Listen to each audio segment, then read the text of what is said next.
ആരും MP സ്ഥാനമോ MLA സ്ഥാനമോ രാജിവെച്ചിട്ടില്ല.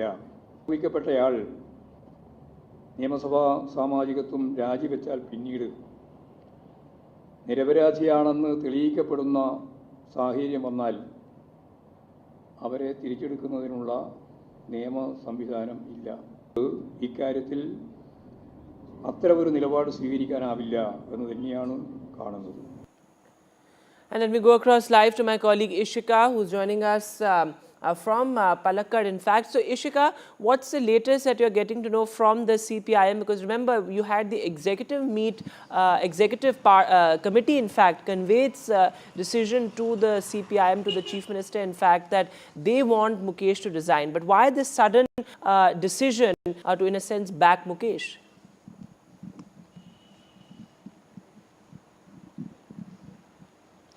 Well, yes, in fact, as you rightly said, we did see that, in fact, the voices from inside the government itself was, demanding Mukesh's resignation. CPI, which is, in fact, a partner of CPIM in the LTF government, even their executive committee had decided that they demanded resignation of MLA Mukesh. And this, in fact, was conveyed to the Chief Minister by the State Secretary of the CPI.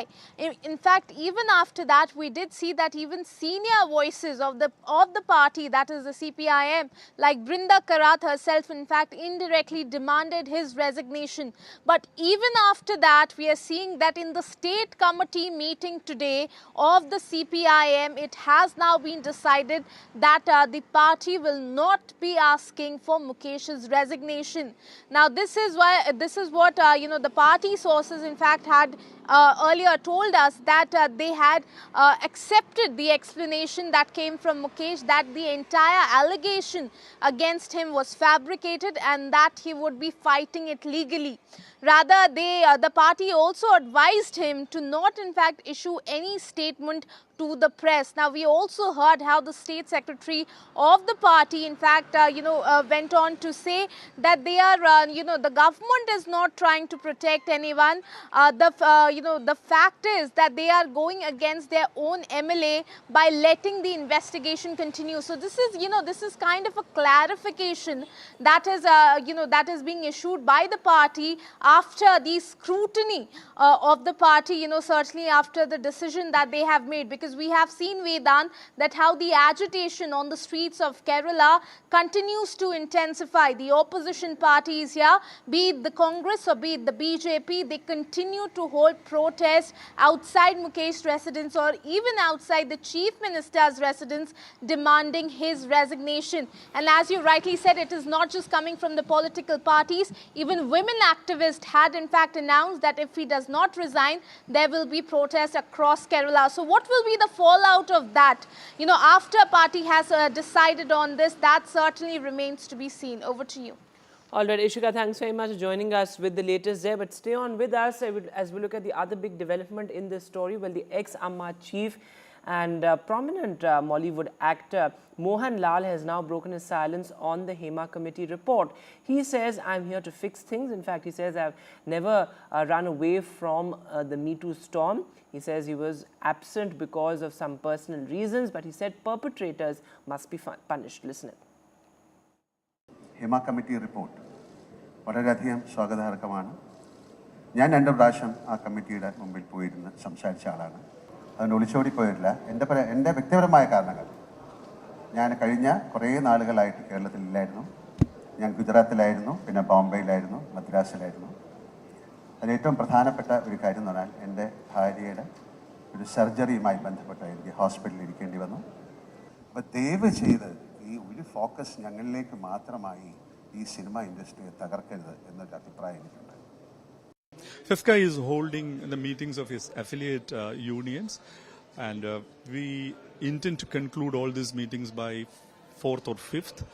They will come out with their definite views and feedback on Hema Committee report, which we will analyze, and we will be preparing a detailed analytical report on Hema Committee report and submit it to the government. So we intend to do this by the end of first week of September, probably 7th or 8th. So that process is on. And Ishika continues to be with us. So Ishika, break it down for us, because many have pointed out that, of course, Amma, which is a powerful film body in Kerala, has also been complicit in this entire fiasco, in this entire years of exploitation. In fact, many have pointed out that Mohan Lal himself must also speak up, and he should fix accountability as well. How has, the rot that runs deep within Amma also been exposed with this Me Too movement?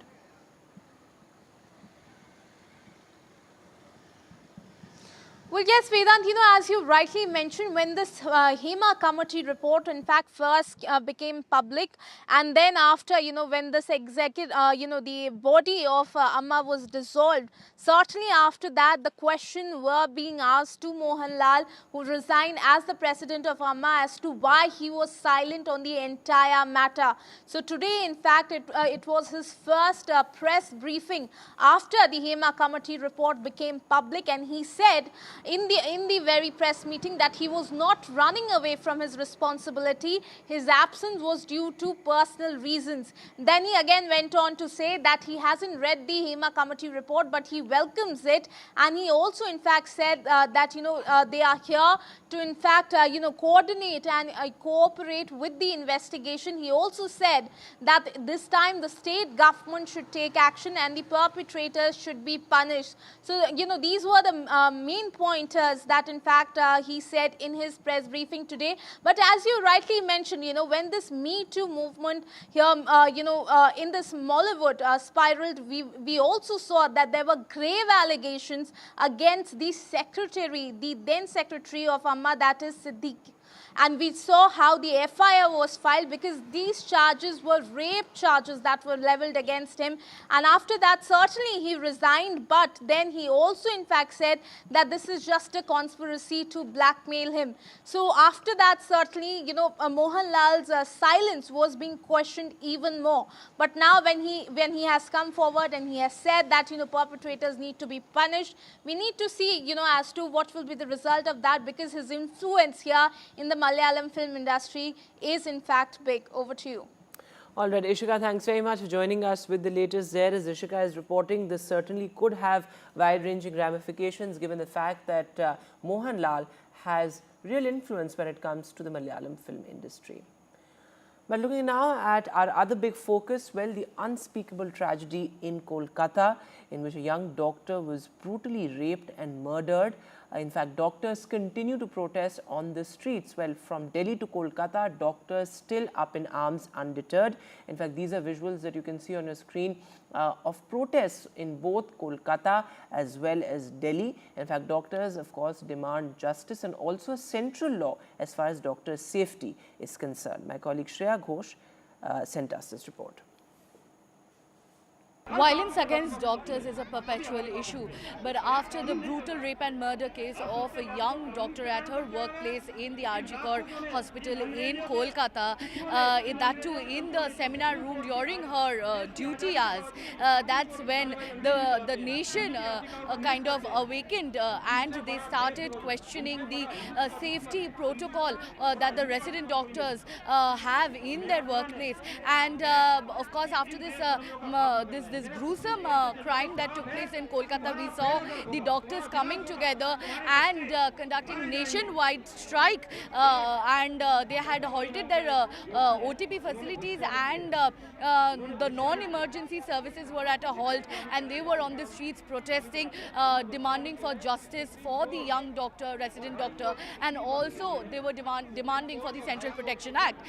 Soon on August 22nd, the Supreme Court took suo motu cognizance of the case and intervened and said that the special task force will be put in place to encapsulate the main guidelines, the safety guidelines that need to be put in place in the medical colleges and hospitals to declare these medical colleges and hospitals safe zones. But the one factor that is not mentioned in the agenda of the National Task Force is the fact that the Central Protection Act, which the doctors are still demanding, of course, after Supreme Court took suo motu cognizance of the case, the strikes had ended, the doctors went back to work. But today we see some of the resident doctors associations, several doctors, even senior doctors, have arrived here at Jantar Mantar, and now they are continuing the protest against the inadequate safety security protocols in the medical colleges and hospitals, and they're continuing to demand for the Central Protection Act. With camera person Pavan, this is Shreya for NDTV Delhi. Meanwhile, the Bengal Governor C.V. Ananda Bose met the Minister of Law and Justice Arjun Ram Meghwal here in the national capital. Remember, C.V. Ananda Bose has been meeting the top leadership of the BJP, and this over the law and order situation in West Bengal. In fact, there has been a huge political face-off in the state over the reported collapse of law and order as far as Bengal is concerned. Meanwhile, prominent singer Shreya Ghoshal has postponed her Kolkata concert after the hospital rape and murder. In fact, she's put out a strongly worded statement on her social media as well. She says that this is nothing but sheer brutality, and that reading about this incident sends shivers down my spine. In fact, that statement has also been reposted by prominent women from the film industry and prominent politicians as well. So Shreya Ghoshal, they're leading by example and postponing her key concert. And now the big political headline, well, big exits from the BJP in Jammu and Kashmir right ahead of the crucial September polls. Well, this is the third leader now which has quit from the BJP. In fact, a senior BJP leader who is also a district chief of the BJP from Samba resigned from the BJP, and he said that, well, the BJP continues to reward the turncoats and ignore loyalists. Remember, the rebellion has been brewing ever since the BJP announced its first list. In fact, the BJP leader has also said that there needs to be a relook as far as candidate selection is concerned. Take a look.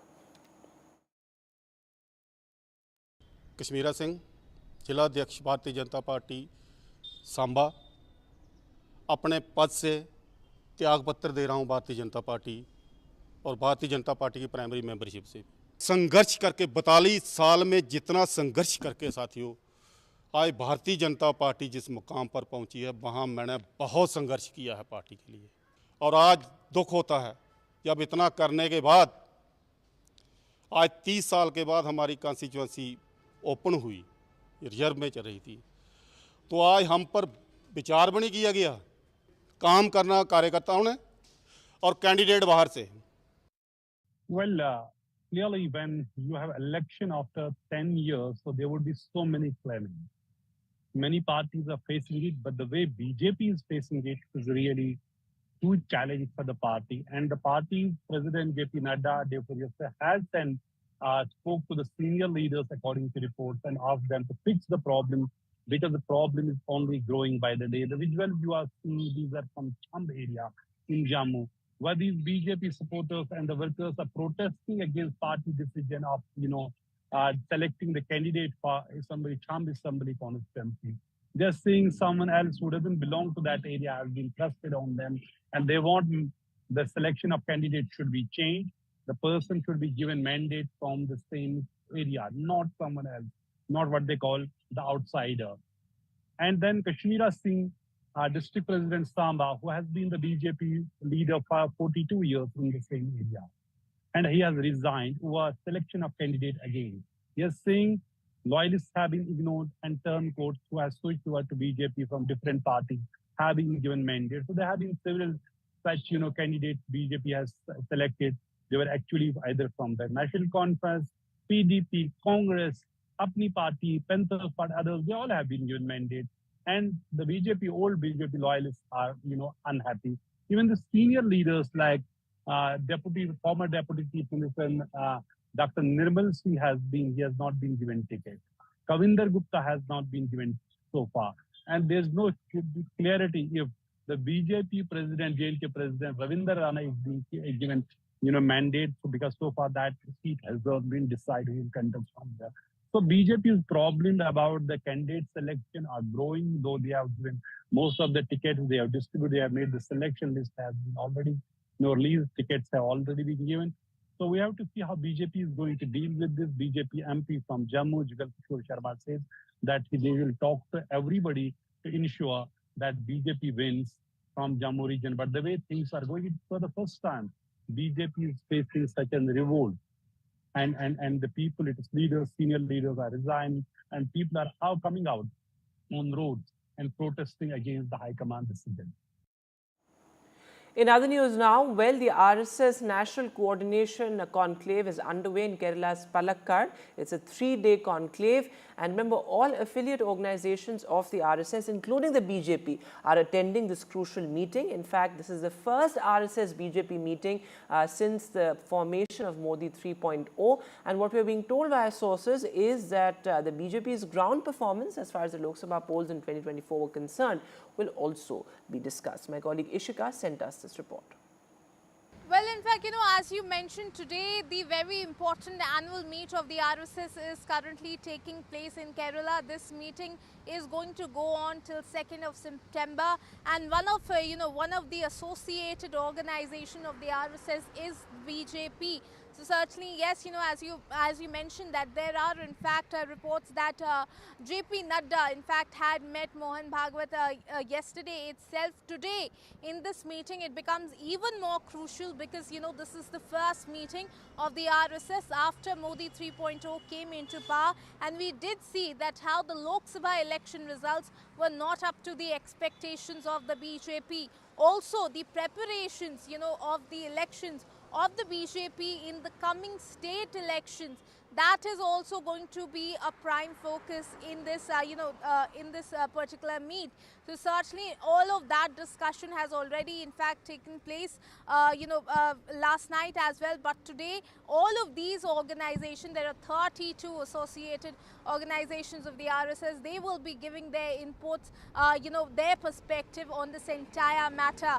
Not only that, let me tell you that all of these, affiliated organizations of the RSS are in fact going to present their annual report, and a review will be done in this particular meeting. Now, apart from all of this, discussions will also take place on issues of national importance like climate change and in fact, women's safety, also on the attacks that happened, that allegedly took place on minorities in Bangladesh, are going to be one of the prime focus in this particular meeting. So all eyes will be, when this meeting ends, what will be the conclusion that will be drawn. That in fact we'll get to know on 2nd of September, because it is expected that there will be a press meeting, also where all of this is going to be discussed and revealed in the public domain. Over to you.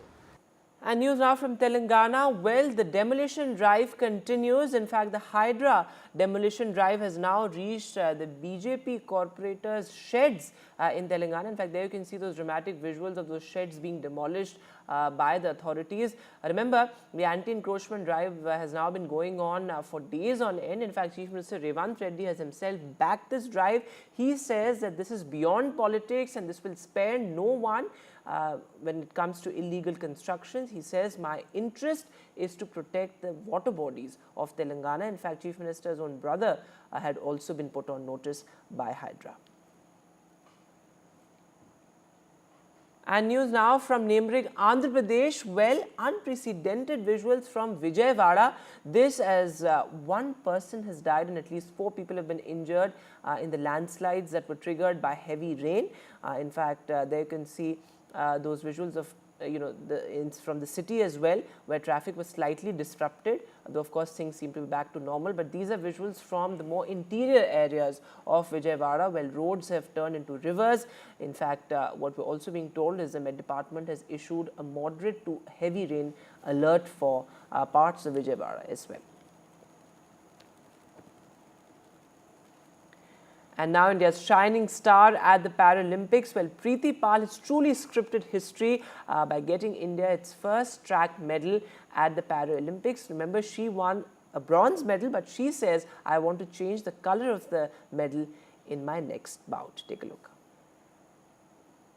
अब तो एकदम generation next हो और मैं जानता हूँ आपकी जो गुरु हैं एक तरह से आइडल हैं सिमरन, जो कि वर्ल्ड चैंपियनशिप में उन्होंने ट्रैक में कुछ दिनों पहले मेडल जीत के तहलका मचाया। आपने उनसे बाजी मार ली, आप तो पहले ही जीत गए। सर पहले नहीं कह सकते हैं सर, मेरा इवेंट पहले से, तो इसलिए पहले मेरा मेडल आ गया है। हाँ। अगर उनका होता तो उनका आता ऑफ कोर्स। तो सिमरन तो खुश हुई, आप तो बता रहे थे कि काफी रोने लगी सर। वो इवेंट जैसे मेरा फिनिश हुआ, मैं कह रही थी हेलो तो मिला लो, वो रोई जा रही है। खुशी में खुशी की आवाज होती है सर उनके, और वो बहुत खुश है। और अभी ये होता है ना कि जब एक मेडल आ जाता है तो नर्वसनेस और हो जाती है कि अभी मेरा इवेंट भी आ गया है। अभी उनका इवेंट है 4 को, उनका भी गोल्ड या सिल्वर तो पक्का ही है सर उनका मेडल। और आपका भी अभी एक इवेंट? अभी मेरा एक इवेंट कल है इवनिंग में 7:30 बजे, और उसमें मैं भी अपना इस मेडल का कलर चेंज करना चाहती हूँ। तो इंस्टा की फ्लाइंग क्वीन है, इंडिया के जो एक्चुअली फ्लाइंग क्वीन है, पीटी उषा तक 4th नंबर पर रही थी और उनसे आगे निकली हैं पैरा बॉडीज़ में। तो ये सर आप तो कोच हैं, हेड कोच हैं सत्यनारायण सर, आप खुद भी भागते थे 1500 में। कभी ज़िंदगी में सपना देखा था कि कोई ट्रैक पे इंडियन कहीं भी जीत सकता है? जीतने का हमारा पास इंडिया में दम है हमारा। नहीं, आप जब खेलते थे कभी देखा था? नहीं, देखो पीटी उषा 1984 में लॉस एंजलिस में 4th आया, एंड अगेन मिल्खा सिंह भी 4th आया, श्रीराम सिंह 5th आया। ये वाज एक दिन वो वर्ल्ड रिकॉर्ड होल्डर भी था अल्बर्टो जॉनसन का साथ, बेचारे का जूता भी नहीं था 800 मीटर से। अभी क्या है, ये मोटिवेशन होता है, दूसरा लोग हम भी जीत सकता बोल के एक सभी खिलाड़ी ये इकोसिस्टम तो बना है हमारे यहाँ, जहाँ पे हम जीतने की सोच रहे हैं। जैसे आप कह रहे थे कि जितने खिलाड़ी आए फाइनल में जरूर पहुंचे। मेरा खिलाड़ी लोग ये भी अभी भी बता रहा है, इवन सिमरन है, इवन भाग्यश्री है, इवन हमारा प्रीतिपाल है, अगेन दीप्ति है। हम लोग लड़की लोग में 5 मेडल एक्सपेक्ट कर रहा है। मेडल वो बहुत ज़्यादा चांसेस है। ये सिमरन और प्रीति का कोच है मिस्टर गजेंद्र सिंह है। गजेंद्र सिंह अगेन हमारा लड़की सिमरन का हस्बैंड भी है, वो एक डिफेंस में काम करता है, उसका मोटिवेशन बहुत तगड़ा है। ऐसा ही मैं बोलता, सबको बोलता है, सभी कोच को ये रिक्वेस्ट करता है, आप लोग पूरा फोकस में आ जाओ। ये 1 साल में 1 दिन में मेडल होने वाला नहीं है। And with that, we'll take a short break now, but news continues on the other side.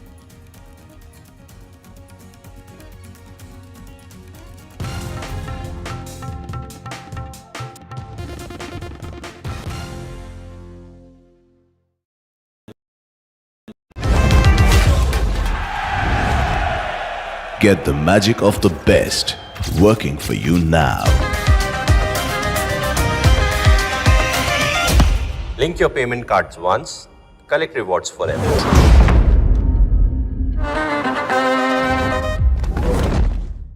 Landslide devastation in Kerala's Wayanad. Join NDTV's initiative. Donate for Kerala.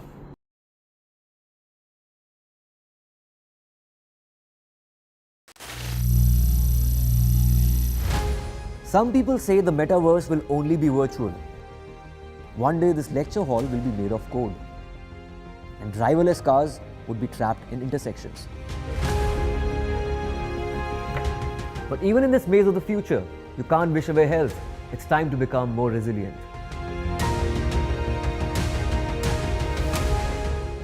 "10 years of Banega Swasth India, we have grown and achieved so many milestones.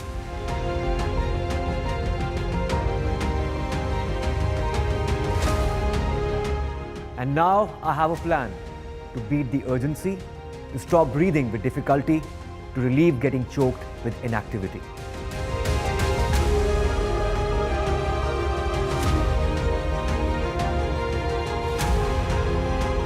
Energize our government, our environment, our society, and ourselves. Everyone, everywhere, every day.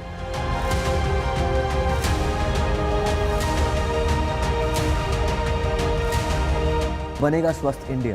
One world hygiene. Stay informed and entertained with the new and updated NDTV News app. You can watch all our channels live, listen to podcasts, read breaking and exclusive news from around the world and more.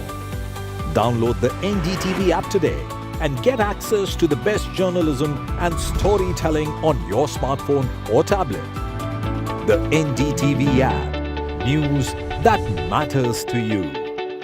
Landslide devastation in Kerala's Wayanad. Join NDTV's initiative. Donate for Kerala.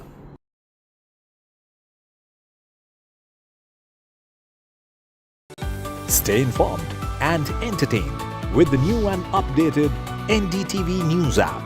You can watch all our channels live, listen to podcasts, read breaking and exclusive news from around the world and more. Download the NDTV app today and get access to the best journalism and storytelling on your smartphone or tablet.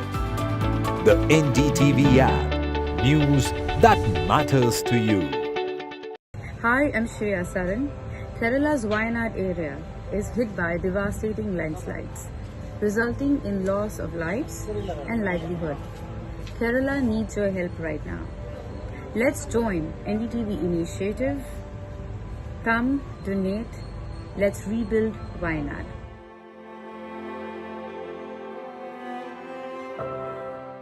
Landslide devastation in Kerala's Wayanad.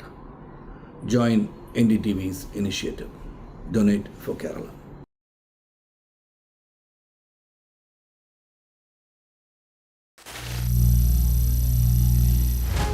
Some people say the metaverse will only be virtual. One day this lecture hall will be made of code, and driverless cars would be trapped in intersections.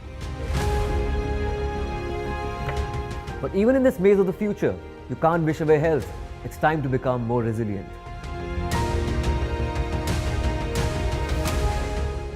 "10 years of Banega Swasth India, we have grown and achieved so many milestones.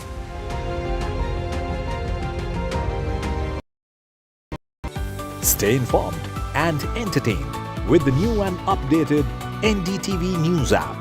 You can watch all our channels live, listen to podcasts, read breaking and exclusive news from around the world and more. Download the NDTV app today and get access to the best journalism and storytelling on your smartphone or tablet. The NDTV app. News that matters to you.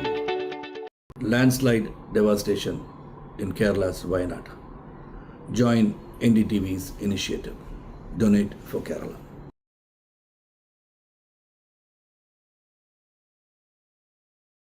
Stay informed and entertained with the new and updated NDTV News app.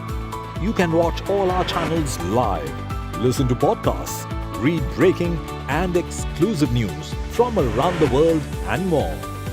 Download the NDTV app today and get access to the best journalism and storytelling on your smartphone or tablet. The NDTV app. News that matters to you. Hi, I'm Shri Akal. Kerala's Wayanad area is hit by devastating landslides, resulting in loss of lives and livelihood. Kerala needs your help right now. Let's join NDTV initiative. Come, donate.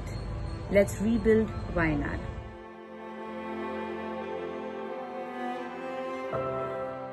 Landslide devastation in Kerala's Wayanad. Join NDTV's initiative. Donate for Kerala.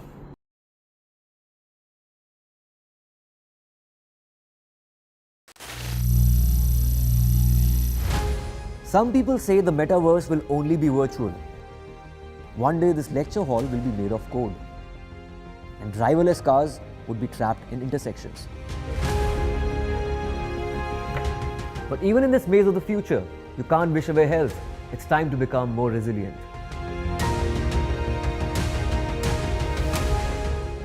"10 years of Banega Swasth India, we have grown and achieved so many milestones.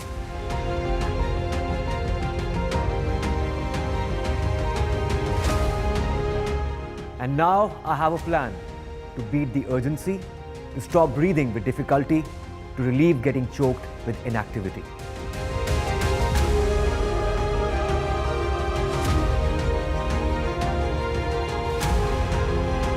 Energize our government, our environment, our society, and ourselves. Everyone, everywhere, every day.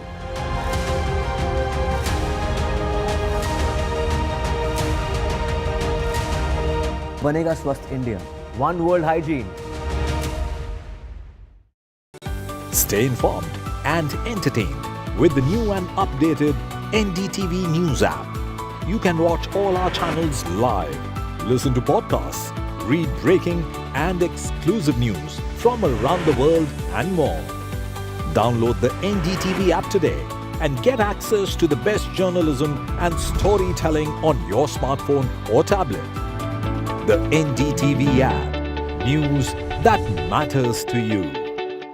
Landslide devastation in Kerala's Wayanad. Join NDTV's initiative. Donate for Kerala.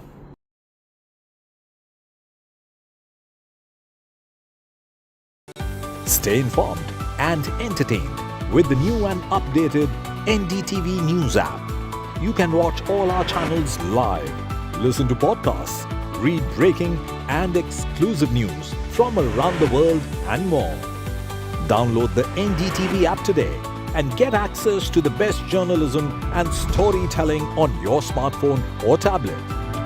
The NDTV app. News that matters to you. Hi, I'm Shri Akal. Kerala's Wayanad area is hit by devastating landslides, resulting in loss of lives and livelihood. Kerala needs your help right now. Let's join NDTV initiative. Come, donate. Let's rebuild Wayanad.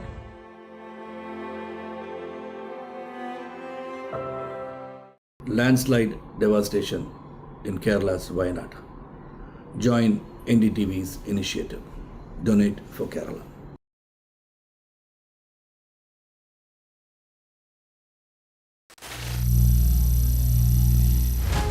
Some people say the metaverse will only be virtual.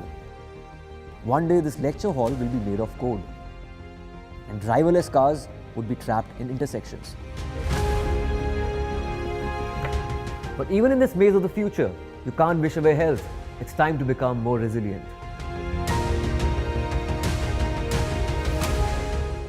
"10 years of Banega Swasth India, we have grown and achieved so many milestones.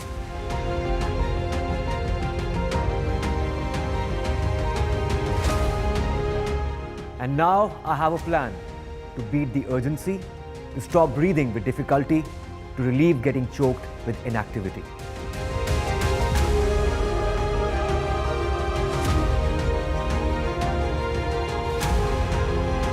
Energize our government, our environment, our society, and ourselves. Everyone, everywhere, every day.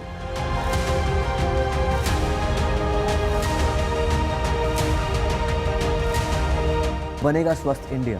One World Hygiene. Stay informed and entertained with the new and updated NDTV News app. You can watch all our channels live, listen to podcasts, read breaking and exclusive news from around the world and more. Download the NDTV app today and get access to the best journalism and storytelling on your smartphone or tablet. The NDTV app. News that matters to you. Landslide devastation in Kerala's Wayanad. Join NDTV's initiative. Donate for Kerala.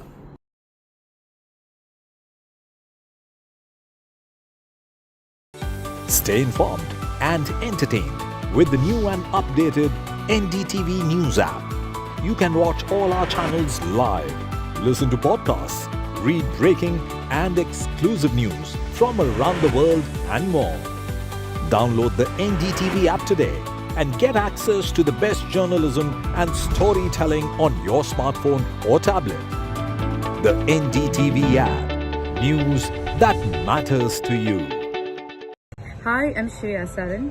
Kerala's Wayanad area is hit by devastating landslides, resulting in loss of lives and livelihood.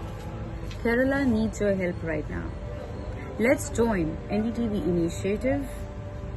Come, donate. Let's rebuild Wayanad.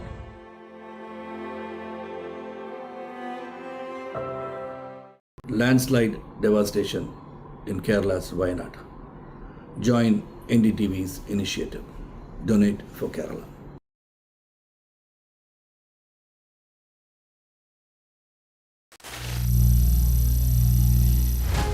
Some people say the metaverse will only be virtual. One day this lecture hall will be made of code, and driverless cars would be trapped in intersections. But even in this maze of the future, you can't wish away health. It's time to become more resilient.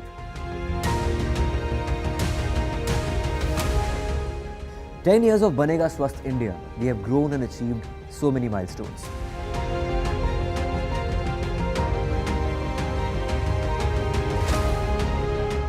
And now I have a plan to beat the urgency, to stop breathing with difficulty, to relieve getting choked with inactivity. Election Commission giving in to the BJP's demand and changing the poll dates. That's right. I think a lot of questions to be answered by the Election Commission. But as they explain in their press note that they have changed the date from the 1st to the 5th to ensure better voter participation. Wasn't this thought about by the Election Commission, a full commission which spends thousands of crores of rupees, has all, and it's a constitutional role, doesn't it have all its paraphernalia, the dates and everything else to be looked at when it decided on the 1st of October? It had clubbed it with Jammu and Kashmir at that time. And as I said, it is definitely something that, as you rightly pointed out, the BJP had wanted. Today, of course, as they point out in their press release, most political parties have, national parties have requested for a change of date and to ensure better participation and not to see that voting percentage goes down. They have now shifted the date to the 5th of October. So we'll have to wait and see what the Congress responds to it. But nevertheless, as you pointed out very correctly, there has been a lot of apprehensions about the fact that there wouldn't have been too many voters, especially in urban centers, if you had held the elections on the 1st of October. Whether it has been done only because the BJP has done it or various other perspectives, the big question remains, is that a constitutional authority with 3 full commissioners, and they're all seasoned bureaucrats who have held at the highest of offices, didn't they think of this? Many of them have been in the Home Ministry, and many of them have held important posts. And as the constitutional roles that being chief secretaries and secretaries to Government of India's, didn't they take this into consideration so as to not allow, fingers being pointed at them at this stage? Because the Election Commission is a free and fair empire. And once you have announced a date and then rechange the date, there will definitely be a number of questions. But nevertheless, the dates have been changed and it's now the 5th of October.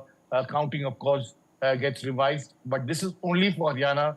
Jammu and Kashmir continues with the 3-phase and will continue to go to polls on the 1st of October. That's right, sir. And also, consequently, the counting date has also been shifted to the 8th. But as you rightly pointed out, the Election Commission has many questions to answer. Why was this not taken into consideration earlier? In fact, in that particular note, the Election Commission points out that there's that Bishnoi festival, which is why the dates have been shifted. But sir, which is the latest such incident that comes to mind where the Election Commission changed the polling date, and that too in such a short span of time? I mean, it's just almost weeks, perhaps days after the Election Commission originally announced the schedule. Well, during the general elections, they changed the date for counting because they understood there was an issue for Arunachal Pradesh and Sikkim. So that is why that was a constitutional requirement to hold it before the 2nd of June. And that's the reason why the dates in terms of counting were changed accordingly. But as you rightly point out, number of questions to be answered by the Election Commission, whatever the reasons they give, and how is this going to be perceived? Why couldn't it have been done earlier? Why is it done later? These are questions that need to be answered, as well as, of course, a series of questions of why you haven't been able to hold elections for Maharashtra and Jharkhand, which were also equally due at the same time, which still remains a big issue and a big point of contention amongst political parties.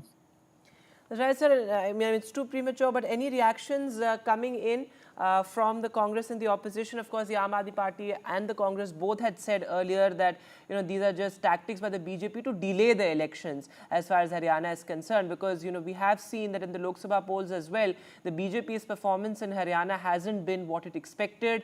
And this, of course, amid the Congress also trying to project a united face, after Kumari Shelja and Mr. Huda, all of them came together.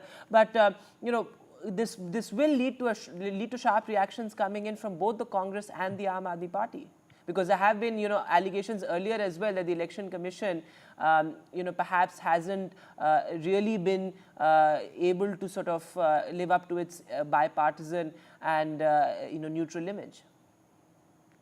That's the sad part, and that's the latter question is absolutely something that constitutional authorities and that bipartisan support that had been built for decades is now coming into question.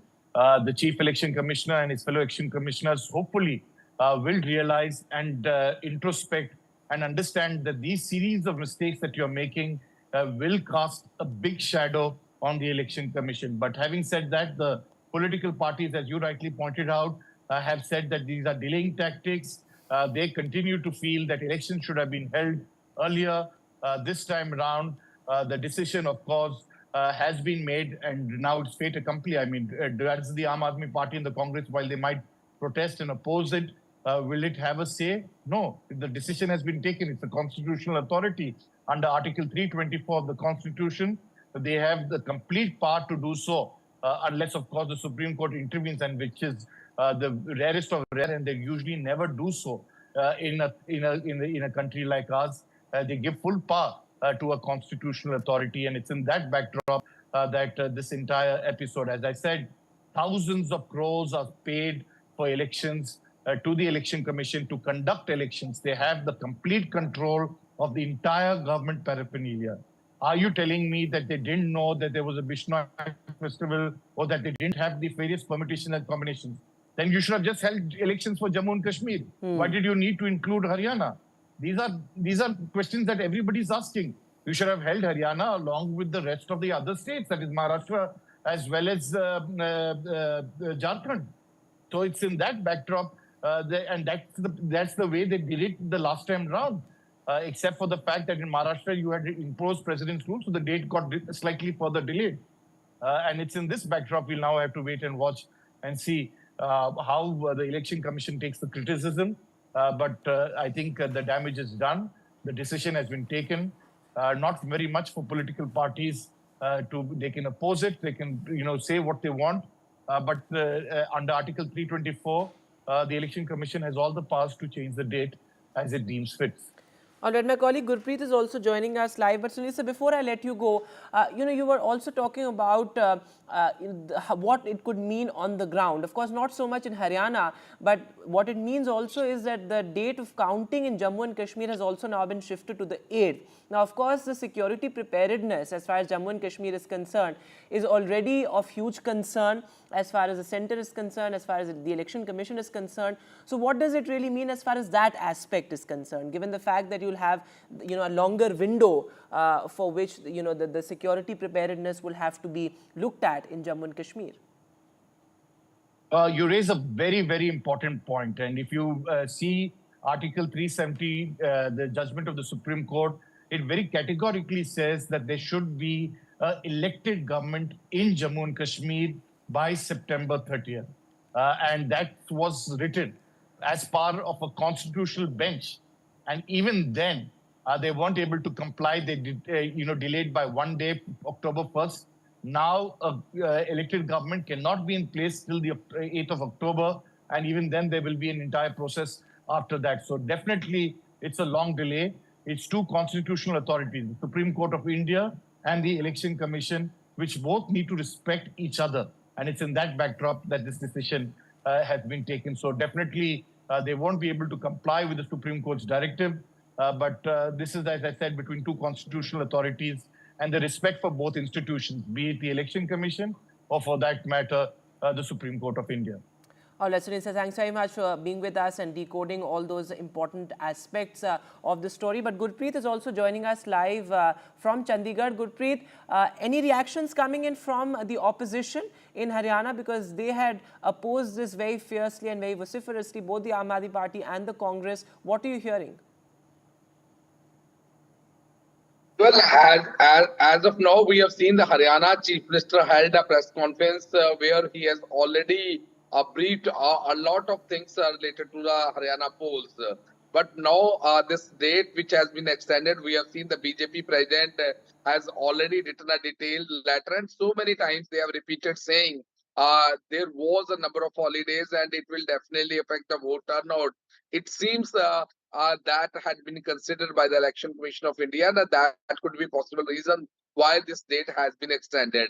Earlier, we have seen even the Congress party, they have attacked the BJP saying it seems that they are losing the poll, and that could be reasons why they are going for delaying of election. Now, Election Commission has already considered the application, which was not only moved by the BJP. We have seen even the INLD also, they have also requested the Election Commission to change the date because they have given one of the major reasons saying multiple holidays before the election will definitely affect the vote turnout in Haryana polls. So let's see what type of political reaction are coming. As of now, this date has just been extended, and now both the sides, whether BJP, Congress, or Aam Aadmi Party, INLD, or JJP, they will definitely give their side of reaction to on this postponing of the election. But one thing is very clear: we have seen all the political parties, they have got a time to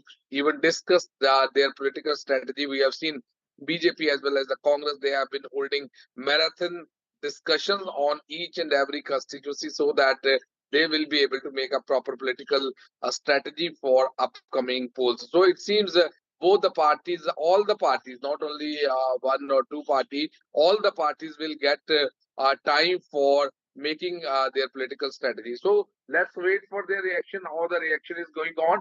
But the BJP as well as the INLD, it seems they are quite satisfied because they are the one who had been asking the Election Commission to reconsider the date of polls. Back to studio.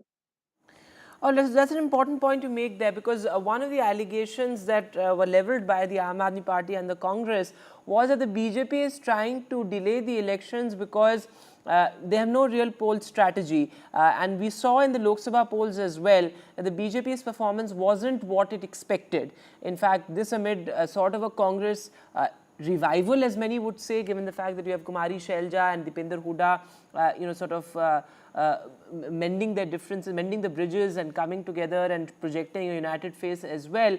But the BJP, certainly Haryana is going to be a challenge, isn't it, Gurpreet, for the BJP, given the fact that there's a 10-year incumbency? Well, for the polls date, if we can talk about the political scenario, it is not going to affect much about this political strategy which the BJP has been forming. We had a word with the BJP leaders. They say these delay and especially postponement of election date is related to the people's convenience and vote turnout. But yes, of course, it's a challenge for the BJP because they have already lost 5-member parliament in Haryana, and the Congress has got a very big boost. And today we have also seen the Chief Minister of Haryana. He has been attacking the Congress party again and again, saying the Congress was not able to fulfill its promise in the previous states like Himachal Pradesh, Karnataka, and other places where they are ruling at this point of time. So somewhere down the lane, it seems yes, the BJP has taken it a big challenge, and let's see what type of political strategy they are going to opt to combat with the anti-incumbency and the way the graph of the Congress has gone up in the state during the Lok Sabha polls. So that is yet to be seen, but all the parties have been claiming, whether it's the Aam Aadmi Party, JJP, INLD, or BJP and the Congress, all parties are claiming they are going to come into power in this Haryana polls. So let's wait how the voters So as you make an important point there, that reactions are yet to come in, but of course this had sparked a huge political slugfest there. Thanks, Gurpreet, for being with us. This remains our top focus on NDTV. For now, a short break.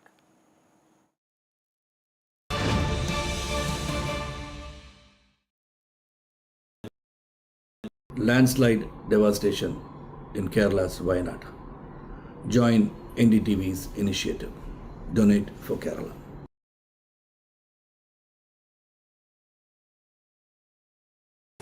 Stay informed and entertained with the new and updated NDTV News app. You can watch all our channels live, listen to podcasts, read breaking and exclusive news from around the world and more. Download the NDTV app today and get access to the best journalism and storytelling on your smartphone or tablet. The NDTV app. News that matters to you. Hi, I'm Shri Akal. Kerala's Wayanad area is hit by devastating landslides, resulting in loss of lives and livelihood. Kerala needs your help right now. Let's join NDTV initiative. Come, donate. Let's rebuild Wayanad.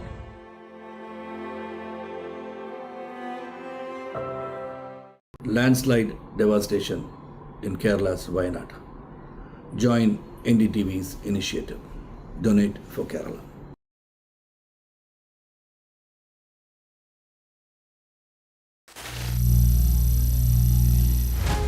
Some people say the metaverse will only be virtual. One day this lecture hall will be made of code, and driverless cars would be trapped in intersections. But even in this maze of the future, you can't wish away health. It's time to become more resilient.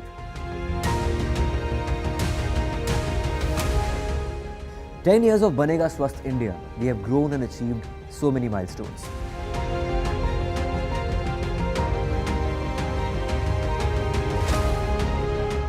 And now I have a plan to beat the urgency, to stop breathing with difficulty, to relieve getting choked with inactivity.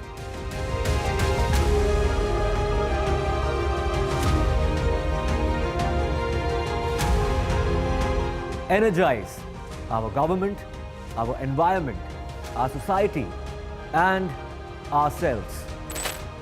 Everyone, everywhere, every day.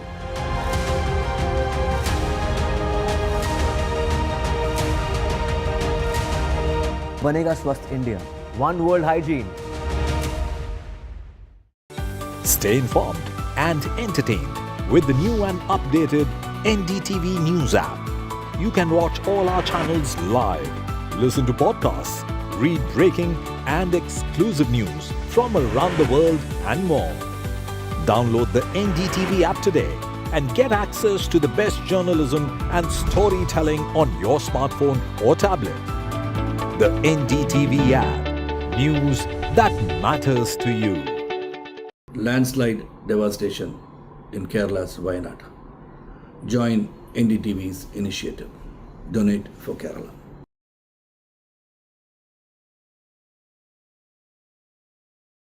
Stay informed and entertained with the new and updated NDTV News app. You can watch all our channels live, listen to podcasts, read breaking and exclusive news from around the world and more. Download the NDTV app today and get access to the best journalism and storytelling on your smartphone or tablet. The NDTV app. News that matters to you. Hi, I'm Shri Akal. Kerala's Wayanad area is hit by devastating landslides, resulting in loss of lives and livelihood. Kerala needs your help right now. Let's join NDTV initiative. Come, donate. Let's rebuild Wayanad.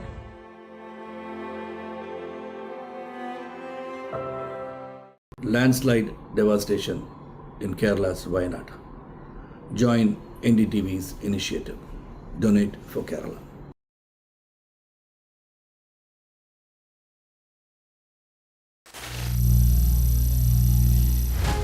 Some people say the metaverse will only be virtual. One day this lecture hall will be made of code, and driverless cars would be trapped in intersections. But even in this maze of the future, you can't wish away health. It's time to become more resilient.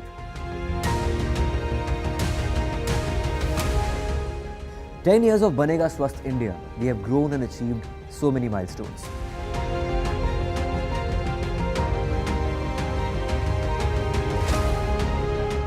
And now I have a plan to beat the urgency, to stop breathing with difficulty, to relieve getting choked with inactivity.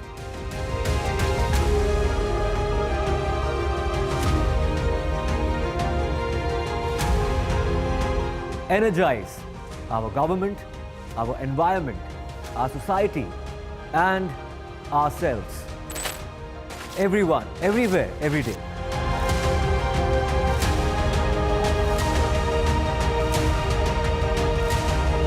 Banega Swasth India. One World Hygiene. Stay informed and entertained with the new and updated NDTV News app. You can watch all our channels live, listen to podcasts, read breaking and exclusive news from around the world and more. Download the NDTV app today and get access to the best journalism and storytelling on your smartphone or tablet. The NDTV app. News that matters to you. Landslide devastation in Kerala's Wayanad. Join NDTV's initiative. Donate for Kerala.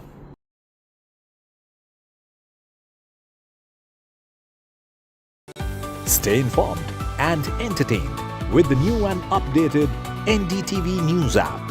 You can watch all our channels live, listen to podcasts, read breaking and exclusive news from around the world and more.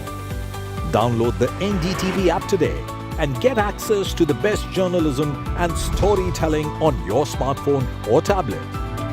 The NDTV app. News that matters to you. Hi, I'm Shri Akal. Kerala's Wayanad area is hit by devastating landslides, resulting in loss of lives and livelihood. Kerala needs your help right now. Let's join NDTV initiative. Come, donate. Let's rebuild Wayanad.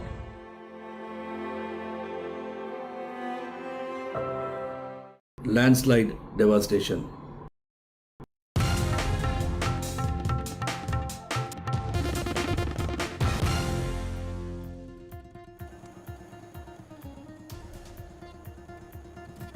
The Election Commission revises election dates for Haryana. The Haryana polls will be held on October the 5th instead of the 1st of October.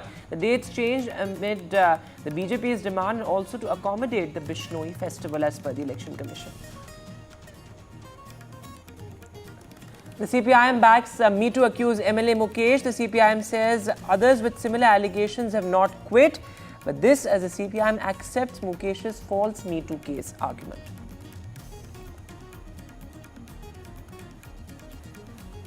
But this as ex-Aam Aadmi chief and prominent actor Mohan Lal says, I never ran away from the Me Too storm. The entire Malayalam film industry is to be blamed for the Me Too rot.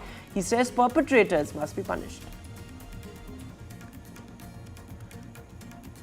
Big BJP exits in Jammu and Kashmir ahead of the September polls. Senior JNK leader who was denied ticket quits the BJP. This is the third BJP leader to quit amid the row over JNK tickets. Loyalists rebel as the turncoats, they say, are rewarded. AIIMS doctors up in arms over the Kolkata hospital horror. The Delhi doctors protest at the Jantar Mantar. Well, this as Shreya Ghoshal postpones a Kolkata show. She says this is sheer brutality. The RSS annual conclave underway in Kerala, the first big RSS BJP meeting since Modi 3.0 formation. The BJP's ground performance to be reviewed.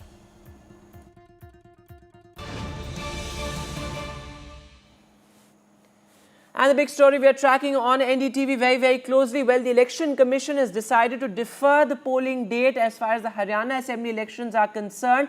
The elections will now be held on the 5th of October as opposed to the 1st of October as scheduled originally. Now, what the Election Commission has said in its reasoning is that this is being done to accommodate the Bishnoi festival. But the fact of the matter here also is that the BJP had been pressing for a deferment of the polling date. The BJP had said that it could be a long weekend, and also given the fact that it's the biggest Bishnoi festival, the polling percentage could essentially be impacted. This is what the BJP's argument was. In fact, the BJP had written to the poll bodies separately. The opposition, including the Congress and the Aam Aadmi Party, have of course said that this is nothing but BJP's bid to delay the elections in Haryana. My colleague Sunil Prabhu, a senior colleague, is joining us live. Sunil sir, as we were discussing earlier as well, that this raises questions perhaps on what really made the Election Commission to shift the date, given the fact that the BJP, of course, was pressing for it. The BJP had written to the poll panel independently as well. But what are you hearing from sources within the Election Commission? What really is the reasoning behind this? Of course, apart from what it has said in its press release, the Bishnoi festival.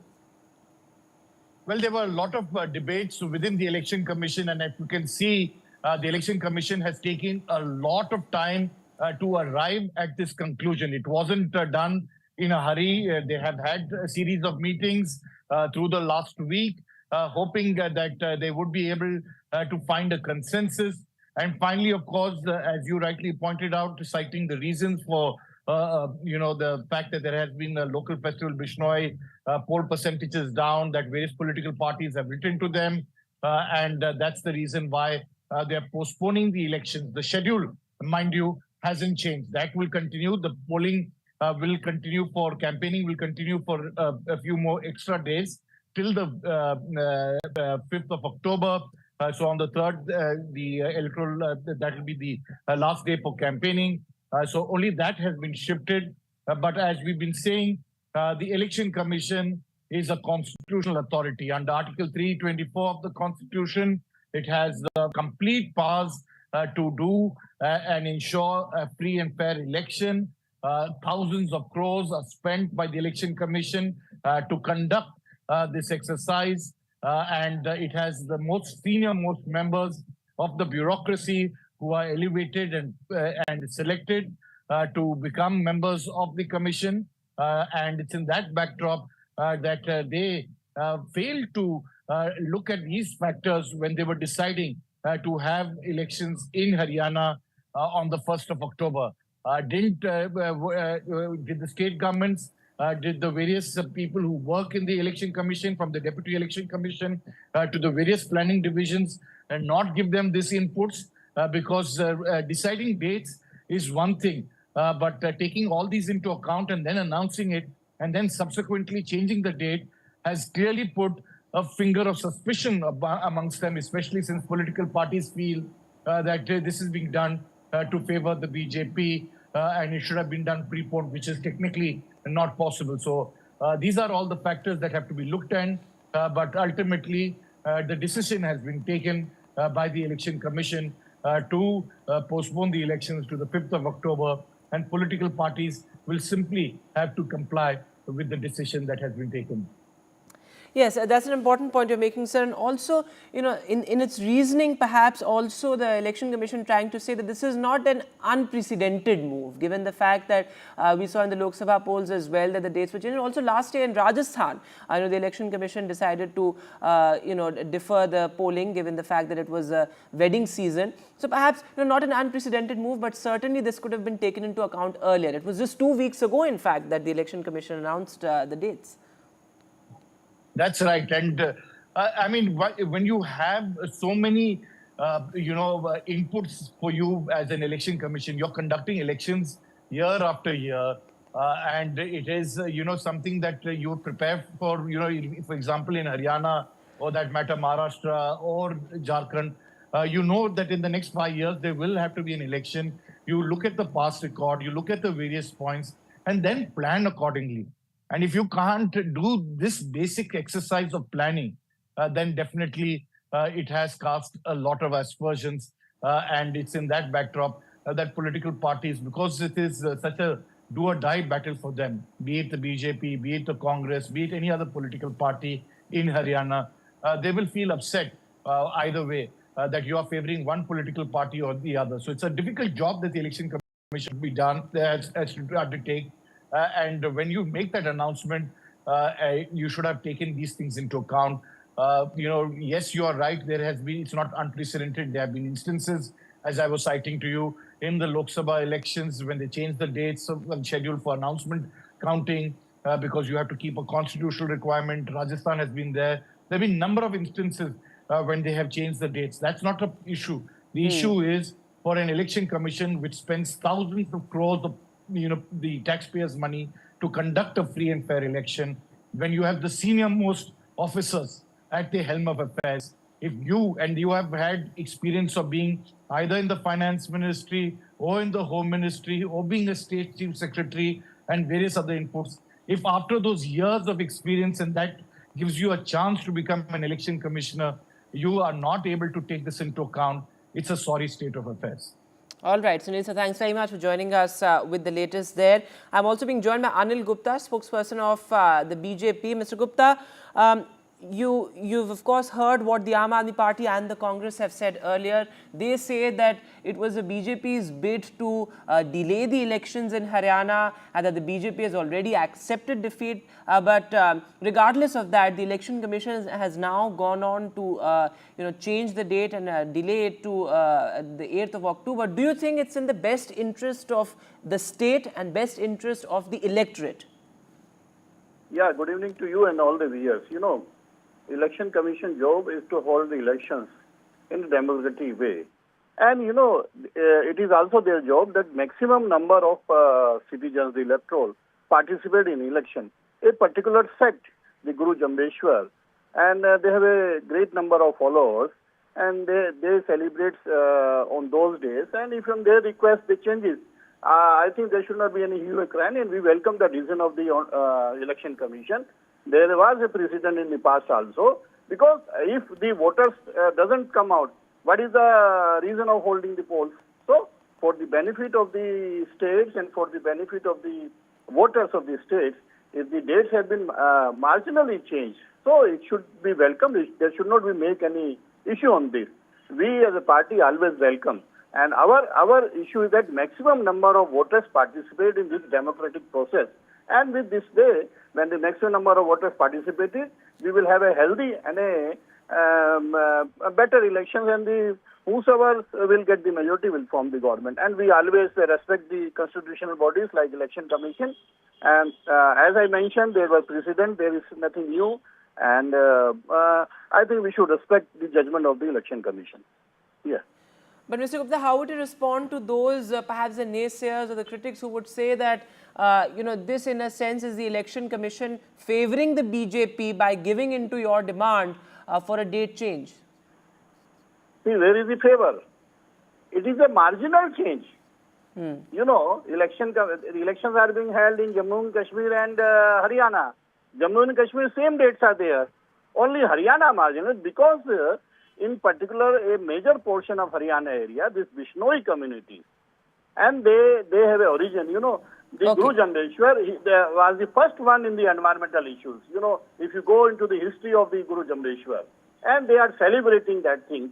And previously also there were so many incidents because of okay, so of course it's not an unprecedented move, as I was saying earlier as well. There are many instances in the past as well where the Election Commission has decided to defer the date. But Pooja Tripathi of the Congress is also with us. Pooja Tripathi, your quick response to the Election Commission's move. The Election Commission says this is in the best interest of the voters of Haryana. The Election Commission says that, well, we are doing this simply to accommodate the Bishnoi festival. Your response? It does not come as a surprise the way Election Commission acted in Lok Sabha elections, but we completely respect Bishnoi committee sentiment. We understand that there is a festival, and but Election Commission should explain, as it because the Bishnoi festival, or is it because the long vacation that was requested by the Bharatiya Janata Party Haryana faction? Because long vacation was actually very sad and very funny in both ways. Anyways, if it's 1 or it's 4 and whatever, the few days later, the question is, will Bharatiya Janata Party return to power? The answer is no, because Haryana people have made their mind to put them out of the power. The raging unemployment, we gave them unemployment of 2.1% when we handed them over the government, and now it's 29.1%. and Mahila, the women's unemployment is So four well, times the Pooja, national average. that's an entirely different debate, and but I take your point that the Election Commission must clarify whether this is to accommodate the Bishnoi festival or, in a sense, the Commission conceding to the BJP's demand. So that's an important point you made there. But our senior colleague Akhilesh Sharma is also joining us live, and so is Gurpreet. But Akhilesh, going across to you first. The Election Commission, in its reasoning, has clearly said that this is to accommodate the Bishnoi festival. But questions will be raised given the fact that this comes just right after the BJP demanded a deferment in the polling date, and also what it really means on the ground, given the fact that consequently the counting date for Jammu and Kashmir has also been shifted. And in Jammu and Kashmir, the security preparedness situation, of course, is something that is of huge concern for the Election Commission. Well, the Election Commission sources are making it very clear that there was a demand by the Bishnoi community. And also the Election Commission has received a representation by the Bishnoi community saying very clearly and demanding that since it's a big festival in the remembrance of Guru Jambeshwar, and they have to visit to the holy place, not only Stay informed and every year. And this is going to be very important day for them. So if the election dates are not changed, then they will not be able to participate in the biggest festival of the democracy, which is the election. And that is why this demand was raised by the Bishnoi community. And the Election Commission sources are saying very clearly that this is the reason why they have considered and decided to change the election dates in Haryana, shifting it from 1st of October to the 5th of October. And the consequence of being that, the counting in Jammu and Kashmir also changed from 5th of October to 8th of October. And the Election Commission sources are also mentioning that how in the past such sentiments were respected of the different communities. They have given the example of Punjab in 2022 assembly elections. The date was changed at that point of time also, considering that there was a demand that to participate in the Ravidas Jayanti program, they were demanding a shift in the election dates. And similarly, in Manipur also in 2022, the election date was changed so that the Christian community followers can attend the Sunday morning prayers. And apart from that, they also mentioned that in the last year Rajasthan Assembly elections also, the date was shifted so that to adjust the marriage dates of various communities. They were trying to participate in those. And they also given an example that in UP also in 2012, a similar exercise was done. And but yes, they also acknowledge that this will also help in people participating in the biggest festival of democracy, because on 30th September, if you take a leave, and then you'll get a 6-day long weekend. And this was the apprehension which was expressed by some political parties, including the BJP, which has written a letter to the Election Commission demanding a change in the election dates, because they are saying that if you give a 6 days leave, and then the people will not be able to participate and they will be taking leave and will be going out of the state. And we must remember that Haryana being the very big urbanized state in the country, more than 30% of the population in Haryana, they live in the urban areas, and they are basically BJP supporters. So BJP was also apprehensive that, if they are, if they do not participate in the elections, then party will be able to, not mobilize its voters. And apart from the BJP, INLD also expressed the similar apprehension, and they had also raised the similar demand. So now, of course, the Election Commission reconsidering its decision to hold the elections there and rescheduling the program. All right, Akhilesh, thanks very much for joining us with the latest there. Gurpreet is also with us. So, Gurpreet, of course, the Congress and the Aam Aadmi Party have responded to this sharply. In fact, earlier as well, both the opposition parties said that given the fact that there's a 10-year incumbency as far as the BJP is concerned, this is just the BJP's bid to delay the elections. But what are the latest reactions coming in? What are you hearing from within the Congress and the Aam Aadmi Party? Because it's also, let's not forget, that the Bishnoi community is extremely important even for the opposition party. So they can't sort of very fiercely or vociferously oppose this, given the fact that the Election Commission has said that that's the reason why they have deferred the dates. Well, if we can talk about the Congress has already put a lot of question mark over application which has already been moved by the BJP, saying there is need to change the election because multiple holidays before the election date can affect the vote count. So what vote or not? What we can understand, we had a word with some of the political leaders in Congress. They say this election is very, very crucial for the BJP, and vote turnout will play a major role, because BJP has been ruling in the state for the last 2 terms, and they have been working in the state for the last 10 years. So somewhere down the lane, it seems anti-incumbency is one of the major challenge for the BJP, and some of the Congress leaders, they say it seems they are trying to combat with the situation. But even if the date is going to be changed, the people have already made up their mind, and one side they want that vote turnout should be appropriate, and that will give a benefit to the political party. But they say the vote turnout will definitely affect the voting on that day if this has been postponed for the Bishnoi festival. So they have also saying they have a great respect for this festival also. So as of now, what we can understand, here the Congress leader, they feel BJP is trying to get a political mileage out of this whole date change, which has been just changed. But Aam Aadmi Party and other parties, they say somewhere down the line, the political parties, they will be able to get good vote turnout on that day if election commission, after applying the mind and after applying all the theories, they have come up to this decision to extend the date. So let's see if any sharp reaction is coming from any political party. As of now, it seems the BJP is quite satisfied. INLD is also quite satisfied, because they have moved an application, because they feel their voter will not be affected because of this date, and if this date can be extended, it will definitely help get a good vote turnout on the election day. Back to studio. All right, Gurpreet, and that's an important point, in fact, you're making, because the JJP, of course, has opposed this move. The JJP has sided with the Aam Aadmi Party and the Congress on this, though, of course, as you're mentioning, the INLD has said that, well, the dates must be postponed. So a bit of a political tightrope here, certainly for the opposition parties, given the fact that they cannot afford to upset the Bishnoi community, given the fact that that's the reasoning that the Election Commission has given. But Anil Vij, the BJP Haryana chief, in fact, has reacted to this. Let's listen. हम चुनाव आयोग के बहुत आभारी हैं कि उन्होंने हमारी एप्लीकेशन पर कार्रवाई करते हुए चुनाव की तारीखों को बदला है।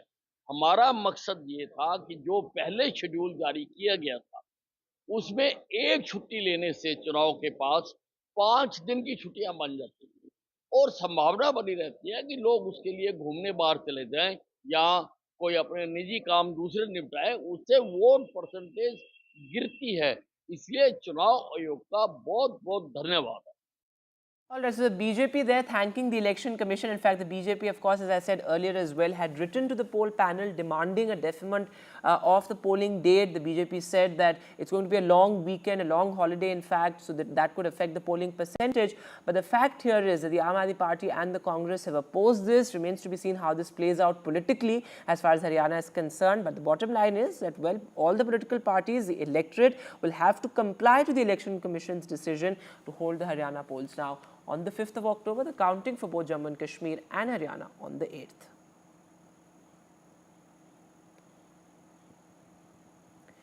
And moving now to the latest from Manipur, well, isolated incidents of violence still being reported in Manipur. In fact, an MLA's house has been set on fire. This was a Manipur BJP MLA's house which was set on fire. There you can see those dramatic visuals, in fact, coming in from Manipur. But remember, we must point out here a caveat that these incidents are isolated. There is no widespread violence as far as Manipur is concerned. However, isolated incidents certainly being reported still from Manipur. In fact, there you can see those dramatic visuals of the house being set on fire. This also comes just a day after the Manipur Chief Minister Biren Singh said that complete normalcy and complete peace in Manipur will be restored soon. But there you can see those visuals. In fact, protest marches also continue as far as Manipur is concerned. And in fact, we'd seen earlier as well, in fact, this year itself, where various political leaders' residences were set on fire. What exactly was the reason? Who was behind it? All of these details are still not clear. But in fact, there you can see those protest marches demanding Chief Minister Biren Singh's resignation also. As I said earlier, there is no widespread violence as far as Manipur is concerned. Isolated incidents still being reported, but certainly the state limping back to normalcy. There are still, some fault lines that need to be addressed by the government there, which of course will involve the centre's assistance as well. There has been unprecedented security cover as far as Manipur is concerned, but still isolated incidents of violence being reported.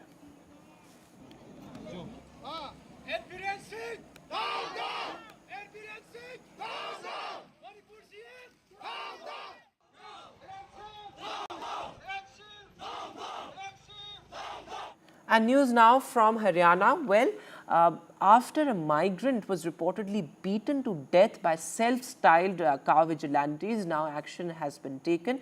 At least 7 people, in fact, have been arrested. The incident happened on August 27 in Charkhi Dadri. Charkhi Dadri, now remember, has been most notorious for these self-styled car vigilantes. In fact, this migrant was killed on the suspicion that he has been involved in the transportation of beef.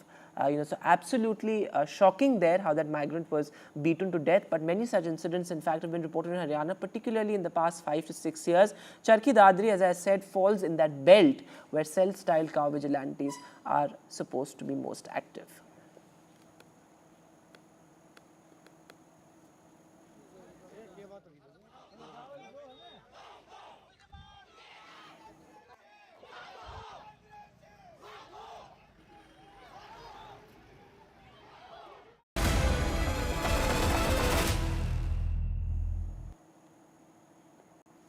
And our big story on NDTV, well, the Mollywood Me Too meltdown, and the latest is that the CPIM has decided to back its Me Too accused MLA Mukesh. In fact, this decision was taken at a key state meet in Kerala. In fact, the CPIM's argument or reasoning is that others with similar allegations haven't really quit, so the party cannot take a stated position that Mukesh must resign. But this, of course, comes amid larger calls for his resignation. As many as 100 women, in fact, had written a strongly worded statement demanding Mukesh's resignation. But the party has also instructed Mukesh not to make any public statements. India രാജ്യത്ത് 16 എംപിമാരും 135 MLAമാരും സ്ത്രീകൾക്കെതിരായ കുറ്റകൃത്യങ്ങളിൽ പ്രതികളാണ്. അവരാരും MP സ്ഥാനമോ MLA സ്ഥാനമോ രാജിവെച്ചിട്ടില്ല.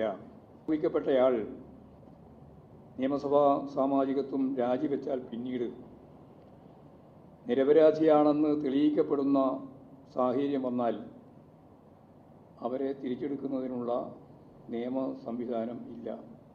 ഇക്കാര്യത്തിൽ അത്തരമൊരു നിലപാട് സ്വീകരിക്കാനാവില്ല എന്ന് തന്നെയാണ് കാണുന്നത്. And well, this as the ex-Amma chief and prominent Mollywood actor Mohan Lal has now said that the Hema Committee report is welcome. In fact, this is the first time that he is speaking post his resignation and also post the Hema Committee report came out. He says perpetrators must be punished and I never ran away from the Me Too storm. Take a look. Hema Committee report. വളരെയധികം സ്വാഗതാർഹമാണ്. ഞാൻ 2 പ്രാവശ്യം ആ കമ്മിറ്റിയുടെ മുമ്പിൽ പോയിരുന്ന് സംസാരിച്ച ആളാണ്. അതുകൊണ്ട് ഒളിച്ചോടിപ്പോയിട്ടില്ല. എൻ്റെ വ്യക്തിപരമായ കാരണങ്ങൾ ഞാൻ കഴിഞ്ഞ കുറേ നാളുകളായിട്ട് കേരളത്തിലില്ലായിരുന്നു. ഞാൻ ഗുജറാത്തിലായിരുന്നു, പിന്നെ ബോംബെയിലായിരുന്നു, മദ്രാസിലായിരുന്നു. അതിലേറ്റവും പ്രധാനപ്പെട്ട ഒരു കാര്യം എന്ന് പറഞ്ഞാൽ എൻ്റെ ഭാര്യയുടെ ഒരു സർജറിയുമായി ബന്ധപ്പെട്ട് എനിക്ക് ഹോസ്പിറ്റലിൽ ഇരിക്കേണ്ടി വന്നു. അപ്പോൾ ദയവ് ചെയ്ത് ഈ ഒരു ഫോക്കസ് ഞങ്ങളിലേക്ക് മാത്രമായി ഈ സിനിമ ഇൻഡസ്ട്രിയെ തകർക്കരുത് എന്നൊരു അഭിപ്രായം എനിക്കുണ്ട്. FIFCA is holding the meetings of his affiliate unions, and we intend to conclude all these meetings by 4th or 5th. They will come out with their definite views and feedback on Hema Committee report, which we will analyze, and we will be preparing a detailed analytical report on Hema Committee report and submit it to the government. So we intend to do this by the end of first week of September, probably 7th or 8th. So that process is on. And with that, we'll step into a short break now, but news continues on the other side.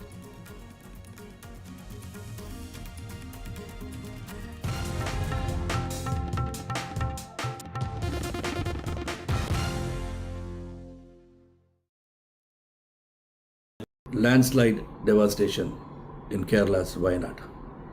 Join NDTV's initiative. Donate for Kerala.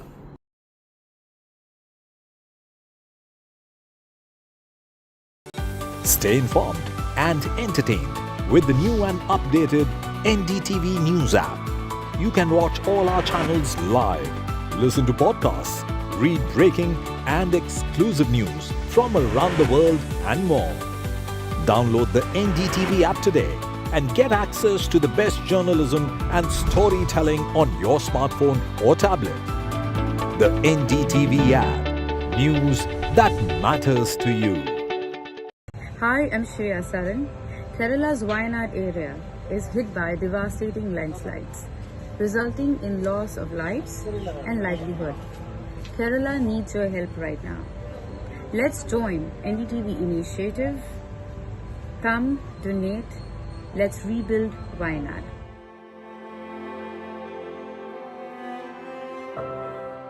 Landslide devastation in Kerala's Wayanad. Join NDTV's initiative. Donate for Kerala.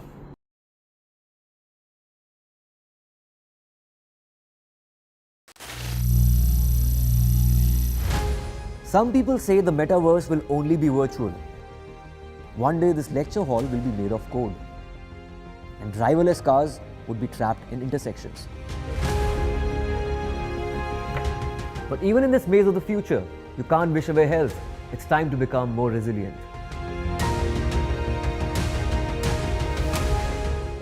"10 years of Banega Swasth India, we have grown and achieved so many milestones.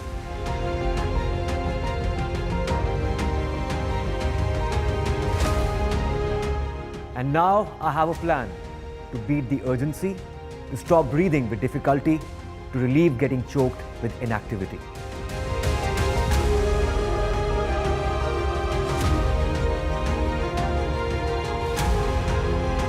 Energize our government, our environment, our society, and ourselves. Everyone, everywhere, every day.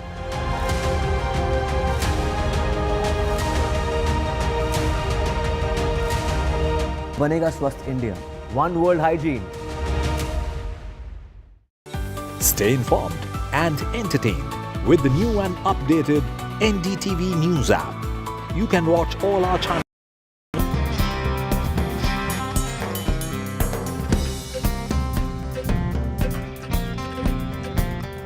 Hello and welcome. In November last year, we began a conversation about inclusivity, accessibility and diversity. Samarth by Hyundai in partnership with NDTV is a step towards pushing for the rights of those with disabilities, shifting mindsets to spark larger societal change and creating a more equitable and inclusive environment. Samarth by Hyundai also aims to bring accountability and effective monitoring of the processes and systems that are meant to create accessible areas and bring down the barriers to diversity. नमस्कार, लेकिन ये बाधाएं कहां पर हैं? उन्हें कैसे हटाया जा सकता है और उन्हें हटाने की जिम्मेदारी किसकी है? इन सवालों के जवाब ढूंढने के लिए हांडे की पहल समर्थ ने एक एनुअल सर्वे किया है, जिसमें ये आंकलन करने की कोशिश है कि दिव्यांगों को शिक्षा, रोजगार, स्वास्थ्य सेवा जैसे बुनियादी अधिकारों और जरूरतों के लिए सबसे बड़ी चुनौती का सामना कहां करना पड़ता है, ये मुश्किलें कहां होती हैं और साथ ही हमारे मूलभूत ढांचे यानी इंफ्रास्ट्रक्चर वास्तव में कितने सुलभ हैं।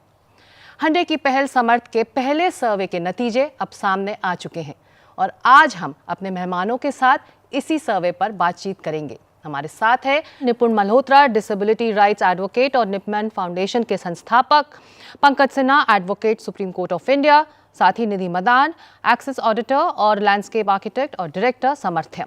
आप सभी का स्वागत है। So before we get into the findings, let's hear from Tejas Naik, Senior Vice President, S Group Business Development of TAM, who conducted this survey. The preparatory work took us around a month, out of which major portion was spent on finalizing and creating a robust questionnaire. Because a robust questionnaire basically gives us a very detailed point of view of the respondent. So once the questionnaire was mutually confirmed, we then did some mock interviews as well, which gave us a more detailed understanding of this project. With all this information, finally we entered the market. We covered almost 20 cities across 6 key states, including Maharashtra, Delhi, MP, West Bengal, Kerala, Karnataka. We covered close to 3,000 samples, out of which 75% were disabled and 25% were not disabled, because we wanted to understand their perspective as well. This project was running for almost 3 months. The fieldwork ran across 3 months. Post that, we took 2 more weeks for data tabulation and 2 more weeks to create the final presentation with key insights. So this is how the entire project flow happened in the past 4 to 5 months. सर्वे को 5 भागों में बांटा गया था ताकि इस बात को बारीकी से समझा जा सके कि दिव्यांगों के लिए महत्वपूर्ण 5 बुनियादी जगहों जैसे कि शिक्षण संस्थान, हमारे स्कूल कॉलेज, हमारे दफ्तर या ऑफिस, हमारे अस्पताल और डिस्पेंसरीज, कम्युनिटी सेंटर्स और हमारे ऑडिटोरियम और सिनेमा हॉल जैसे मनोरंजन की जगह लोगों के लिए कितने सुलभ हैं और यहाँ पहुँचकर उन्हें कोई परेशानी होती है या नहीं। साथ ही राजनीतिक भागीदारी और सरकारी मदद, समाज में जागरूकता का स्तर और विष्णु उनकी आर्थिक और जो भावनात्मक सुरक्षा है, जो इमोशनल और फाइनेंशियल वेलबींग, उससे भी जुड़े सवाल पूछे गए थे। Absolutely. So, it is fairly holistic. It's covered a lot of areas. So, let's get into the findings of the survey and see where the biggest barriers lie. Not surprisingly, transport has emerged as the most significant challenge for people with disabilities as they go about accessing even the most basic needs. The bar graphs which you'll see on your screen represent responses from those with locomotor disabilities on the left and those with visual disabilities on the right. 91% of survey respondents with locomotor disabilities say transport is a barrier to accessing schools, colleges or places of work. 88% say transport is a barrier in accessing healthcare, and 87% consider it their biggest challenge in getting to recreational facilities. Similarly, the lack of accessible transport is the biggest barrier for survey respondents with visual disabilities in getting to school, colleges, places of work, hospitals or clinics, and is a close second in accessing recreational facilities. तो हमारी कोशिश है कि हम इस कार्यक्रम में इस सर्वे की मुख्य बातें सामने रखें, लेकिन ये भी जरूरी है कि सर्वे के हर सवाल के जवाब और हर पहलू पर की गई बातें आप तक पहुंचे। इसीलिए विस्तार से जानकारी आपको मिले, इसके लिए हमारी वेबसाइट ndtv.com/samarth भी तैयार है इस सर्वे के साथ। तो चुनौतियां कहां हैं? हमारे शिक्षण संस्थानों में, दफ्तरों में, अस्पताल और मनोरंजन की जगहों जैसे कि gyms, mall, cinema halls, park आदि में चुनौती है एक्सेसिबिलिटी की कमी, यानी ये सभी जगह वाकई क्या हमारे दिव्यांगों के लिए सुलभ है या नहीं। विजुअल डिसेबिलिटी दिव्यांगों के बीच किए गए सर्वे से पता चलता है कि इमारतों के अंदर आने जाने के लिए नेविगेशन संबंधी जानकारी की कोई व्यवस्था ना होना और स्कूलों और दफ्तरों में ब्रेल मटेरियल की कमी की वजह से शिक्षा और स्वास्थ्य सेवाओं तक वो पूरी तरह से अपनी पहुंच नहीं बना पा रहे या फिर अपने काम के लिए प्रभावी ढंग से योगदान नहीं दे पा रहे हैं। हियरिंग डिसेबिलिटी दिव्यांगों ने बताया कि हियरिंग एड्स की कमी, ऑडियो बेस्ड सहूलियतों की कमी से उनकी शिक्षा, रोजगार और स्वास्थ्य सेवा तक पहुंचने की क्षमता प्रभावित होती है। सर्वे से यह भी पता चला है कि समाज में जागरूकता की कमी की वजह से लोगों की बेरुखी भी एक चुनौती बनी हुई है।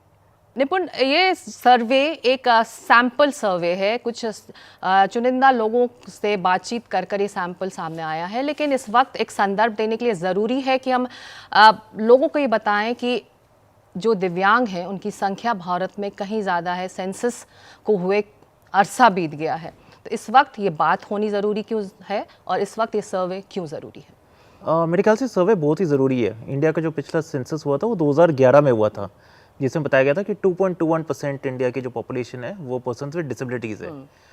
बट एक बात याद करना ज़रूरी है इसमें कि जब वो किया गया था तब इंडिया में खाली 7 डिसेबिलिटी पहचानी जाती थी। पर्सन्स विद डिसेबिलिटीज़ एक्ट 1995 तब लीगली इन्फोर्स था। 2016 में rights of persons with disabilities act आया है, जो नया एक्ट है जिसमें 21 डिसेबिलिटी पहचानी गई हैं। तो उसके कारण संख्या डिसेबल लोगों की इंडिया में बढ़ेगी ज़रूर।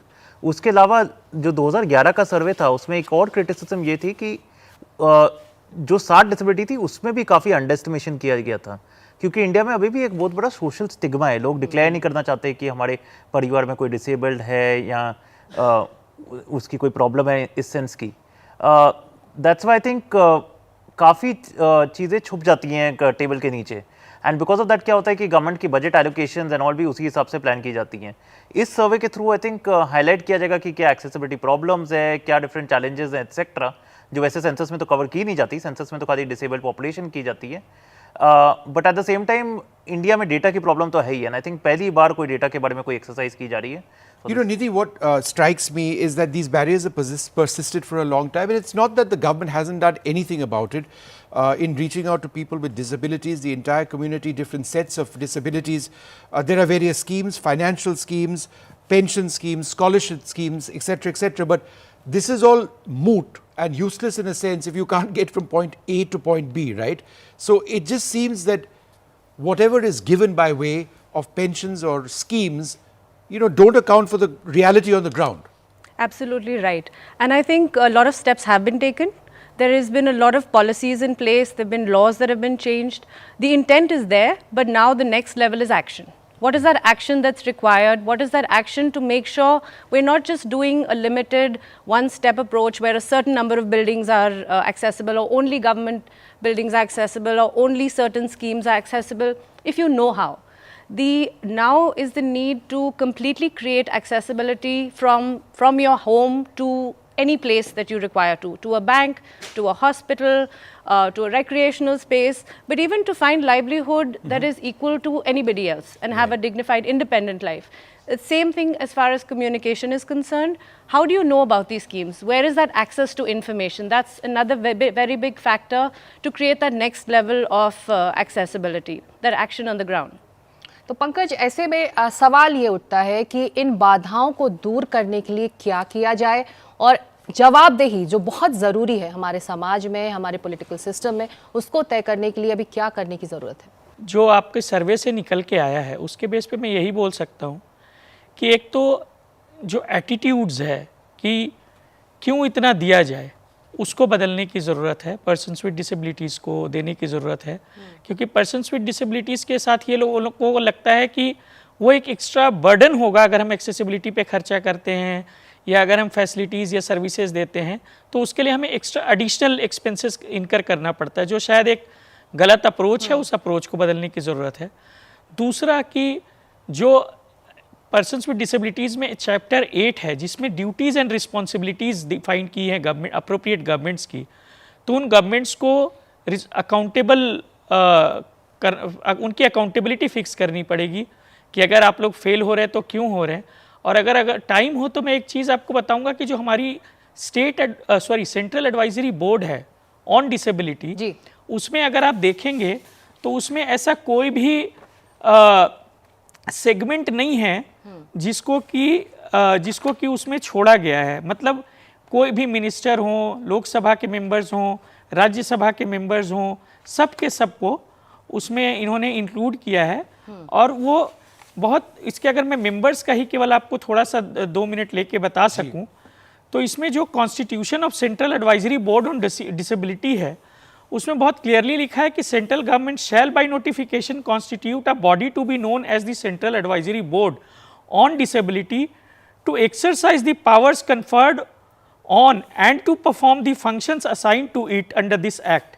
The central advisory board shall consist of, and this is very important, the minister in charge of Department of Disability Affairs in the central government, chairperson ex officio. Pankaj जो कह रहे निधि, मैं इसको और आगे बढ़ाऊंगी। मंशा है, इंटेंट है, लेकिन जब जमीन पर काम होता दिखाई नहीं देता तो मन करता है कि जवाबदेही तय होनी इस वक्त बहुत ज़रूरी है।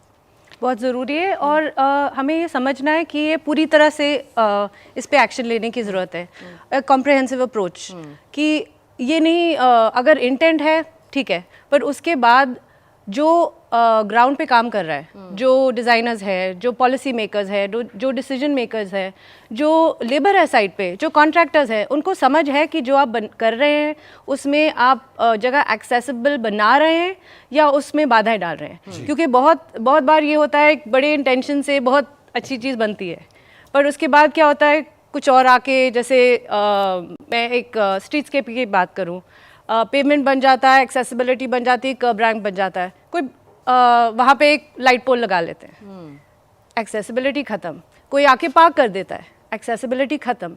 सो हर लेवल पे ये अवेयरनेस इम्पॉर्टेंट है, ये एक्शन इम्पॉर्टेंट है और इन्फोर्समेंट बहुत इम्पॉर्टेंट है कि ना कि इंटेंट हो बट एक्शन रहे, इन्फोर्समेंट रहे, अवेयरनेस रहे और ये कंटिन्यूसली बढ़ता जाएगा, तभी ये मूवमेंट सक्सेसफुल हो. बहुत अहम बात आप कर रही हैं निधि. विष्णु, मंशा होनी चाहिए, इंटेंट होना चाहिए, लेकिन उसके बाद आगे बढ़कर उसको इम्प्लीमेंट करना चाहिए, उसके बाद जवाबदेही भी और जागरूकता की बात निधि कर रही है. तो वक्त एक छोटे से ब्रेक का, हम लौट रहे हैं इस खास पहल की चर्चा में.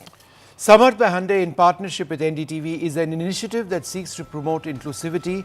And as we mentioned, the goal is to change perceptions, enhance the quality of life for people with disabilities. We'll take a short break now. We'll be right back.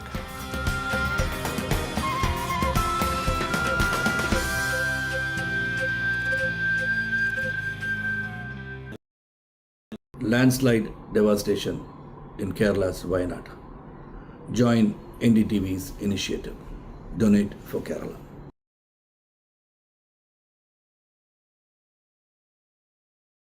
Stay informed and entertained with the new and updated NDTV News app.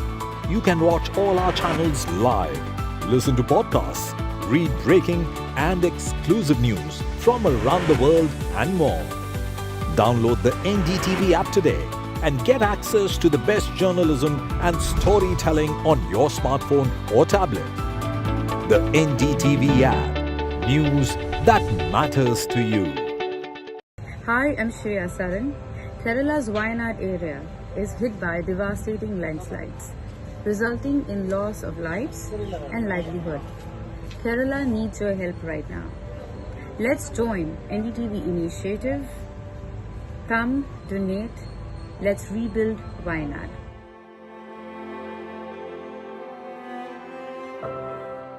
Landslide devastation in Kerala's Wayanad.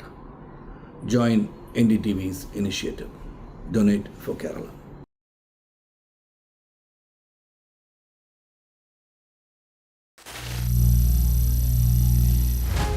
Some people say the metaverse will only be virtual. One day this lecture hall will be made of code, and driverless cars would be trapped in intersections. But even in this maze of the future, you can't wish away health. It's time to become more resilient.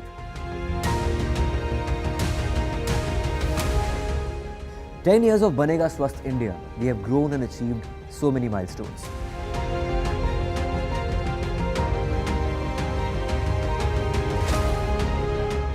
And now I have a plan to beat the urgency, to stop breathing with difficulty, to relieve getting choked with inactivity.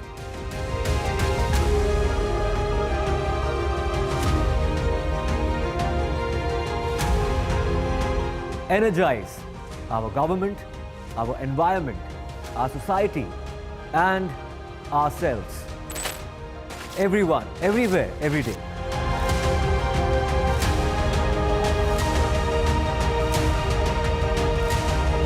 Banega Swasth India. One world hygiene. Stay informed and entertained with the new and updated NDTV News app. You can watch all our channels live, listen to podcasts, read breaking and exclusive news from around the world and more. Download the NDTV app today and get access to the best journalism and storytelling on your smartphone or tablet. The NDTV app. News that matters to you. Landslide devastation in Kerala's Wayanad. Join NDTV's initiative. Donate for Kerala.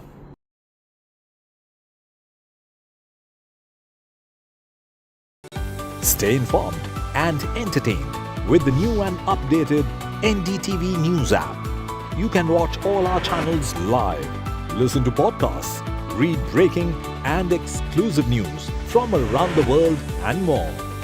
Download the NDTV app today and get access to the best journalism and storytelling on your smartphone or tablet.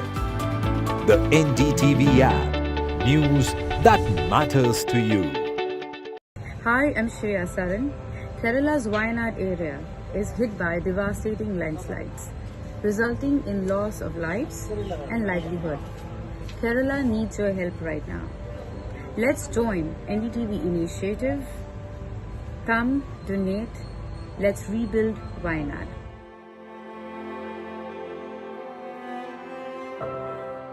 Landslide devastation in Kerala's Wayanad. Join NDTV's initiative. Donate for Kerala.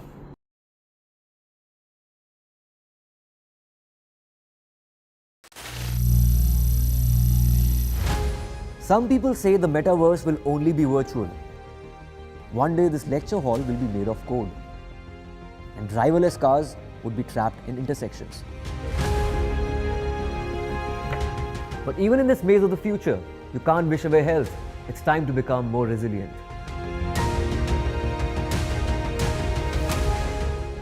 "10 years of Banega Swasth India, we have grown and achieved so many milestones.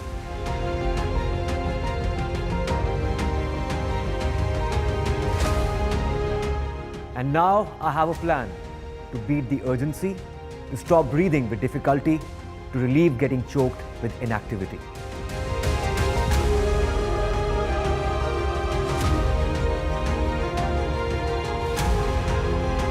Energize our government, our environment, our society, and ourselves.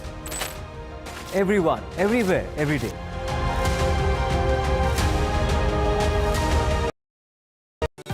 Stay informed and entertained with the new and updated NDTV News app.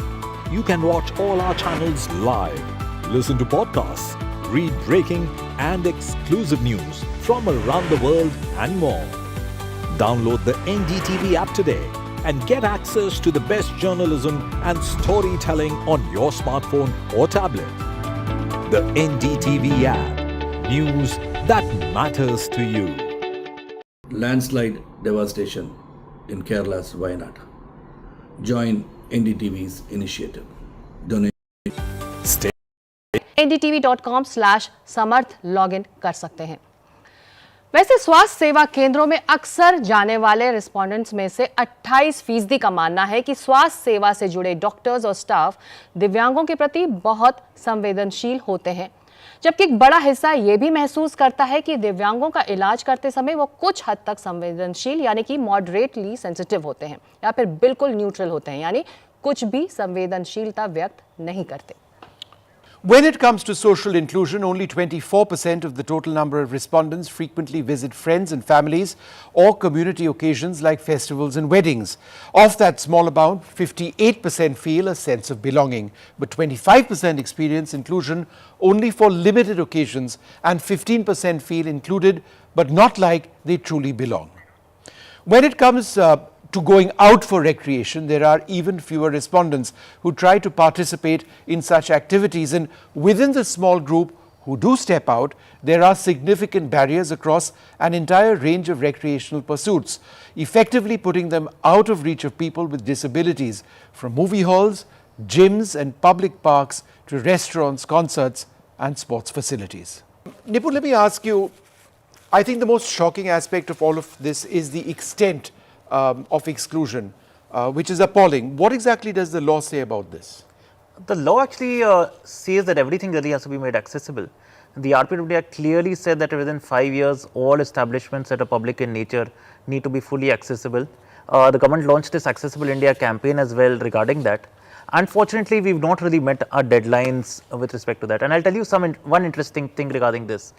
The building bylaws, which are made by every state, have not really incorporated any of the accessibility guidelines which were put into the RPWD Act.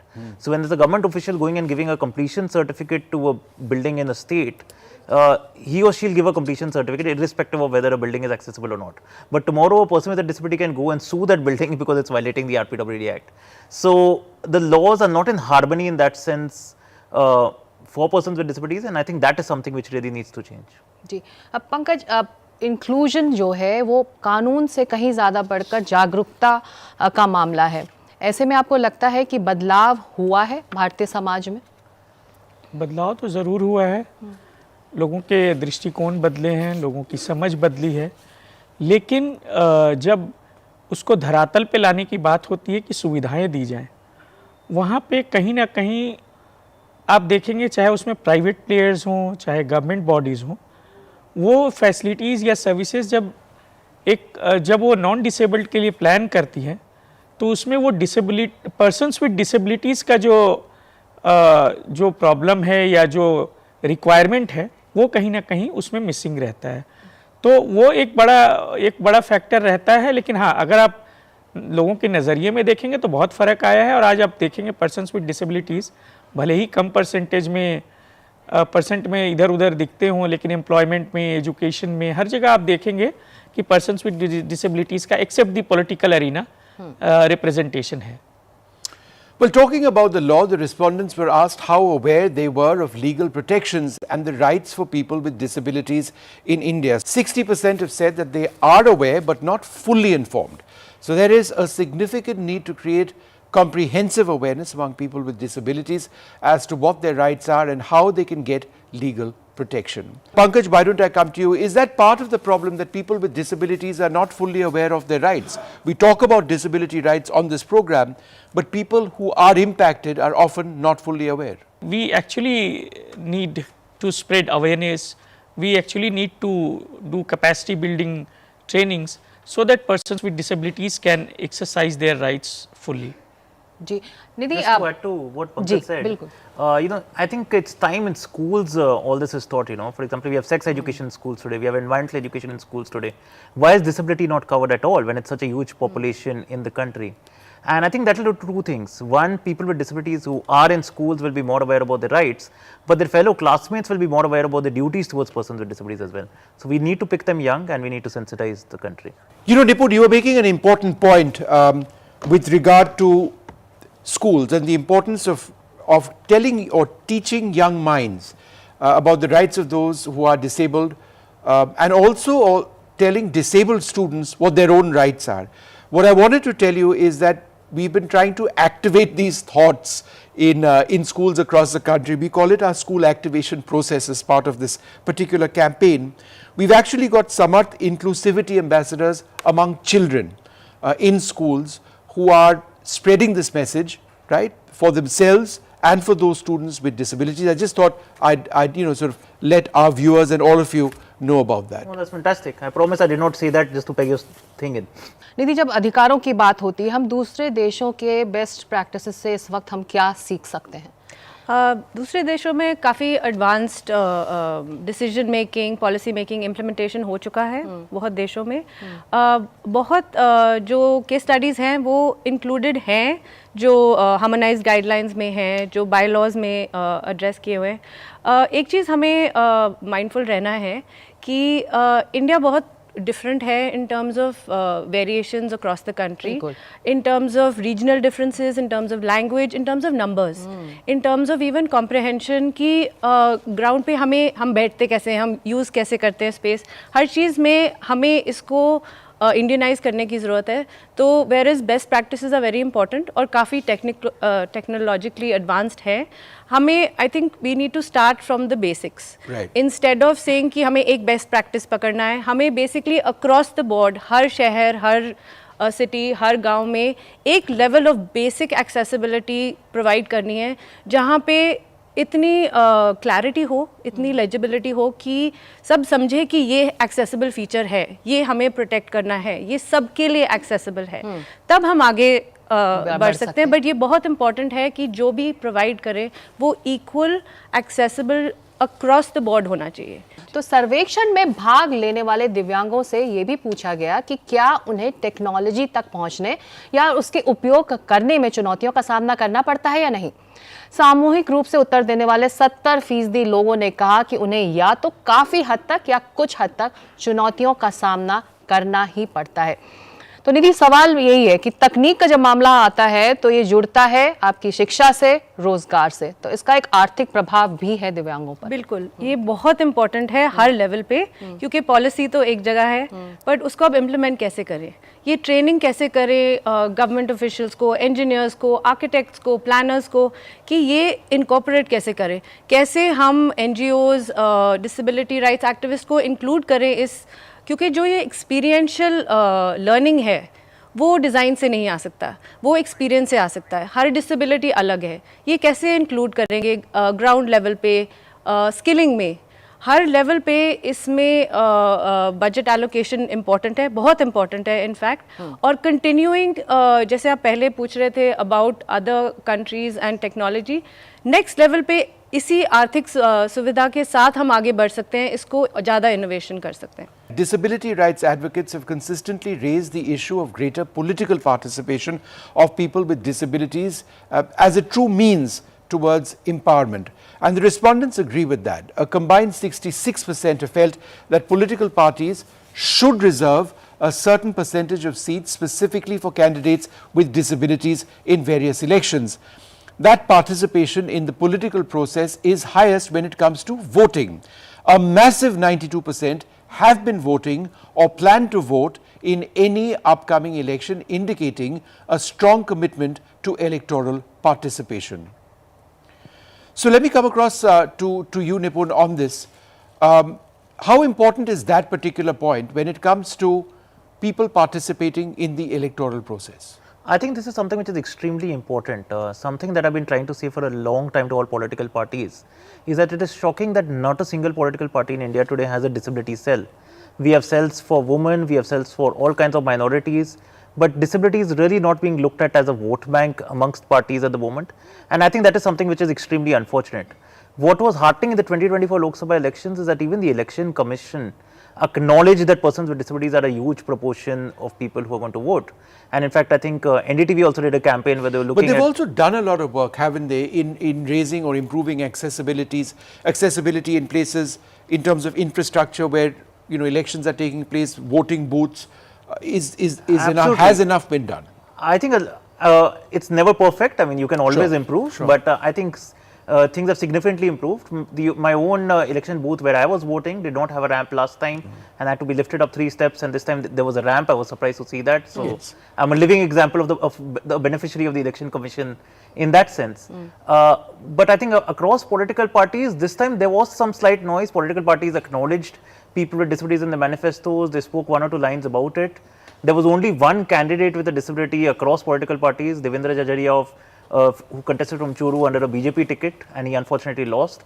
But other than that, not a single political party made even a single person with a disability contest.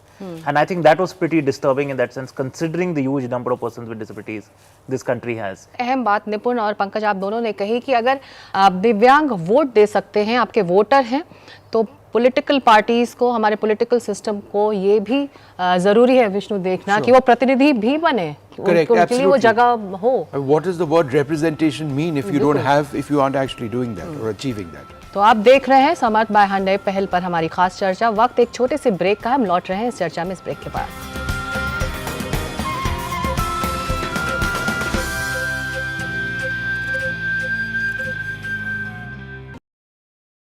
Landslide devastation in Kerala's Wayanad. Join NDTV's initiative. Donate for Kerala.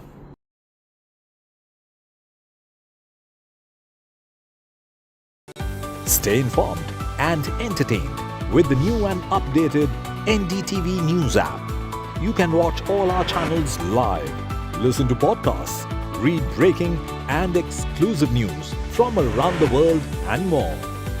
Download the NDTV app today and get access to the best journalism and storytelling on your smartphone or tablet. The NDTV app. News that matters to you. Hi, I'm Shri Akal.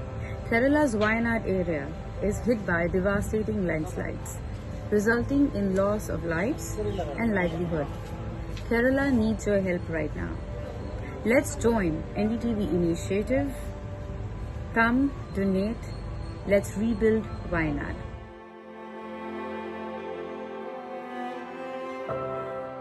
Landslide devastation in Kerala's Wayanad. Join NDTV's initiative. Donate for Kerala.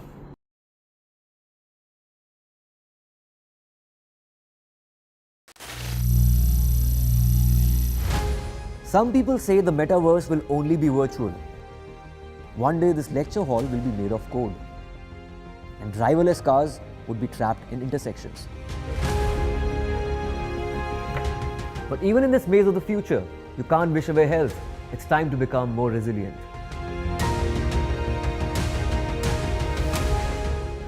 "10 years of Banega Swasth India, we have grown and achieved so many milestones.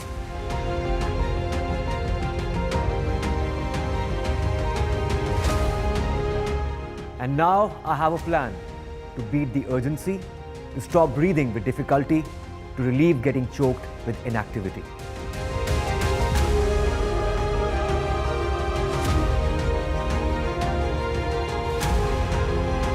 Energize our government, our environment, our society, and ourselves. Everyone, everywhere, every day.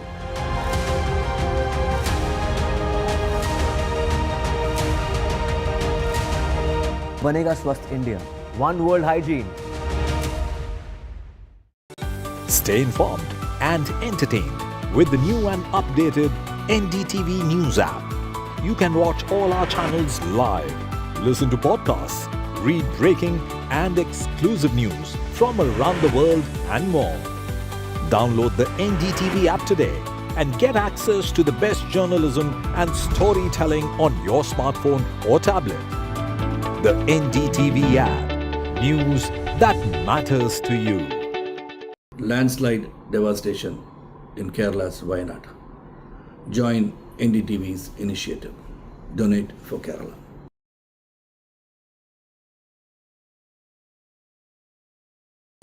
Stay informed and entertained with the new and updated NDTV News app. You can watch all our channels live.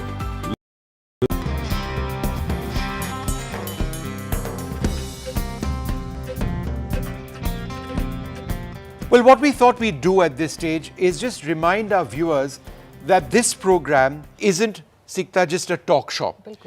We are discussing ideas, but we're going to act on them. And that's, I think, what makes this different. In fact, with chief ministers in the government as well, all of these ideas and points of action will be taken to them with a very basic message. Please act, right? What we can also do at this stage is go through some of the key action points. And all of our panelists have action points. So before I come across to Nipun, I'm just going to quickly summarize the points that he's mentioned. Number one, accessibility in all physical, digital and transport infrastructure. That's his big focus. Access to quality healthcare, including insurance, transparency and efficiency in disability certification, and making disabilities a priority, or making disability a priority in the budget making process. And also one more, increasing awareness about the rights of people within the Disabilities Act. So let me ask you a question on this. You mentioned insurance, and that's not something which we've discussed at length. When one talks about insurance and equity and insurance policies, which affect all of us, it doesn't matter whether you are disabled or not, how crucial is it that those with disabilities are adequately represented? I think this is something which is extremely important. I myself do not have an health insurance today because I've applied to multiple private health insurance companies and I've been denied health insurance. But Pankaj, is this not legal, illegal completely? This is illegal, yeah. On any part of our constitution, the right to equality is fundamental, right? See, actually IRDA is supposed to regulate it. But unfortunately, the roles which IRDA is supposed to play has completely been abdicated. So, when persons with disabilities have to be given insurance, they have to be given. But just so that we understand, and Nipun, let me come back to you on this, are there not health providers or insurance providers in India who actually do provide proper insurance for those with disabilities, or do they choose on the basis of the disability? So over the last decade, there's been a lot of litigation around insurance and disability. There's a famous Saurabh Shukla case that happened in the Delhi High Court as well, after which a certain category of disabilities was opened up for insurance. My disability is a congenital disability, which is a disability I was born with. Insurance companies are still discriminating against my particular category, and ironically today my wheelchair has an insurance, but I don't have an insurance, and my case is pending in the Delhi High Court. That's shocking. बिल्कुल. That's absolutely shocking.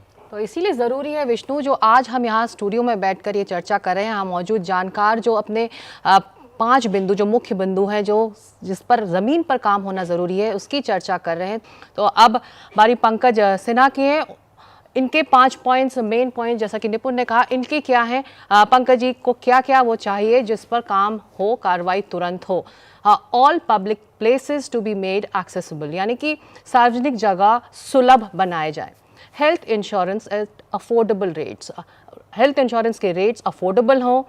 तीसरा जो मुख्य बिंदु पंकज जी कह रहे हैं, UDID card the only document required to prove disability, यानी कि आधार कार्ड ही इकलौता ऐसा डॉक्यूमेंट होना चाहिए जिससे के ज़रिए आप अपनी डिसेबिलिटी प्रूव कर पाएँ। और साथ ही मेकिंग फन ऑफ डिसेबिलिटी और disabled people must be band in all types of media. साथ ही जो 5वां पॉइंट पंकज जी चाहते हैं कि cooperatives at district level to provide jobs. तो ये 5 अहम बिंदु है जिस पर पंकज सिन्हा के मुताबिक इस वक्त तुरंत कार्रवाई होनी चाहिए। लेकिन पंकज जी, आप UDID card the only document चाहते हैं, लेकिन इस वक्त आपको लग रहा है जो खबर जिस तरह से चल रही, जो हेडलाइंस हैं हाल के दिनों की, आपको लग रहा है ये वाइबल है?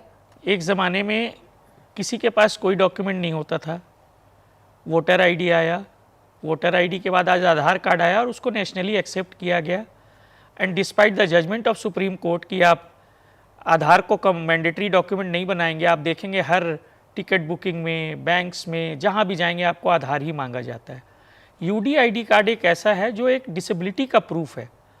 तो अगर वो UDID card unique identity card है वो डिसेबिलिटी का, तो उसको भी अगर पर्सन्स विद डिसेबिलिटीज़ के संदर्भ में एक ही पहचान पत्र बना दिया जाए और उसी को हर जगह इस्तेमाल करने दिया जाए, चाहे टिकट बुकिंग हो, चाहे बैंक्स अकाउंट्स हो, चाहे एडमिशन्स का मामला हो, चाहे जॉब्स का मामला हो, तो मुझे लगता है उससे अच्छा कुछ हो नहीं सकता। तो चाह लेंगे तो हो जाएगा और नहीं चाहेंगे तो हमेशा प्रॉब्लम रहेगी। दीदी आप कुछ ऐड हाँ करना जी, ये UDID अभी बहुत नए फेज़ में है एंड क्योंकि इमीडिएटली उसको इंश्योर करने में काफ़ी टाइम लगेगा। So currently the disability certificate acts as a identifier of a disability and इसकी कवरेज बहुत वाइड स्प्रेड है। So we have to be careful that in taking a new system there is a transition period to manage that system, because there are already people struggling to get the UDID. It's taking a lot of effort, it's taking a lot of work, and in the absence of which they're missing out on benefits. So we have to be careful that does not become an issue. आगे बढ़ने से पहले निपुण एक छोटा सा सवाल, हाल के दिनों में मीडिया में, सोशल मीडिया में जो पोर्ट्रेल्स हुए हैं दिव्यांगों के, उसको लेकर भी आप कोर्ट पहुंचे थे और आपने वो मामला जीता भी है, आपके हक में आया वो फैसला। तो ऐसे में सेंसिटिविटी की कमी एक बार फिर दर्शाती है, चाहे वो मीडिया हो, सोशल मीडिया हो, लोगों में।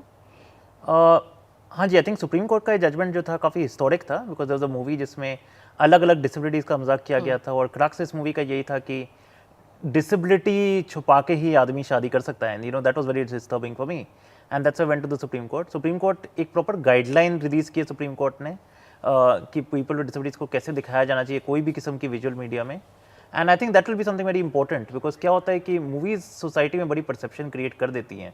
They can reinforce a negative attitude or they can change a negative attitude and make it positive. So I'm glad the Supreme Court has done what it has done. And, yeah.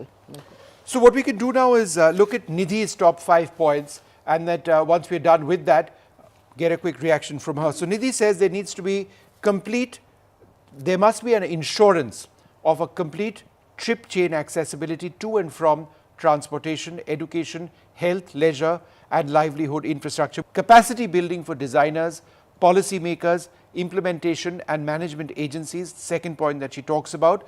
Mass awareness campaigns for the public for behavioral change, right? That's what this is all about.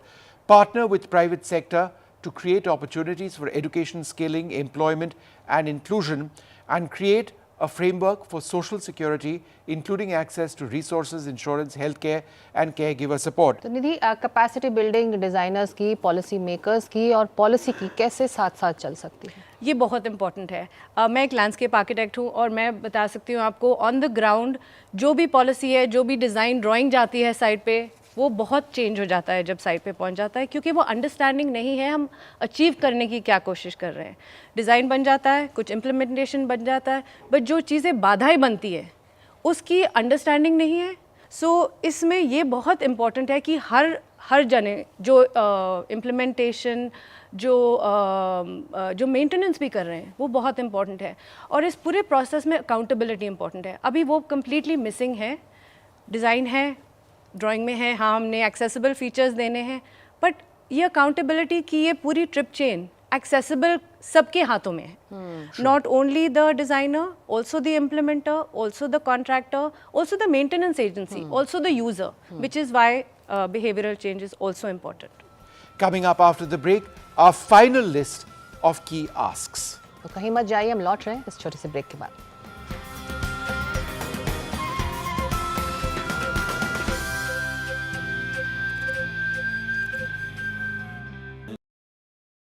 Hi, I'm Shri Akal. Kerala's Wayanad area is hit by devastating landslides, resulting in loss of lives and livelihood. Kerala needs your help right now. Let's join NDTV initiative. Come, donate. Let's rebuild Wayanad.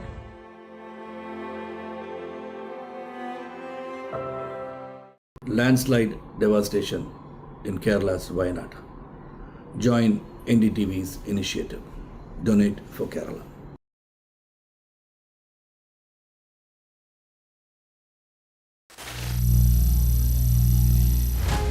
Some people say the metaverse will only be virtual. One day this lecture hall will be made of code, and driverless cars would be trapped in intersections. But even in this maze of the future, you can't wish away health. It's time to become more resilient.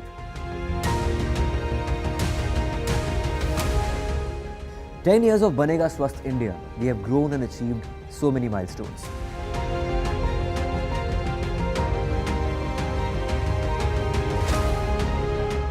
And now I have a plan to beat the urgency, to stop breathing with difficulty, to relieve getting choked with inactivity.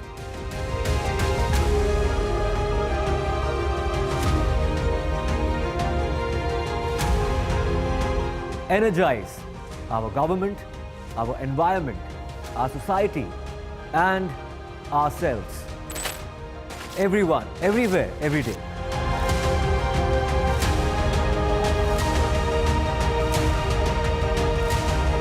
Banega Swasth India. One world hygiene.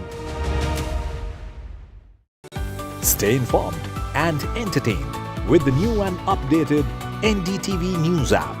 You can watch all our channels live, listen to podcasts, read breaking and exclusive news from around the world and more. Download the NDTV app today and get access to the best journalism and storytelling on your smartphone or tablet. The NDTV app. News that matters to you. Landslide devastation in Kerala's Wayanad. Join NDTV's initiative. Donate for Kerala.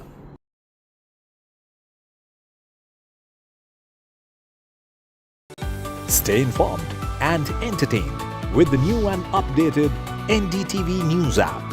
You can watch all our channels live, listen to podcasts, read breaking and exclusive news from around the world and more.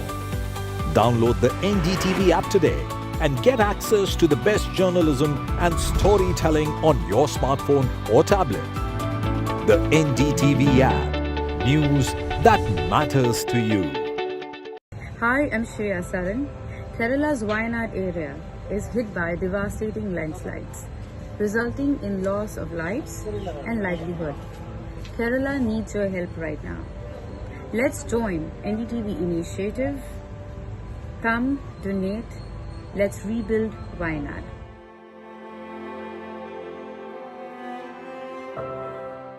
Landslide devastation in Kerala's Wayanad. Join NDTV's initiative. Donate for Kerala.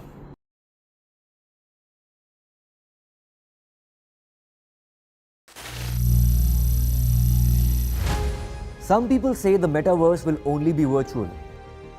One day this lecture hall will be made of code, and driverless cars would be trapped in intersections. But even in this maze of the future, you can't wish away health. It's time to become more resilient.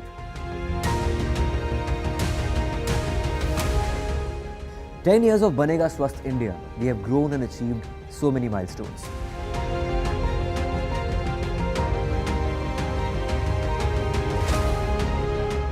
And now I have a plan to beat the urgency, to stop breathing with difficulty, to relieve getting choked with inactivity.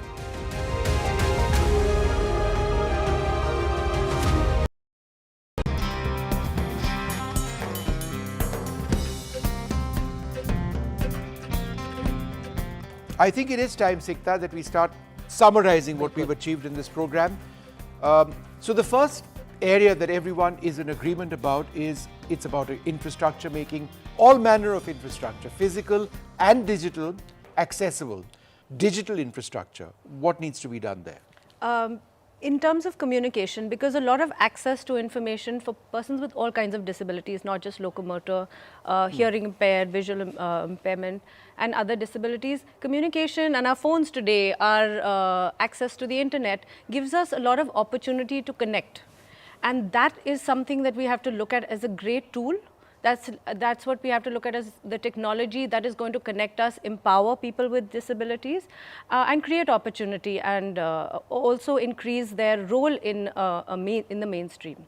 तो दूसरा जो मुख्य बिंदु है, जो second main point है, health care और insurance इस वक्त दिव्यांगों के लिए अहम है और इस पर कार्रवाई होनी चाहिए। निपुण, आप ये बात अपनी रख चुके हैं कि आप खुद इस पूरी मुश्किल से गुजरे हैं और ये ज़रूरी है इस वक्त कि तुरंत इस लेवल पर कार्रवाई हो कि दिव्यांगों को और ज़्यादा परेशानी ना हो इस मोर्चे पर। बिल्कुल, हेल्थ केयर पे आने के पहले I would like to make one comment on accessibility because we have spoken a lot about it throughout this our.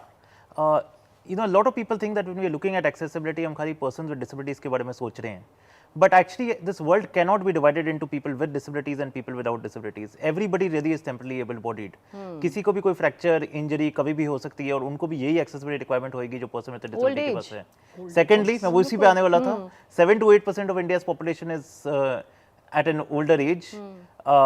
After a certain age, you might start not seeing properly, not hearing properly, or stop walking properly, and वही accessibility requirements वापस आपके पास आएंगी. आपने digital infrastructure की भी बात की थी. Digital infrastructure is very important, especially for people with visual disabilities. You know, एक blind person ने मेरे को एक बार मजाक में बोला था कि आपकी दिक्कत होती है कि आप ऑफिस कैसे एंटर करोगे. मेरी दिक्कत होती है कि जब मैं ऑफिस एंटर कर लूंगा और मैं कंप्यूटर पे बैठूंगा, मेरे को वेबसाइट एक्सेसिबल मिलेगी कि नहीं. That is something which is extremely important today for them.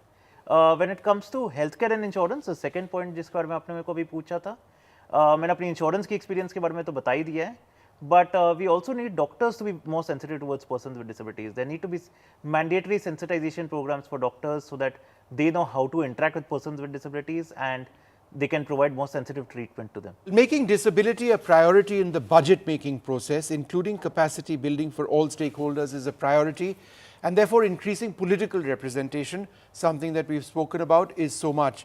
Let's talk about political representation, Nipun.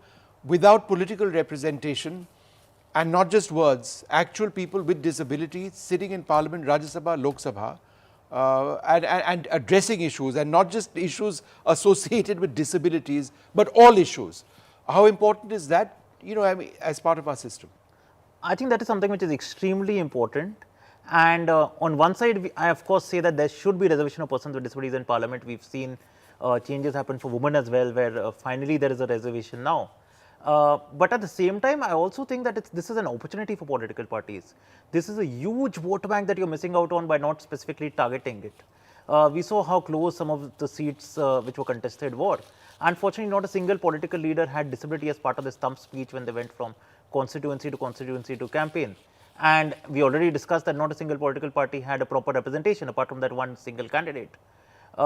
This is a huge opportunity that is missing, and we will keep fighting for reservation for persons with disabilities, but before that, a political party start looking at this as an opportunity and start grooming a few candidates with disabilities. You will not only attract a vote bank which is persons with disabilities, but their families as well. And I think that is what parties are missing out on. And this particular point that you raised was budget making process.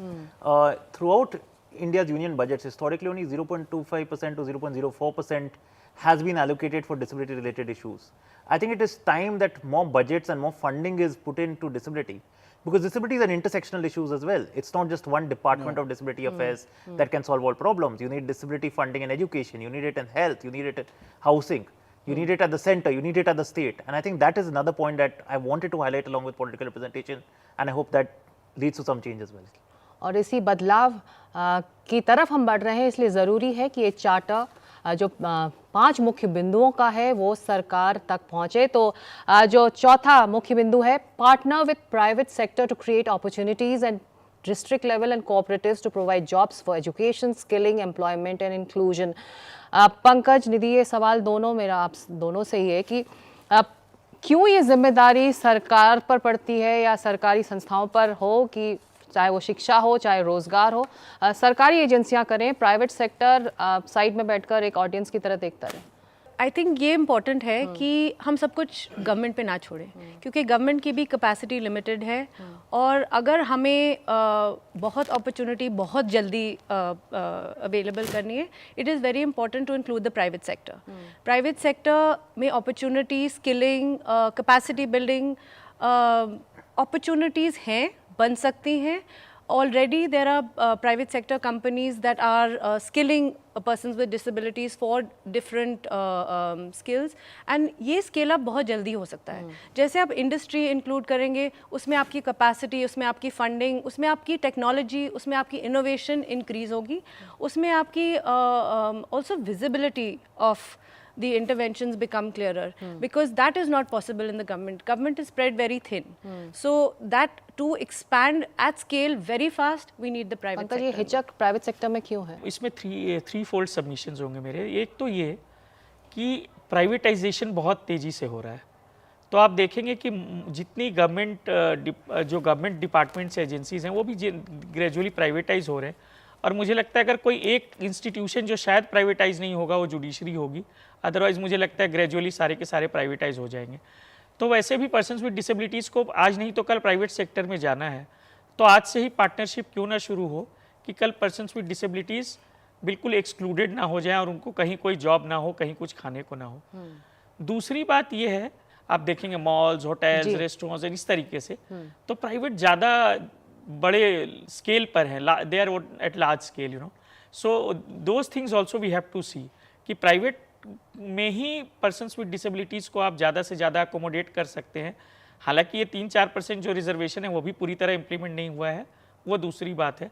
Private में क्यों इतनी hesitation है या reluctant है private इनको लेने में, उसका रीज़न बहुत सिंपल है, जो मैंने शुरू में ही बोला था कि प्राइवेट को भी यही लगता है कि हमें एडिशनल एक्सपेंसेस इनकर करना होगा। उन्हें ये लगता है कि जो एक होता है प्रिजम्पशन ऑफ इनकॉम्पिटेंस, उनको लगता है कि पर्सन्स विद डिसेबिलिटीज़ का जो कैपेसिटी होगा वो बहुत रिड्यूस्ड होगा, वो उस तरीके से हमें काम नहीं दे पाएंगे। और तीसरी जो सबसे इम्पॉर्टेंट है कि प्राइवेट सेक्टर में किसी आदमी को उसकी जो जॉब या रिस्पॉन्सिबिलिटी होती है उससे ज़्यादा काम दिए जाते हैं। हालांकि वो एडिशनल चार्जेस गवर्नमेंट में भी दिए जाते हैं, लेकिन इसमें कई ऐसे और भी काम कराए जाते हैं जो शायद वो पर्सन्स विद डिसेबिलिटीज से नहीं ले पाएंगे। और लास्ट जो होगा वो ये कि उनको लगता है कि पर्सन्स विद डिसेबिलिटीज़ को हमने अगर आज ले लिया तो कल उनके साथ अगर कोई ट्रेजेडी हो गई तो उसका जो हमें डैमेजेस या कंपनसेशन देना होगा वो भी शायद एक बहुत बड़ा रिस्क मान लेते हैं, बिना ये समझे कि पर्सन्स विद डिसेबिलिटीज भी उतने ही अकाउंटेबल होंगे, उतने ही समझदार होंगे, वो भी अपनी रिस्पॉन्सिबिलिटी को समझेंगे। Can I come just half a sec? I need to go on to our last point over here, the fifth point: mass awareness campaigns for the public and increasing awareness about the rights of people with disabilities, with the Disabilities Act, in fact. Why? The goal being to ensure that there is behavioral change. So, in fact, would you like to take this, the fifth point that we are talking about, mass awareness campaigns for behavioral change of the general public? Absolutely, and I think these mass awareness campaigns are important not just on the Rights of Persons with Disabilities Act 2016, but on disability in general. Just like I was listening to my fellow panelists here talking about the private sector, we actually need to change the perception, in my opinion, when it comes to the private sector as well. I disagree with them slightly. I think we need to show to the private sector that there is a business case for hiring persons with disabilities, rather than looking at persons with disabilities just as a charity. The IT sector, the hospitality sector are two industries that have been role models for hiring persons with disabilities, and they have noticed two trends. A, the efficiencies have actually gone up, and B, attrition has actually gone down. So there's a business case in that sense. Just like that, I think throughout the country, we need to have a behavioral change towards how persons with disabilities are perceived. We need people with disabilities to know their rights. We need the country to know its duties towards persons with disabilities is more important than that. And I think this is my last point. We need people to realize that people with disabilities can be an economic contributor to the country as well. And if India really wants to become an economic superpower, we cannot really leave behind the at least 7 to 8%, if not more, which is a percentage of the population that the disabled are from the economy in that sense. बिल्कुल, तो हमारे सर्वे के बाद विष्णु हमारा charter भी तैयार है और आज हम इस वादे के साथ ये कार्यक्रम को ख़त्म कर रहे हैं कि हंडे समर्थ की पहल जारी रहेगी। हम रुकने वाले नहीं हैं, हमारी कोशिशें जारी रहेंगी। हम इस पहल के लिए प्रतिबद्ध हैं। हम अपना आज का चार्टर सरकार तक पहुंचाएंगे, ये वादा है। Again, as Sikta mentioned, these findings and our 5 action points from today that are focused on creating a more accessible world will also be presented to key ministries, stakeholders in the government, at the centre, at states. It is a commitment that we will revisit every year, along with our annual survey, with the idea of eventually bringing, hoping and praying for change. I'd like to thank all of you very much for being with us. Goodbye. Namaskar.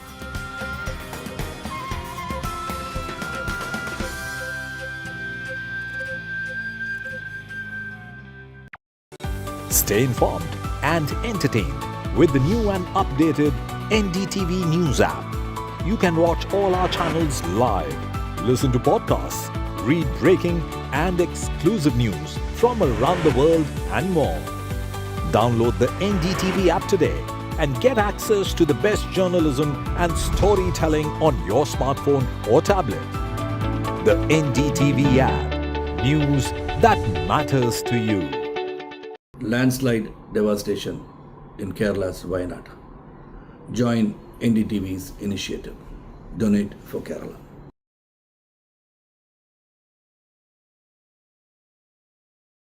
Stay informed and entertained with the new and updated NDTV News app. You can watch all our channels live, listen to podcasts, read breaking and exclusive news from around the world and more. Download the NDTV app today and get access to the best journalism and storytelling on your smartphone or tablet. The NDTV app. News that matters to you. Hi, I'm Shri Akal. Kerala's Wayanad area is hit by devastating landslides, resulting in loss of lives and livelihood. Kerala needs your help right now. Let's join NDTV initiative. Come, donate, let's rebuild Wayanad.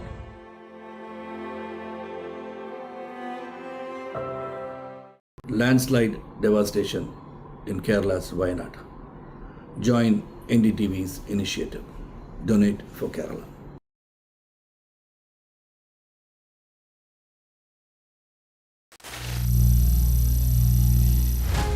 Some people say the metaverse will only be virtual. One day this lecture hall will be made of code, and driverless cars would be trapped in intersections. But even in this maze of the future, you can't wish away health.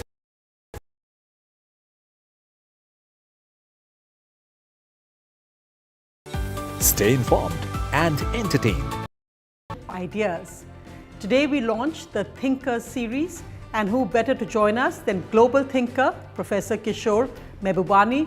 Professor Mehbubani is currently a distinguished fellow at the National University of Singapore. He was also the founding dean of the Lee Kuan Yew School of Public Policy, and of course has been an international diplomat, a prolific writer, and currently has just written his 10th book.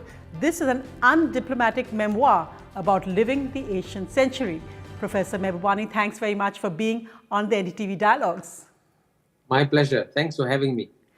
Let me begin by asking you an undiplomatic question. You just wrote a column in the FT, and for many India watchers and of course Indians here, it was very interesting because you proposed that the UK should actually give up its place on the UN Security Council for India. Why did you say that, and what was the reasoning behind that strongly worded article? Well, I can tell you that this is not rocket science. This is just plain common sense. You know, I was ambassador to the UN twice, from 84 to 89 and 98 to 2004. And it's very clear that when the founders of the UN, created the UN, they realized that the only way to make the United Nations work is to make sure that all the great powers of the day have a vested interest in the UN and not leave it. And that's why they gave the great powers, veto powers, and permanent membership of the UN Security Council. And I can say that the lesson that they learned from the collapse of the League of Nations early in the 20th century is that if a great power leaves, organization collapses. But they also believed that you must have the great powers of today, not the great powers of yesterday. Unfortunately, they didn't create a mechanism for changing the seats, but that it was very clear that what they had in mind was to ensure that the great powers of the day were entrenched in the United Nations. And today there's absolutely no question that India is the third most powerful country in the world after United States and China. And Great Britain is no longer great, as we know.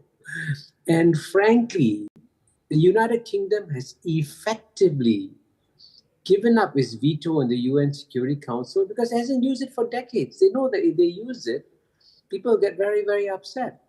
So the logical thing to do is for the UK to give up its seat to India. And of course, India has been saying this now, whether it's Prime Minister Modi, whether it's Foreign Minister Jay Shankar, that really the UN and other multilateral organizations need to reform or, in a sense, perish. Now, interestingly, we've seen also that geopolitically, India has made a number of strategic moves over the last years. And of course, Prime Minister Modi being both in first Russia and then Ukraine, and India making it very clear that diplomatically and geopolitically, it's following the India way. How do you see these moves, and especially an interesting perspective from you, because it comes away from the West's planning that India often has to listen to in terms of analysis of its foreign policy? Yeah, well, first a quick word on reform. I think Prime Minister Modi and Foreign Minister Dr. Jaishankar are absolutely right that the time has come to reform the United Nations. But, you know, as I said, having been ambassador there for over 10 years, they've been talking about Security Council reform since 1992, and nothing has happened. And that's why we need to make some dramatic moves, like persuading the United Kingdom to give up its seat to India. And that will be a step-by-step way of trying to improve, change the Security Council. But you're also right when you say that the India clearly is playing a bigger and bigger role in the world. I mean, look at the fact. Let me ask yourself a simple question. How many leaders in the world can comfortably visit both Russia and Ukraine and be received warmly by both countries? Very, very few countries in the world. And the fact that Prime Minister Modi can do that is a sign of how India has arrived as a major geopolitical actor. And therefore, the greatest scope that is given to India to play a role globally, like, for example, giving it a permanent membership in the UN Security Council, will enable India to do much more in terms of creating a better world. Could this not happen with an expansion rather than giving up? Because we both know how idealistic it may sound, and especially in the UK, I mean, I doubt that any country would give up. You have, of course, made an argument on why they would actually give up that membership. Is there not an argument for expansion instead, or a recognition that you can't ignore the country which is currently the most populous in the world?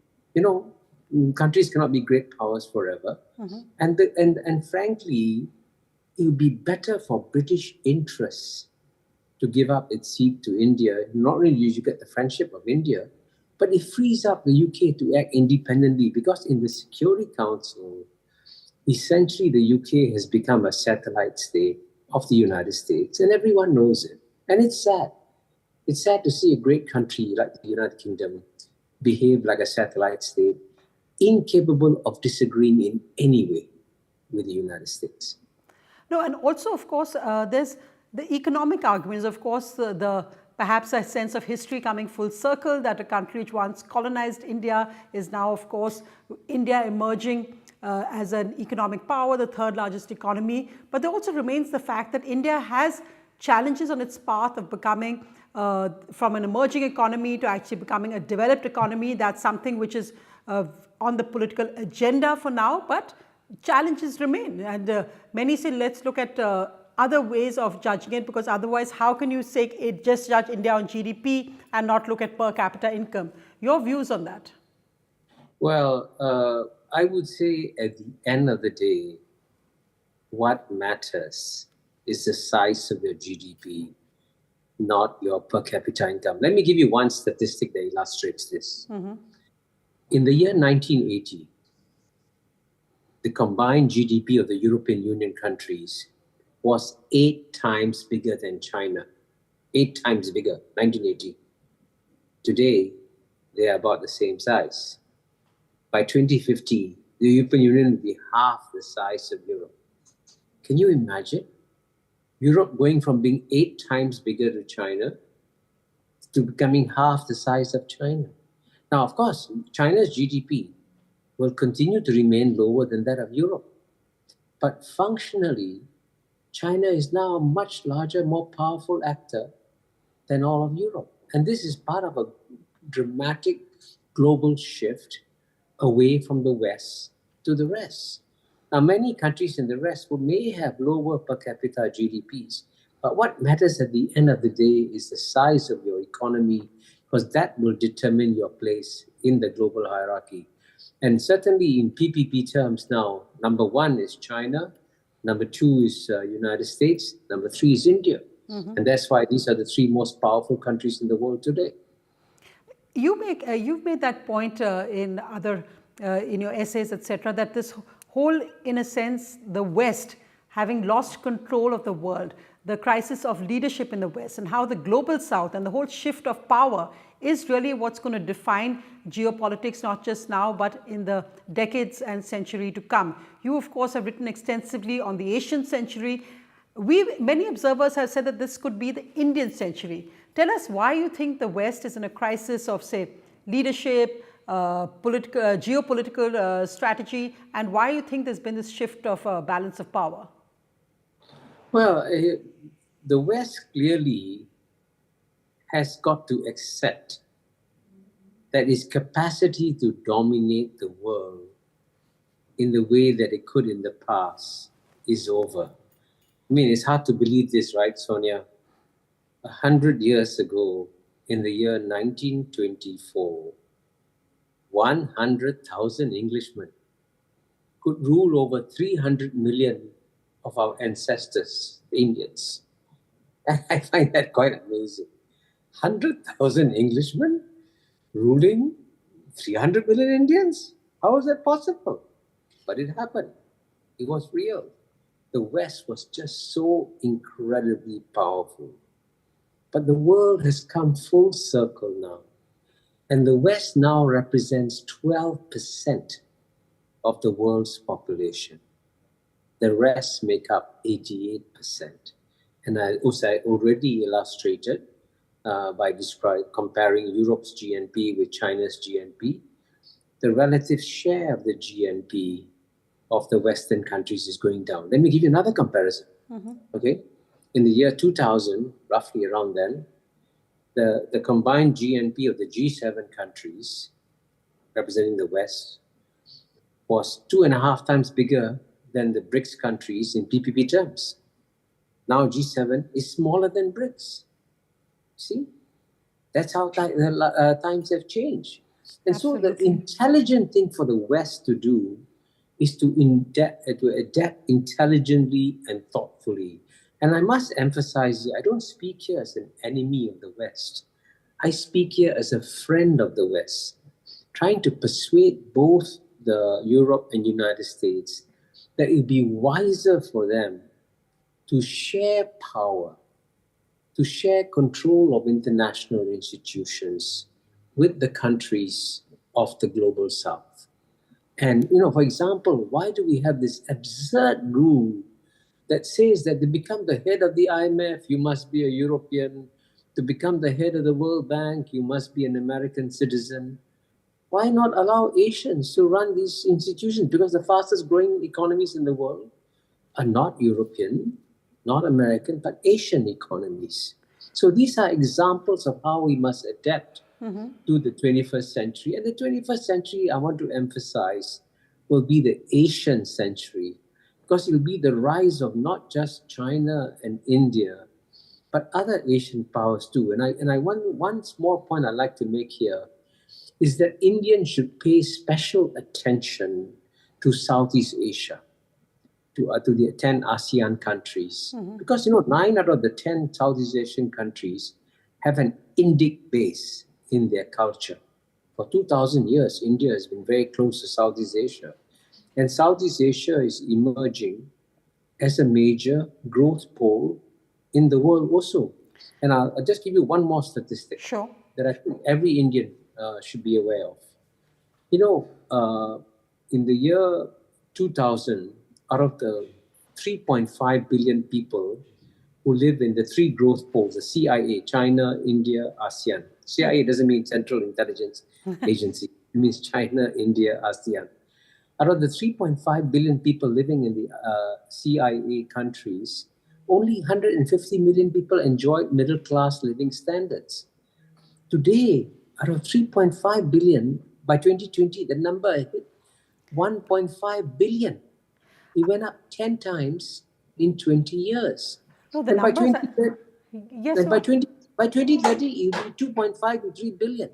The numbers are, the scale is actually staggering. And what I wanted to ask, because you made that point also about Western ideas and thoughts, which tend to have dominated the worldview because of the earlier dominance. And this whole issue of democracy, liberal democracies, etc. India, in that sense, is an outlier of democracy given our region of South Asia, where we, of course, face from Pakistan, India, Pakistan are completely dehyphenated. But you've got Pakistan on one border, you've got China on another border, you've got Bangladesh, and we've seen the collapse that suddenly happened there. Where do you see India geopolitically in a very difficult region, and also a region where they are currently a democratic outlier? We saw also what's happened in Sri Lanka 2 years ago. So the whole South Asian model of democracy and the Asian model of democracy has been very, very different from what we've seen in the West. And clearly there's no one size that fits all. You're absolutely right. There's no one size that fits all. And it's true that many developing countries are struggling with democracy, but there are also, importantly, some success stories that we should pay attention to. India is, of course, a very good success story in democracy. You have regular elections, and the winning parties accept the results of the elections.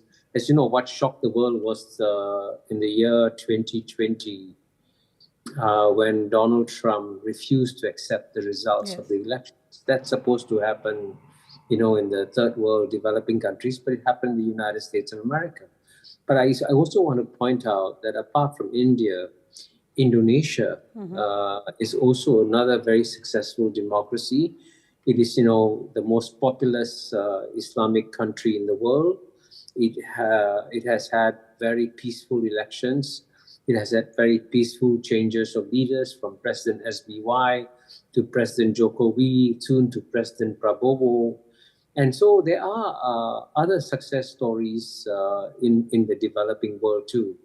And I think in the case of India, I think it's important for India to continue to succeed and serve as a source of inspiration for Asia and for the rest of the world. You've talked about, I mentioned briefly the crisis of Western leadership that you've talked about. And we've seen in a time when the world seems to be in global conflict, what's currently happening in Ukraine, between Ukraine and Russia, what's currently happening in Gaza. And you said this is actually a failure in a sense of geopolitics. Tell me more about what you meant about that. And let's just look also at what's currently happening between India and China. Well, I've been studying geopolitics now for, I guess, 53 years, since 1971. And I think we should have a simple rule that says that wars reflect geopolitical incompetence. Peace reflects geopolitical competence.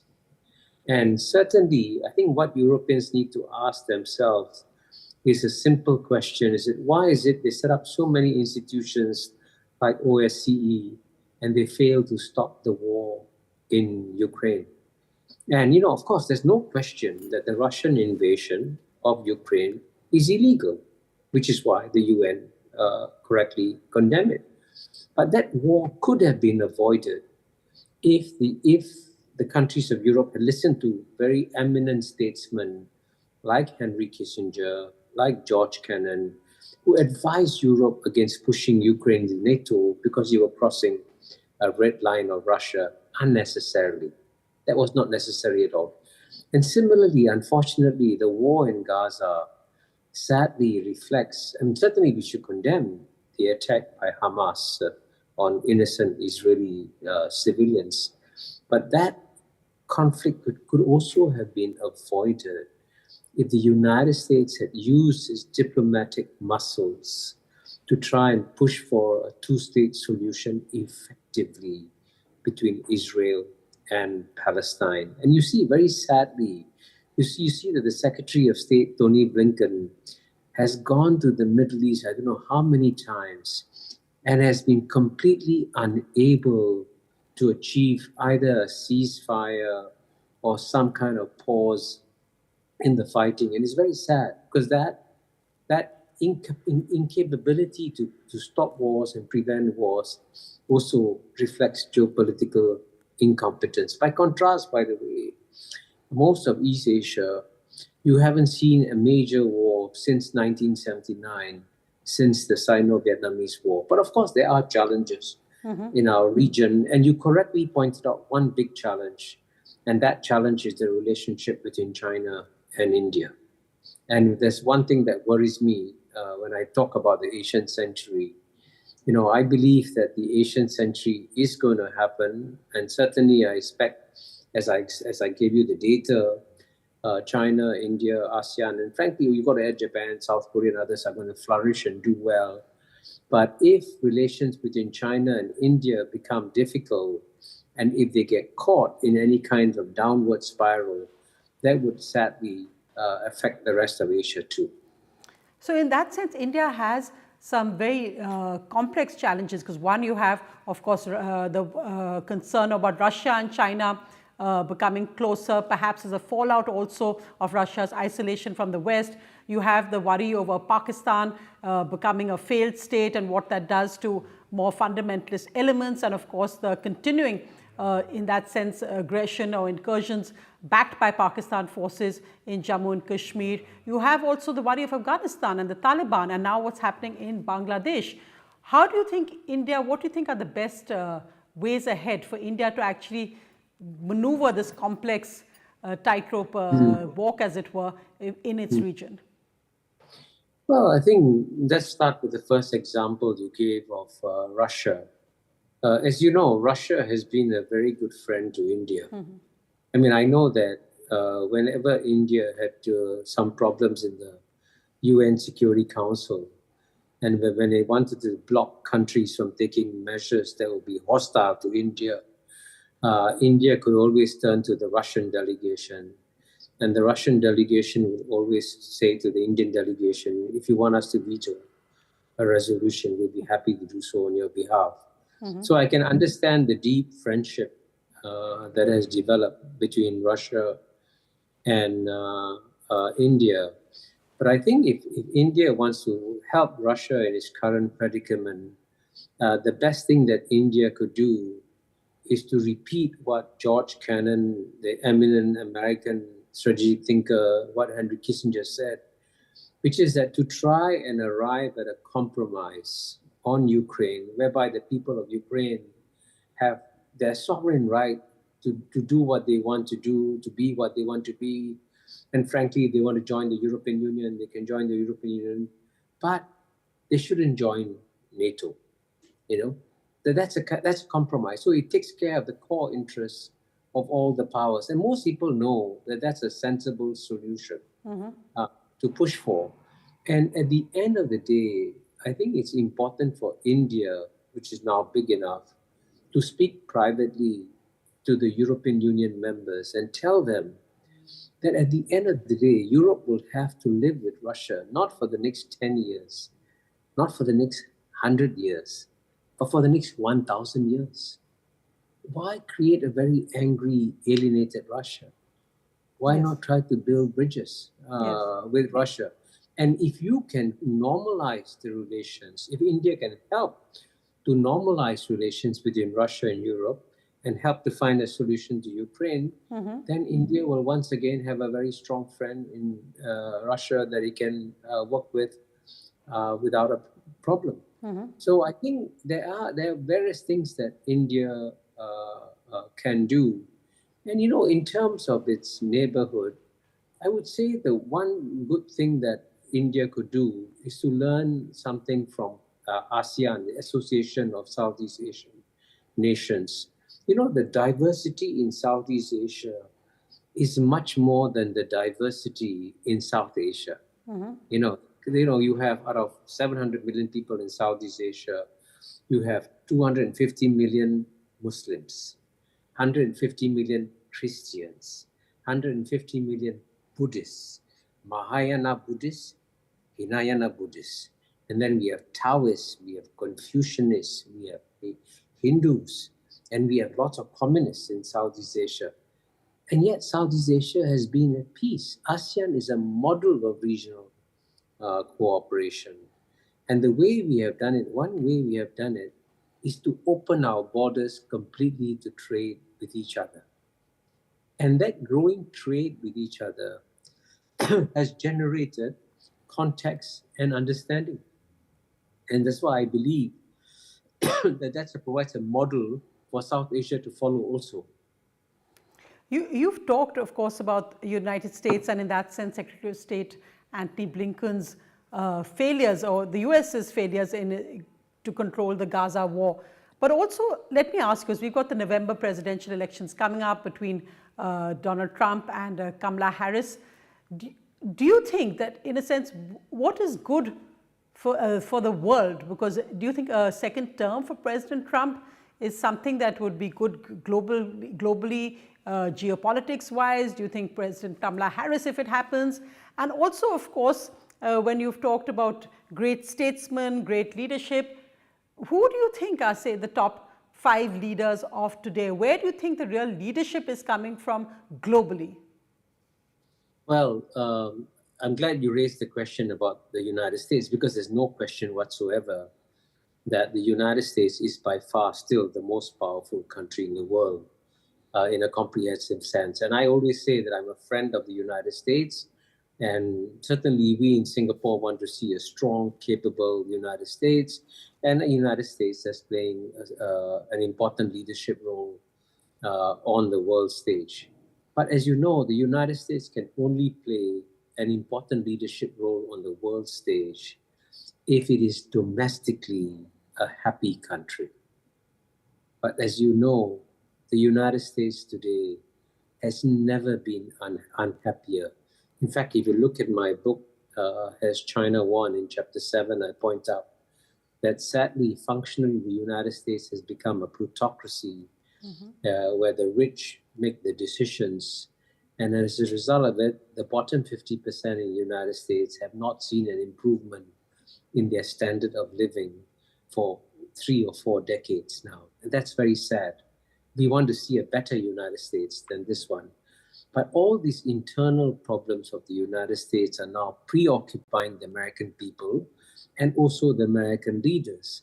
And so whether Donald Trump wins or Kamala Harris wins, they will have to focus their attention primarily on their domestic needs, which are growing significantly.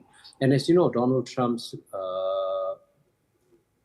the words he uses, make America great again. Yes.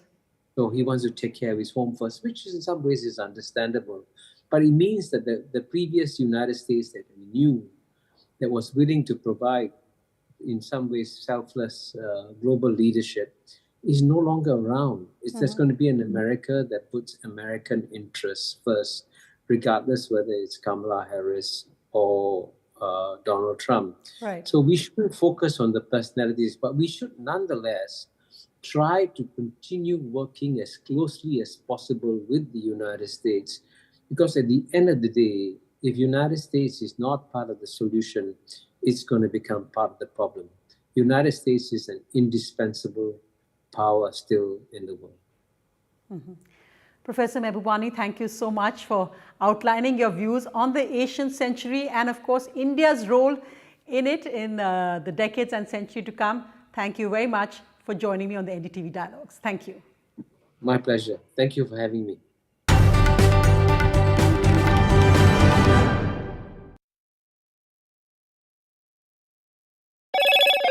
Hello, Moto.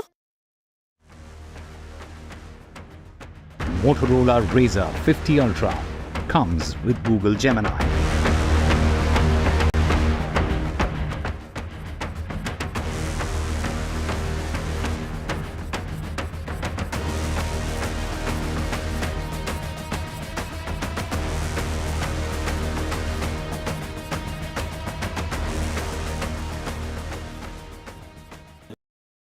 Landslide devastation in Kerala's Wayanad. Join NDTV's initiative. Donate for Kerala.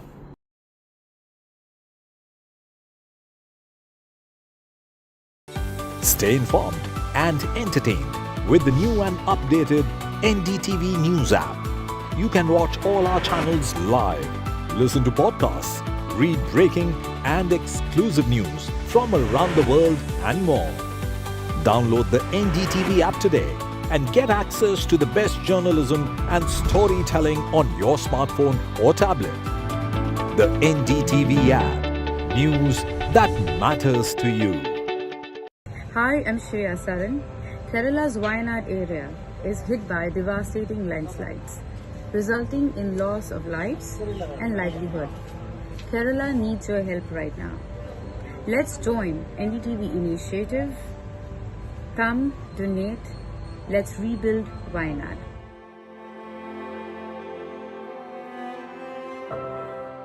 Landslide devastation in Kerala's Wayanad. Join NDTV's initiative. Donate for Kerala.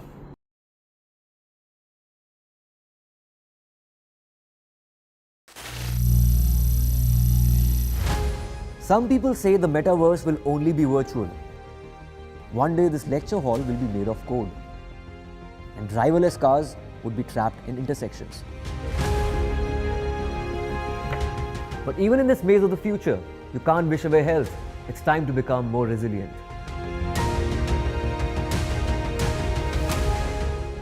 "10 years of Banega Swasth India, we have grown and achieved so many milestones.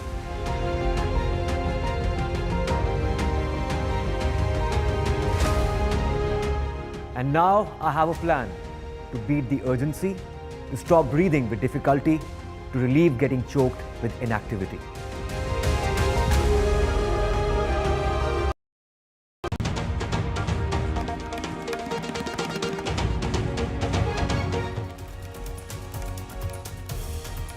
The Election Commission revises the poll dates for Haryana. Haryana polls now on the 5th of October instead of October the 1st. Dates have been changed to accommodate the Bishnoi festival, says the Election Commission. The Communist Party of India Marxist backs Me Too accused MLA Mukesh. The CPIM says others with similar allegations have not quit. The CPIM accepts Mukesh's false Me Too case argument, but this as a national women's body takes note and seeks the full HEMA committee report. The ex-Malayalam film body chief, actor Mohan Lal, says, "I never ran away from the Me Too storm." He says the entire Malayalam film industry is to blame for the Me Too rot. He says perpetrators must be punished. Big BJP exits in Jammu and Kashmir ahead of the crucial September polls. Senior Jammu and Kashmir leader was denied the ticket, dumps the BJP. He is the third BJP leader to quit amid the row over tickets. As loyalists rebel, they say turncoats have been rewarded. From Delhi to Bengal, doctors up in arms again over the Kolkata hospital horror. Delhi doctors protest at Jantar Mantar. Meanwhile, Shreya Ghoshal says it was sheer brutality what happens in Kolkata and she postpones her Kolkata show. This as doctors march towards the CBI headquarters in Kolkata. The RSS annual conclave underway in Kerala, the first RSS BJP meeting since Modi 3.0 formation. The BJP's ground performance is likely to be reviewed.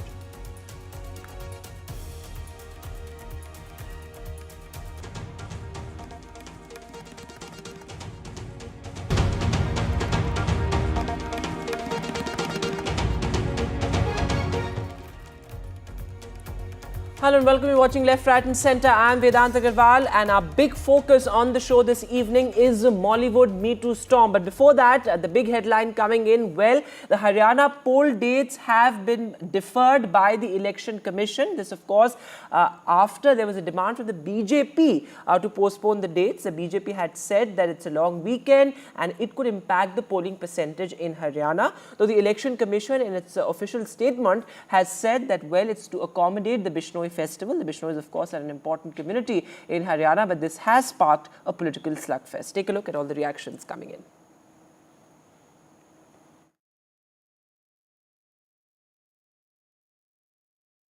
हम चुनाव आयोग के बहुत आभारी हैं कि उन्होंने हमारी एप्लीकेशन पर कार्रवाई करते हुए चुनाव की तारीखों को बदला है। हमारा मकसद ये था कि जो पहले शेड्यूल जारी किया गया था उसमें एक छुट्टी लेने से चुनाव के पास 5 दिन की छुट्टियां बन जाती हैं और संभावना बनी रहती है कि लोग उसके लिए घूमने बाहर चले जाएं या कोई अपने निजी काम दूसरे निपटाए, उससे वोट परसेंटेज गिरती है। इसलिए चुनाव आयोग का बहुत बहुत धन्यवाद है। चुनाव आयोग का अधिकार डेट बढ़ा दी, कोई बात नहीं। आपको लगता है कि कोई साजिश है इसके पीछे या हार मान चुकी है बीजेपी मानसिक तौर पे? वो तो हरियाणा में तो पहले हार मान चुके हैं।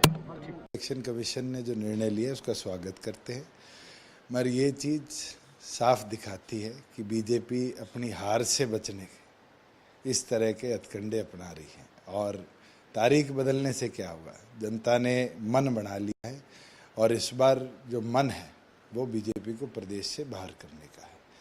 और 4 दिन हमें तो फ़ायदा है, कैंपेन के और मिलेंगे और एग्रेसिवली कार्यकर्ता मैदान में उतरेंगे और इस रण को जीतेंगे।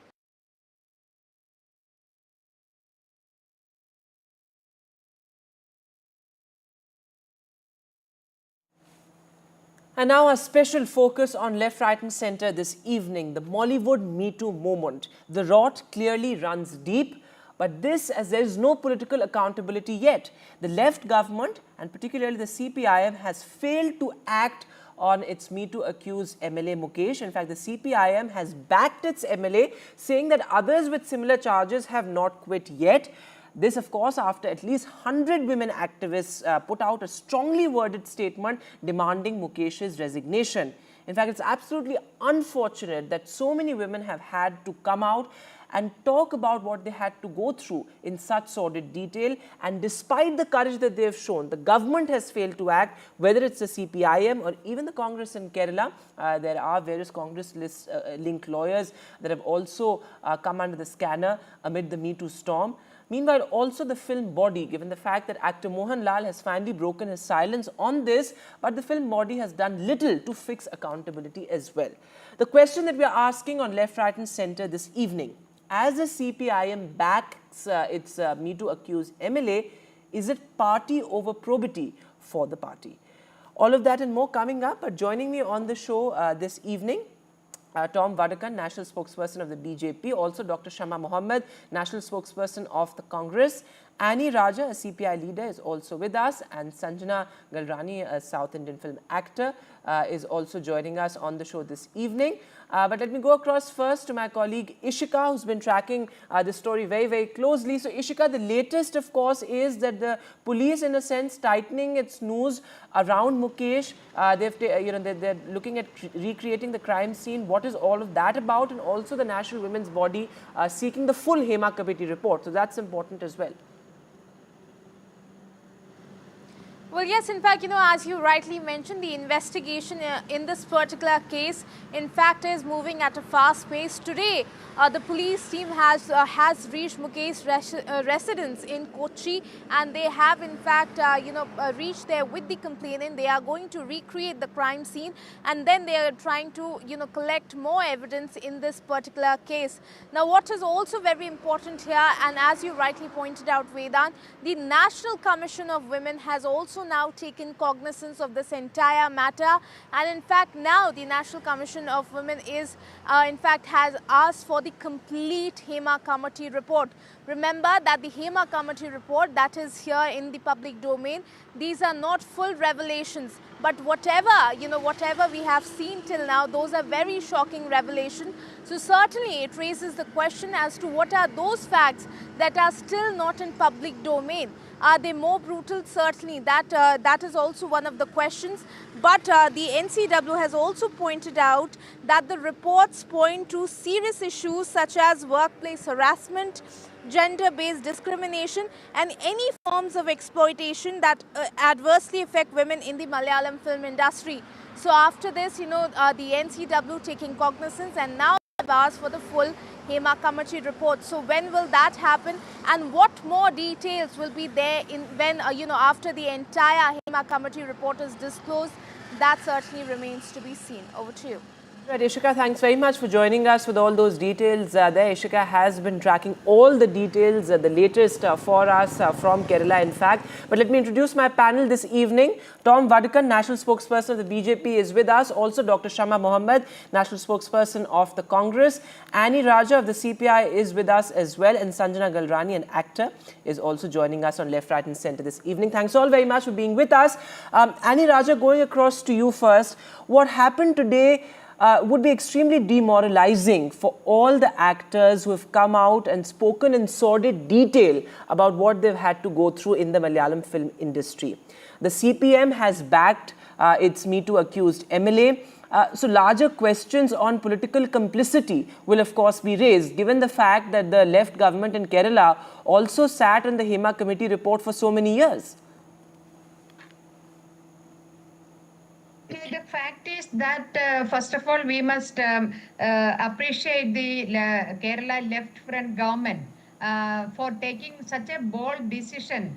Yes, it is true that it has delayed the releasing of a report, but once before that the state government has decided to constitute Justice Hema Committee based on a complaint or a memorandum given by the Women in Cinema Collective, that is WCC, and the committee submitted its report, and now after some time this government has released the report. And immediately after the report, the impact was so huge. Just after releasing the report, many women who are part of this Kerala cinema, Malayalam cinema, they have come up, they showed courage to come up and speak out. Yes, but ma'am, I agree with you that the left government in Kerala sort of formed an SIT pretty swiftly. But the fact of the matter here is that the left government has failed to put enough pressure on the CPM. All the constituents of the government have, in a sense, failed to put enough pressure on the CPM to make sure that their Me Too accused MLA actually steps down. Because, of course, so many actors have said that they face a lot of pressures, they face threats for having come out and spoken about their ordeal. Don't you think this is demoralizing that the party has backed its MLA instead of backing those women survivors? No, that is what I am saying. It is government not only released the report, but after that, it has constituted a special investigation team, and they have started their work now. And they are now taking statements from these women who have given complaint or they deposed before the Hema Committee and all. So that is there. Of course, the government is taking very serious steps to see that the women who are working in Mollywood should be feel confident, and they should have equal rights and their dignity should be protected. That is what the left government is trying to Okay, do. but ma'am, you still not answered my question. Isn't it has not condemnable that the taken CPM has government backed its has Me Too not accused taken. MLA? I'll come back to you, ma'am. Let me bring in Dr. Shama Mohammed on this. Shama, something that the CPM said today was that we are not asking Mukesh to step down because many others with similar allegations have not quit yet. To me, that's a bizarre argument. But how do you see this, given the fact that there are several Congress-linked lawyers also who have come under the scanner and 2 legislators as well? See, the Congress-linked lawyer, Mr. Chandrasekhar, has resigned. He was the head of the Congress legal cell. He has resigned. Now, Annie Raja Ji has said something that the left-front government has done it. How did this happen? This happened in 2017 when Bhavna, an actress, was molested and raped in a car by the instructions of an actor called Dilip, which is very well known. After that, Women's Cinema Collective was formed and they put pressure on the CPM government or the left-wing LDF government to do this, to do an investigation on that. And that's how the Hema committee came in. And this report was ready by 2020. But the CPIM kept it there in the freezer and suddenly released it now in 2024. That is what we need to understand. And according to me, there are multiple FIRs against Mukesh, not 1, not 2. And if he has some shame, and if the CPM government has some shame, they have to ask him to resign because he cannot continue. You see, when you're an MLA, the investigation cannot be impartial because he still is an MLA. He has police also, he can talk to them, various things. And also looking at the history of the CPM, coming to the Vandi Periyar case, which a 5-year-old child was raped and murdered in a house in 2021. In 2023, the verdict came out. And what did the trial court say? The trial court acquitted him. And this person is a DYFI guy who is the CPM's youth wing person, comes from the CPM youth. The trial court clearly said the evidence by the police is lacking, so we have to acquit him. Right. Now, who does the police come under? The Home Minister. And who is the Home Minister of Kerala? Pinarayi Vijayan. There is this case, and also we go back to Walayar in 2017 when 2 girls, 2 sisters, 9 and 14, were raped and hanged. Who again was involved? 3 of them, DYFI. Again, the same thing the trial court said, evidence by the police is not sufficient. Yes. So that's an important point you're making, that it in a sense compromises the sanctity of the investigation. But before I get Annie Raja to respond to that, Shama, my limited question to you also is, do you think the Congress is on weak wicket when it comes to the entire Me Too investigation as well? No, how can we be on a weak wicket? According to me, if there is anybody in my party also accused, should stand down. As a woman, I stand with the women, Malayali film industry women. I think anybody who is involved in any of these should step down because otherwise there's no impartial investigation. Let's understand this. This is huge in Kerala. There are women who are affected, makeup artists, stylists, film stars, directors, multiple women coming out and saying that this has happened. And many men, my political friends have asked me, why are the women coming after 8 years? Because when a woman is alone, she's afraid. She can't come out. When there is a committee, multiple women are going and speaking to the committee. And they find the courage perhaps to come out finally that the focus is whatever. But you made an important point that as a woman politician, you stand with the survivors who have come out and spoken out, in this entire Me Too movement. And Tom Vadakan, come in on this because this is not just that is confined, a movement that is confined to one industry. You've had actors from across India, from Bengal, from the Telugu cinema, from down south. You've had so many actors come out and speak about their ordeal. But we haven't really seen politicians across party line come out and say that we stand with these women, whether it's the central government or state governments in various states. This is something that we see across industries. This is Vedant becoming an epidemic across the political, mainstream. Fundamentally, there is this whole question of safety of women in workplace. CPM has been notorious for their cover-up operations. The similar situation is being seen as West Bengal. Crimes do occur, But when the government goes into connivance to protect people, that is the huge issue. Crime can be investigated, crime can be solved, the guilty can be punished. But when the government machinery comes in and tries to protect people, that's where the problem rises. That's happening in West Bengal, Vedant. That's happening in Kerala. Now, let me add one more thing. Shama Mohammed was very eloquent when she said the CPM is bad, and I mean, I accept it. I am not denying all that. She's perfectly justified in what she's saying. But Vedant, I would also like to bring to your notice the news cycle that is going on in Kerala. An ex-AICC member, her name is Simi Rosewell, has gone on television and has gone to the press talking about the couch that exists in the Congress party.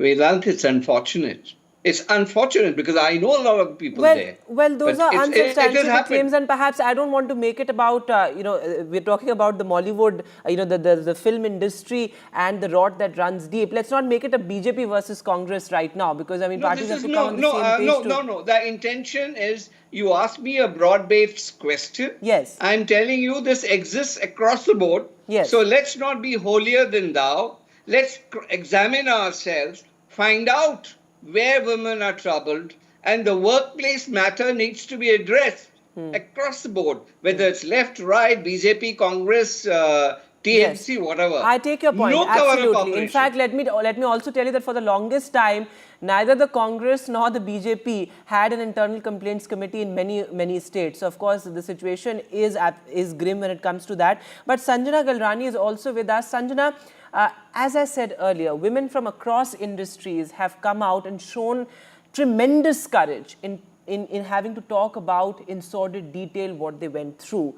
This is a story that is that we see across industries, isn't it? I mean, being an actor yourself, have you had to encounter, these all-boys clubs as they are, in having to make your mark as a successful actor? It happens. You have people of all kinds in all industries. Firstly, I'm feeling really bad that a very prestigious industry like Malayalam industry is having so much bad said and done about it. Whereas Malayalam film industry is one industry that produces the finest of the films in the country. I, as an actor, I have worked in Malayalam films, I've worked in Tamil, I've worked in Telugu, I've worked in Kannada, I've worked in Hindi films, I've worked in 55 films as a protagonist. Of course, yes, it would be a lie if I would tell you that I haven't found people who hit on you. I would definitely, agree to the fact that everyone is not bad, but there are some people who, think that, okay, if she is in films, means she is available. And this moment is for all those people that, every woman who is here has dignity, has self-respect. You cannot take women for granted. This is a strong moment which has happened. But an irony of this moment is this particular issue arrives with a victim. I don't like to take her name on air in 2017. And Hema Committee was formed in 2017. Everything has come to light in 2024. Yes. Investigations were done in 2019. Imagine the plight of women. All the victims' names are out. Imagine women who have complained in 2019 have to face everything that they have told in 2024. Imagine they will be well settled right now. They are not, maybe they are not even in the film industry. Imagine they have kids now. Imagine what they'll explain to their kids now. Imagine what will they explain to their husbands, their in-laws. They themselves will have such challenges in the society. So all this has to sum up. And this is just not a film industry issue, or this is not a political issue. It is very ironical to see that as soon as something happens, all the political parties come into your party is like this and your party is like that. On a humanitarian ground, this needs a remedy. We are complaining that we need a stringent, stricter law in the country so that things like what happened in RG College doesn't happen. She was not a film actor who happened to suffer in RG College. You will tell the film actresses who told you to come in film. They will not tell this happened to you. We really regret. In fact, that is really the unfortunate travesty. What will be told? What will be told? Let me complete my point. That okay, you came into film industry, so you have to face it. You have to be subjectified to this. Don't you know that film industry is a dirty place? Fine, if you. Okay, we seem to have lost that audio line with Sanjana. We'll try and fix it. But Sanjana, I take your point, the larger point that you are making, that it's normalized to a great extent when it comes to the film industry. Let's please fix Sanjana's audio line there.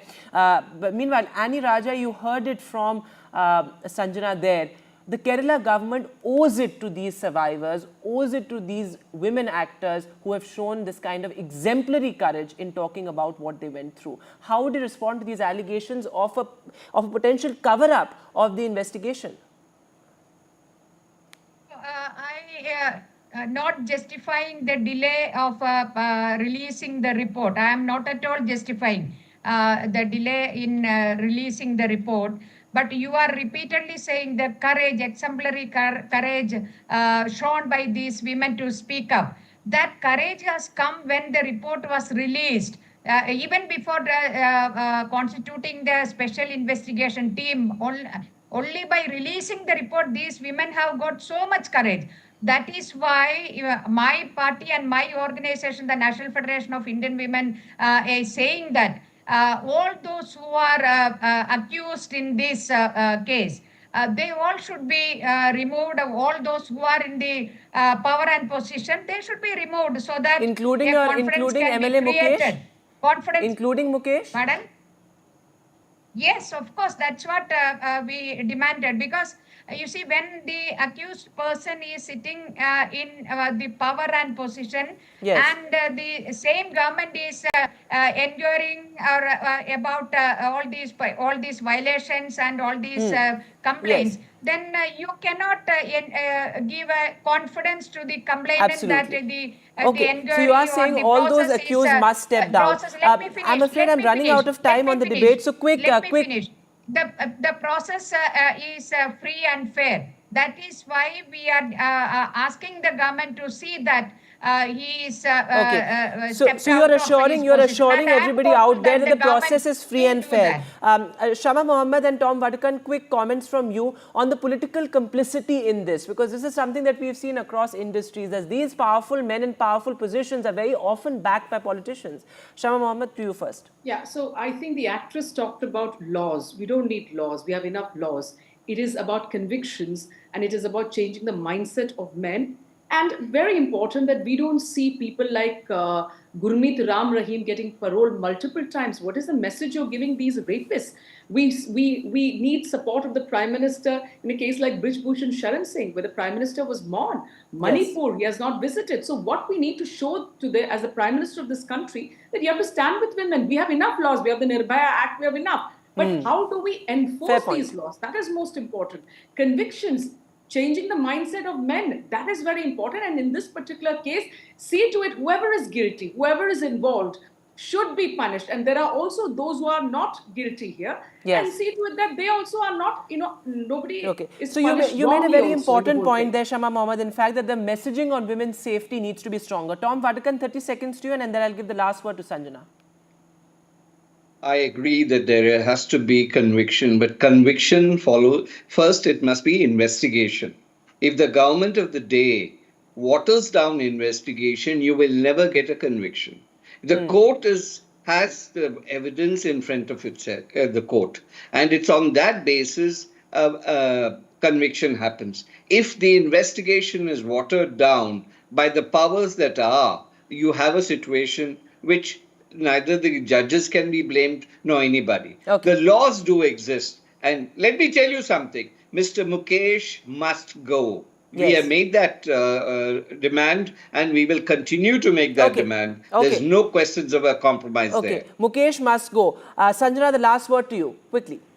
This is not a problem just of the Malayalam film industry. This is a problem in the entire nation, in any or every place, in any or every industry. We need time-bound laws. If there's a crime that happens, it needs to be put a full stop in a week or 10. We need in a day, in 7 days or in 10 days, we need the accused to be hung to death for something like rape. We need a very aggressive law which has to be time-bound and which has to be within days. In Saudi Arabia, women get their justice in 3 to 5 days. Are they not human beings?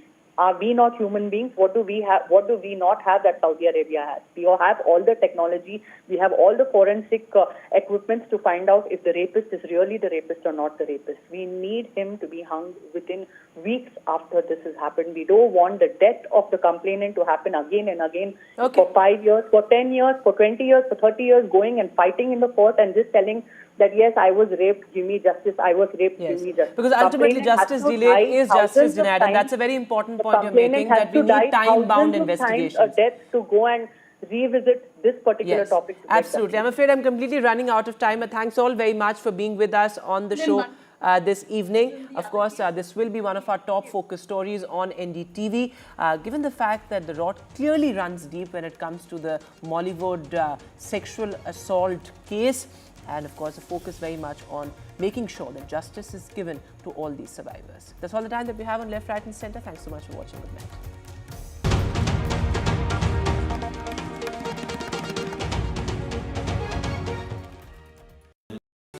Stay informed and entertained with the new and updated NDTV News app. You can watch all our channels live, listen to podcasts, read breaking and exclusive news from around the world and more. Download the NDTV app today and get access to the best journalism and storytelling on your smartphone or tablet. The NDTV app. News that matters to you. Landslide devastation in Kerala's Wayanad. Join NDTV's initiative. Donate for Kerala.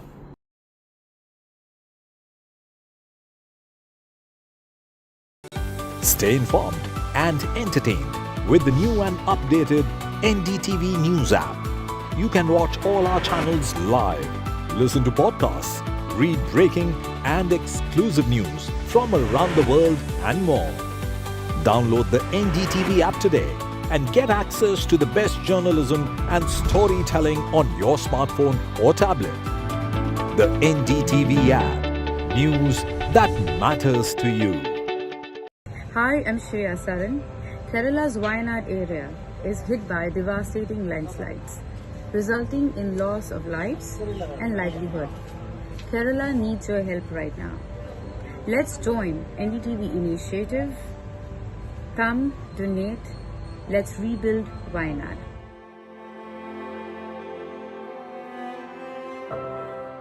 Landslide devastation in Kerala's Wayanad. Join NDTV's initiative. Donate for Kerala.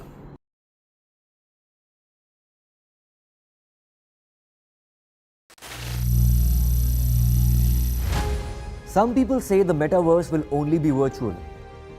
One day this lecture hall will be made of code, and driverless cars would be trapped in intersections. But even in this maze of the future, you can't wish away health. It's time to become more resilient.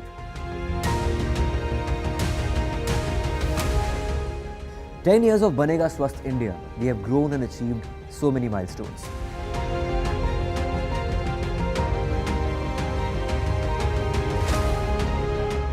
And now I have a plan to beat the urgency, to stop breathing with difficulty, to relieve getting choked with inactivity.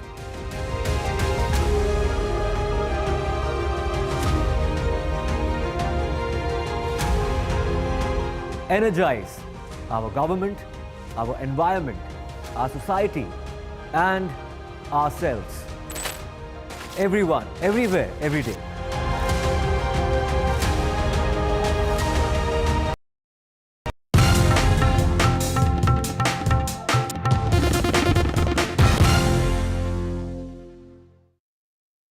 Hello and welcome to this special show on NDTV. We are coming to you from the lawns of the Sri Ram College of Commerce in Delhi, and I'm of course joined by students from the college.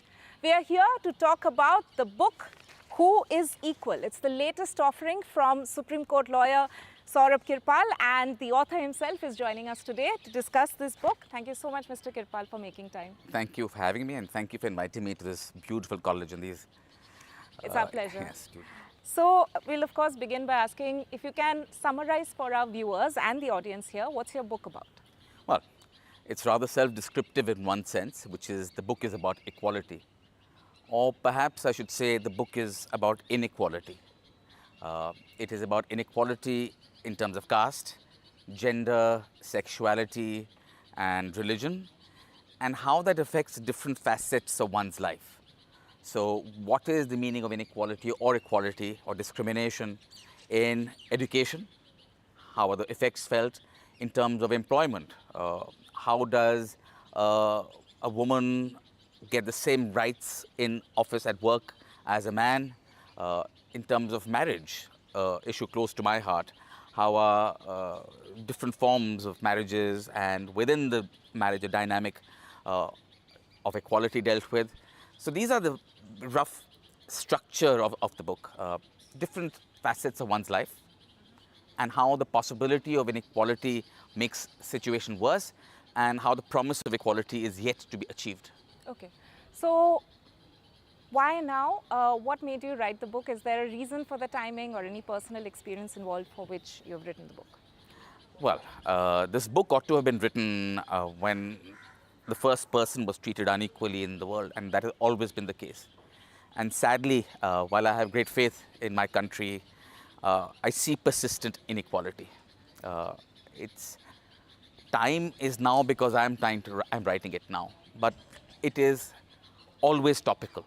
It is always important to talk about inequality because we're a deeply, deeply unequal country. And we have gone from 1950, we're heading up to 75 years of the Constitution. And while progress has been made in the area of equality, we have a long way to go still. The nature of inequality and discrimination is changing because the nature of the workplace is changing, the nature of education is changing. So these new areas bring with them a new form of a possibility of discrimination. So we must be always and forever alert, vigilant to a possibility of discrimination. And therefore I wrote this book. It's topical, as I said, because we're always unequal. And you know, while we see that progress has been made, to a person who is at the receiving end of discrimination, to a Dalit, a woman, a sexual minority, today even maybe a person of a religious minority, to say that, look, it was much worse 75 years ago is no answer. We have so much progress today. We have technology, artificial intelligence, the country is going up leaps and bounds. And yet to the most oppressed of our country, we cannot say that, no, you wait your turn, it'll come, it'll happen. The time is now. That constitutional obligation of equality has to deliver today. Right. Mr. Kirpal, we are sitting in front of an audience consisting of young students. They have grown up in the information age, in the digital age. Do you think that the information age is a great equalizer in a way? And I'm not arguing that things are better than what it was earlier. Of course, that will always be the case. But in terms of the fact that there's a lot more accessibility in, and also, people can voice themselves in multiple platforms. Do you feel that that's a bigger equalizer than what you and I, let's say, grew up with? Well, look, information of any form is a tool of empowerment. So certainly it empowers you to learn about how to remedy injustices when you see it. But if I may, I'll flip that question on its head and say that information is itself a source of discrimination, because there is in our country a digital divide. People in top-tier cities with English education or access to the internet have access to this information and therefore progress. You saw in the time of COVID, when all education went online, it was fine for the people from the best schools, the wealthiest families. But we're creating a digital divide where the people in rural India who may not have access to those devices, where maybe all members of a family share one phone and the son, the daughter, all the children have to use that phone to do education, that deepens the existing inequalities. Of course, as a tool, it can be used to empower also. But there have to be multiple investments. It can't be just one size fits all and then we throw information at people and pretend equality will happen. All the other incidents of inequality will still have to be dealt with. But yes, you're right. From my time, when I was young, many, many years ago, I think digital information and information generally being more readily available on a personal level makes you feel more connected with what is happening. You don't feel so isolated. You don't feel so alone I was as a young gay child, because now queer people have access to other information. And once you feel that, you get part of a sense of a community. That is an empowering thing. So yes, information is empowering, but we have to be very alert that every tool can be turned around very quickly on its head and used as an agency for discrimination. Okay. Now, before I get into, some of the aspects of the book, I would want to actually engage the young students over here. We'll give you a chance to, of course, ask questions to the author, but I just wanted to get a sense of what does equality mean to students, who are all of you all who are present over here. Does it mean that, it's a privilege that you get in certain safe spaces, in colleges or in certain cities? Or, as we discussed, that, since you're Generation Z in a way, if I can presume that, obviously you feel that you are growing up in a different age and culture in a way, and that gives you more equal space. Do you feel like that? So if some of you want to speak up about that. Before I could talk about that, I would like to share my personal experience. During my graduation days, some of my friends were not from the upper caste, they were from the marginalized groups. So their surnames were taken as slangs. That was some incidents. And when I came to New Delhi, I thought that this is a big city, so such incidences would not be there. But during my civil services coaching, the same thing was there. Once the background of the individual, I mean, from what's his entire name, everybody comes to know, he gets segregated from the group. So that it was very vividly visible, but nobody was talking about it. Nobody wanted to bring up that concern. So for me, equality is something where everyone has the opportunity to speak, to feel free to express their views openly and talk about it. Anybody who wants to talk about what equality means to you? I feel like equality has to start from the school level. Since I was in the school, the teachers always used to discriminate between the boys and the girls. They used to make them sit separately, and it was shown like if a boy is made to be sit with a girl, it is treated like a punishment. So it is made like that from the school level only, that their equality is not shown, and in the nursery rhymes or in the stories that we used to be teaching in the nursery level, they are all like like these only. So I feel that from the school level only, from a very young age, the discrimination exists. I want to hear from the girls, because I feel, for instance, there's a difference in equality that you would feel in terms of spaces as well. Like, I've lived in multiple cities. Sometimes a particular city gives you more equality to go out at certain times or wear whatever you want to, and other cities may not. That's a perception, of course, and everyone's experience may be different. But in terms of equality, as a very young girl studying in Delhi, any thoughts? Yeah, it was pretty difficult for my parents to send me here to Delhi to pursue my education. But they did because the opportunity was such. But I feel equality for me is first psychological, as to what do I feel in a space. What am I made to feel in a space, I would say. Because, yeah, the society operates such, the conditioning is so deep that I don't feel it first here.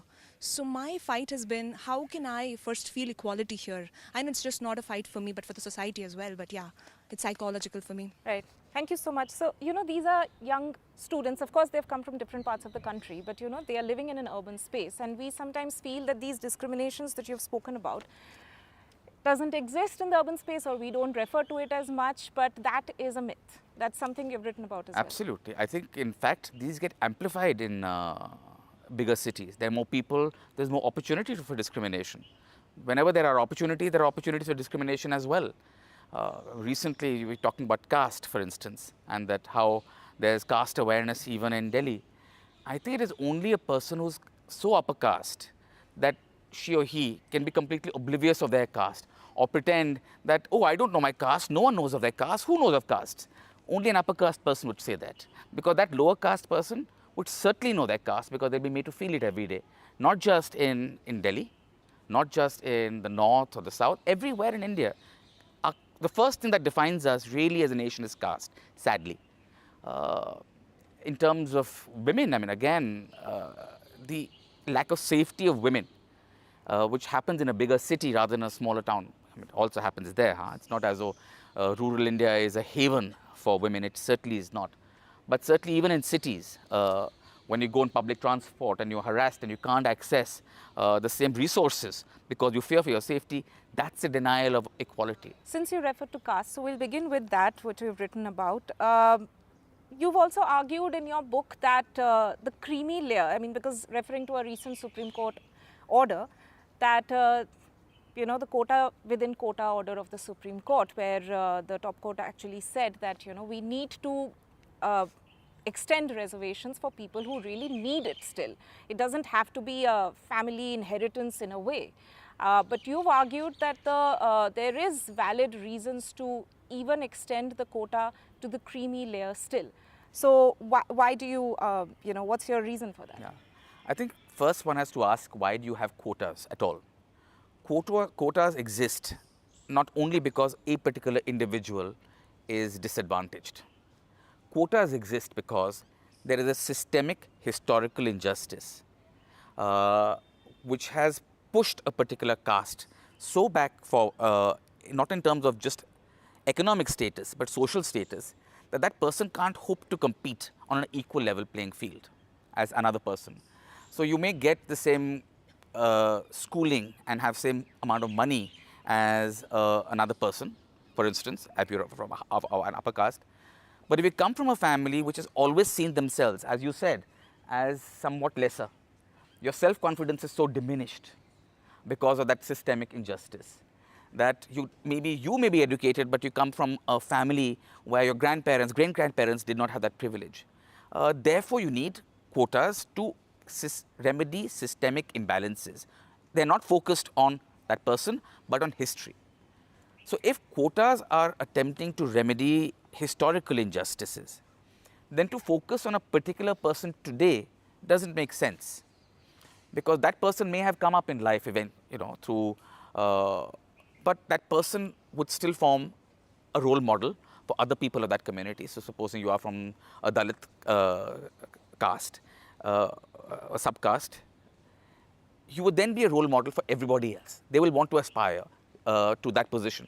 But if you say there's a creamy layer and you oust that person who may get that job, then you would never have icons developing within a particular community. That's one. Secondly, historical injustices will not be remedied in the form of individuals being targeted. Because why then have a reservation for a Dalit person or an OBC? Why not for a very poor upper caste man? But you have the 10% EWS reservation now, but what about a person who's just above that? When you start tailoring to individual experiences, that's when you go from affirmative action to a form of violation of equality.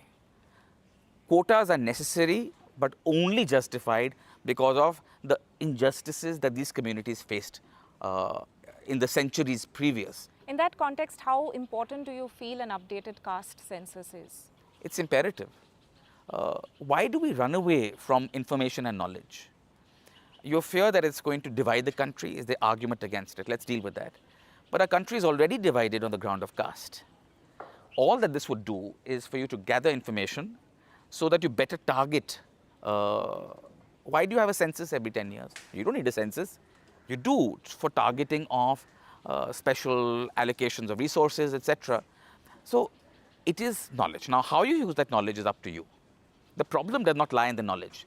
The problem lies with how politicians will use that knowledge and either seek to sow divisions in society or take that knowledge and genuinely try to help those who need that help. I will, of course, touch on the other 2-3 very important aspects that you have included in your book. When it comes to gender equality, you have primarily looked at pay parity and also at the laws governing marriage. Right. And you've argued that religious and personal laws, in a way, have, since they are involved when it comes to marriage laws, courts are a bit hesitant in terms of taking, let's say, maybe the first step. So how can justice be assured? How can people feel that they will get justice if there is a bit of a hesitance even in terms of the judicial system?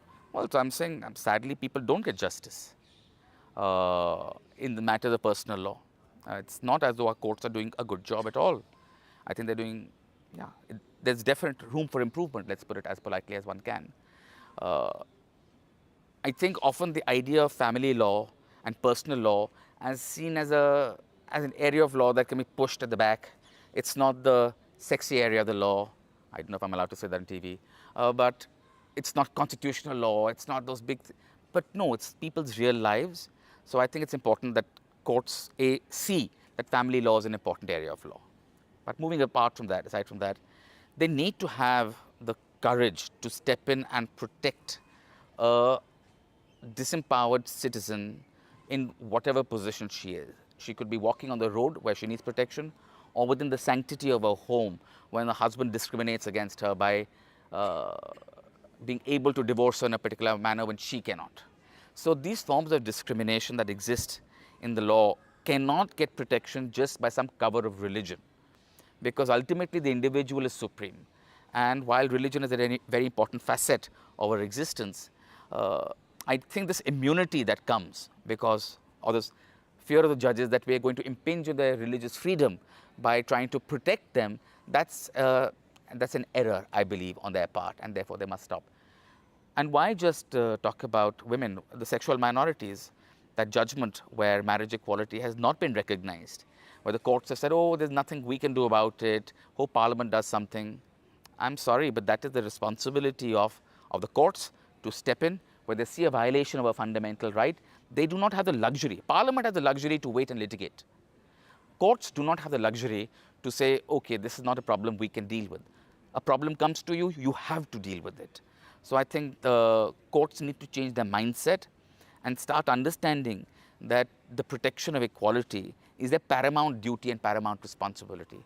Equally, the responsibility is on Parliament to enact laws which ensure that personal laws do not discriminate between men and women, whether that be through the agency of a UCC, which involves maybe discussion within the community and try to, or probably more practically, is individual reforms of laws within each community. So the way the Hindu law was reformed at 55, then women were made co-parsonas in 2005. You can then pass laws reforming Muslim law, Christian law. You can start making them gender neutral without going this whole hog of UCC, which is divisive. But you can still remedy things. So I think Parliament should see, even if you can't do everything, let's try to make people's lives better. I think that's something Parliament, courts, all executive authorities should remember, that calling yourself a public servant really requires a commitment on their part to ensure that the life of every citizen gets better, and to be treated as an unequal citizen does not make their life better. Coming to queer rights, and it's a matter which is very close to your heart. You were one of the lawyers both in terms of the arguments and the case hearing in decriminalizing Section 377 and also in same-sex marriages. It took many years to decriminalize Section 377. Do you see a long battle ahead when it comes to same-sex marriages as well? Well, that is a question that is better answered by some astrologer or a soothsayer. Going by the fact that I'm a lawyer, going by the history, courts don't tend to move very fast. But I think in matter of queer rights, its time has come. The wait one had to undergo from 1947 till 2018, when Section 377 was read down, is not going to be the same as when marriage equality and queer rights are concerned. This country has changed. The youth of this country has changed. They don't understand why people discriminate on the ground of sexuality. Who I sleep with is my personal choice. It's no one else's concern, and therefore discrimination on that basis is also not anyone's concern. So the youth of today, I think, think differently. And the youth of today will become the opinion makers of tomorrow. It will increasingly become a political issue. We have seen that in the West, that where the courts initially led, politicians then followed, because not a small number of people, in the Suresh Kumar Kaushal judgment, where Section 377 was first upheld, the Supreme Court mockingly said the sexual minorities are a minuscule minority of this country. Well, actually, no. If you go by figures and numbers, there are a very large number of queer people. And more than that, queer people are also people's friends, relatives, brothers, cousins, uncles, employees, employers. So the sense of allyship that I see within the community, the straight community and the queer community, I think that's going to propel change. And it's going to be hard to put this genie back in the bottle. Do you think, inclusiveness and equality are two sides of the same coin? Do you think our society needs to move more towards inclusivity, and that in itself will lead to equality? See, inclusiveness is both a promise as well as a threat. When you are ousting people on a particular basis by saying you're a woman, therefore get out, you're a Dalit, therefore get out, that is the antithesis of equality and the antithesis of inclusivity, right? So failing to recognize, and the other flip side of that would be to force inclusivity. When you are forcing everyone to behave in the same way, to conform in the name of inclusivity, that's also the antithesis of inequality. When you say, well, yes, I know Dalit is different from a non-Dalit or upper caste, but I'll treat you the same. Or, as I discussed, the hijab judgment. When you say that all students must be equal, and therefore if a person wearing a uniform, which doesn't include a hijab, inclusivity requires that you also don't wear hijab.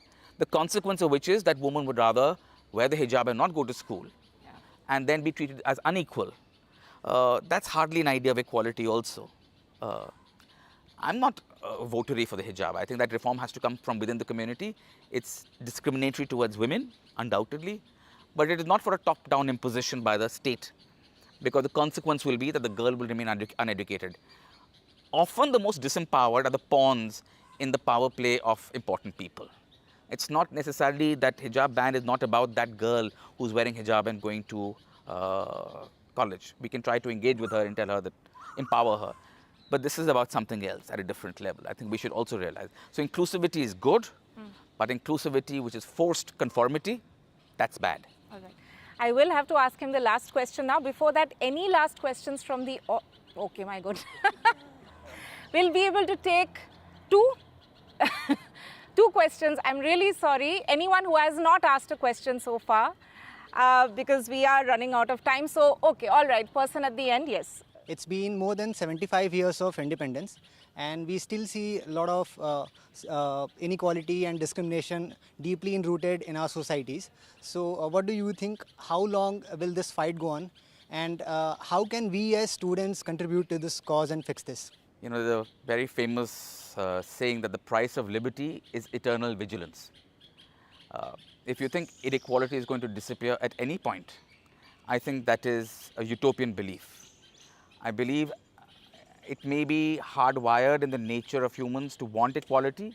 It's also almost hardwired to try to steal a march over someone else, have prejudices, have discrimination.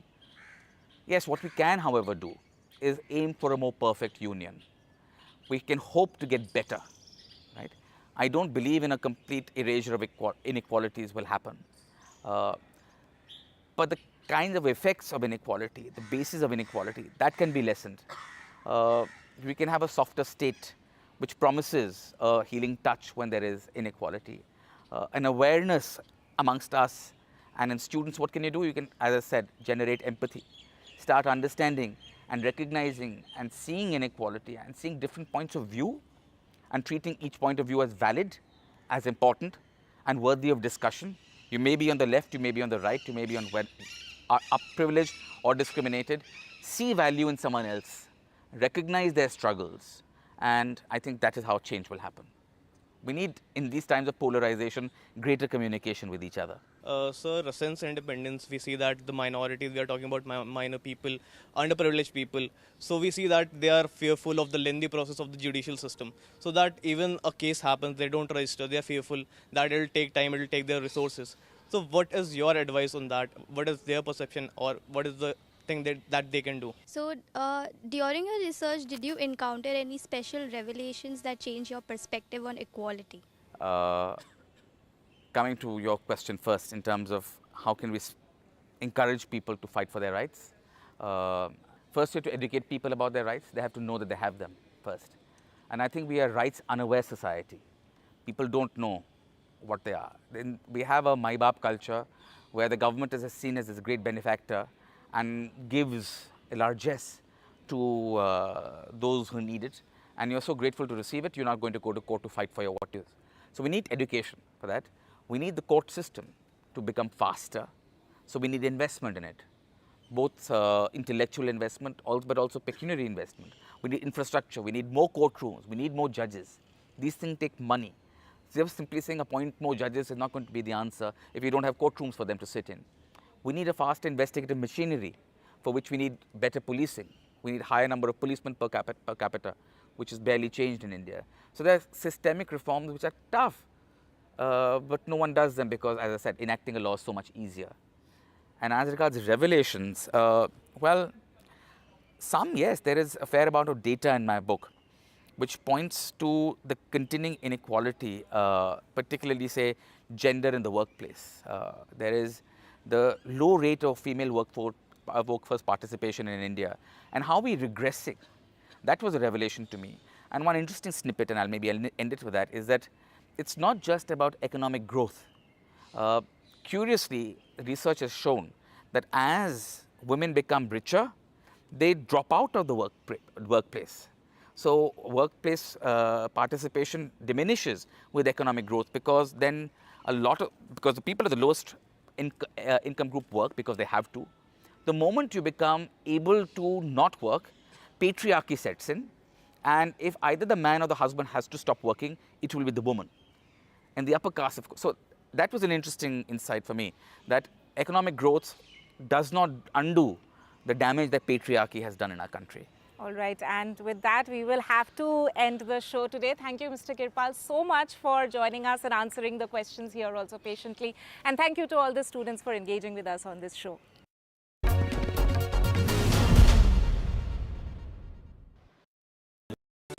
Stay informed and entertained with the new and updated NDTV News app. You can watch all our channels live, listen to podcasts, read breaking and exclusive news from around the world and more. Download the NDTV app today and get access to the best journalism and storytelling on your smartphone or tablet. The NDTV app. News that matters to you. Landslide devastation in Kerala's Wayanad. Join NDTV's initiative. Donate for Kerala.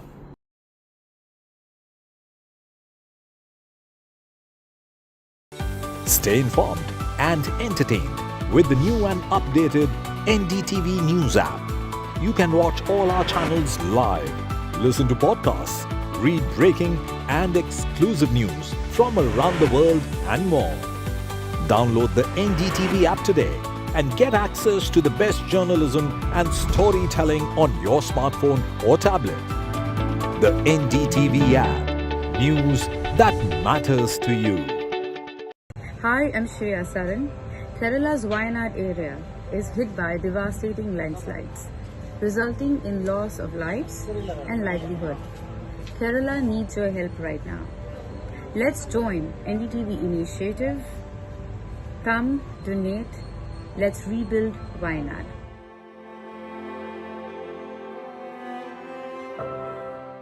Landslide devastation in Kerala's Wayanad. Join NDTV's initiative.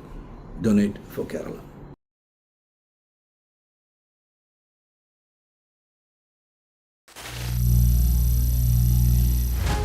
Some people say the metaverse will only be virtual. One day this lecture hall will be made of code, and driverless cars would be trapped in intersections. But even in this maze of the future, you can't wish away health. It's time to become more resilient.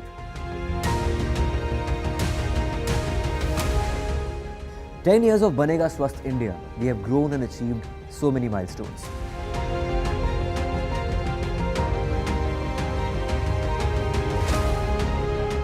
And now I have a plan to beat the urgency, to stop breathing with difficulty, to relieve getting choked with inactivity."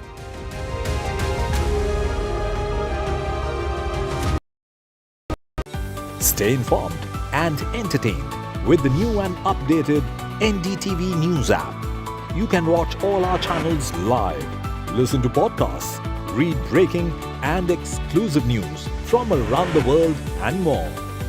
Download the NDTV app today and get access to the best journalism and storytelling on your smartphone or tablet. The NDTV app. News that matters to you. Landslide devastation in Kerala's Wayanad.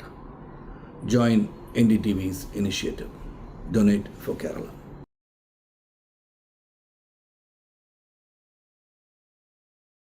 Stay informed and entertained with the new and updated NDTV News app.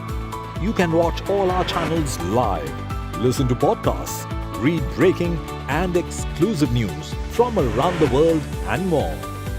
Download the NDTV app today and get access to the best journalism and storytelling on your smartphone or tablet. The NDTV app. News that matters to you. Hi, I'm Shri Akal. Kerala's Wayanad area is hit by devastating landslides, resulting in loss of lives and livelihood. Kerala needs your help right now. Let's join NDTV initiative. Come, donate. Let's rebuild Wayanad.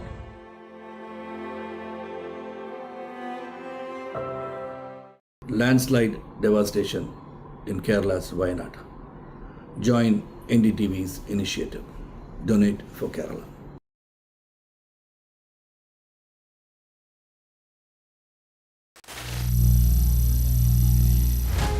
Some people say the metaverse will only be virtual. One day this lecture hall will be made of code, and driverless cars would be trapped in intersections. But even in this maze of the future, you can't wish away health. It's time to become more resilient.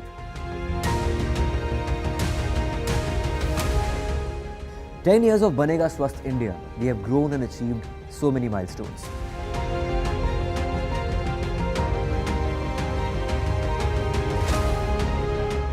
And now I have a plan to beat the urgency, to stop breathing with difficulty, to relieve getting choked with inactivity.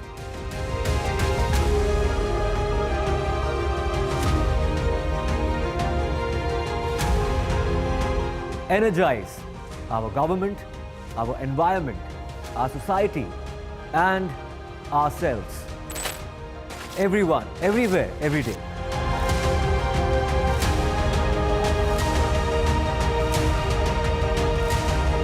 Banega Swasth India. One world hygiene. Stay informed and entertained with the new and updated NDTV News app. You can watch all our channels live, listen to podcasts, read breaking and exclusive news from around the world and more. Download the NDTV app today and get access to the best journalism and storytelling on your smartphone or tablet. The NDTV app. News that matters to you. Landslide devastation in Kerala's Wayanad. Join NDTV's initiative. Donate for Kerala.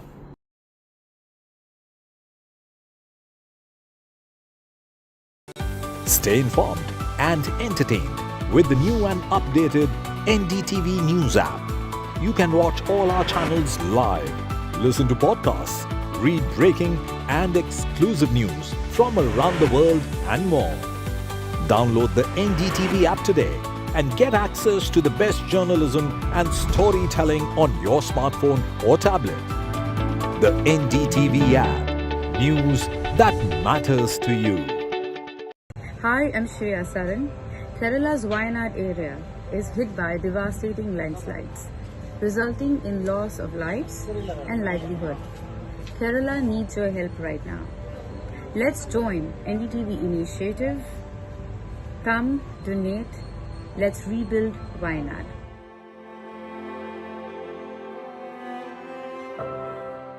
Landslide devastation in Kerala's Wayanad. Join NDTV's initiative. Donate for Kerala.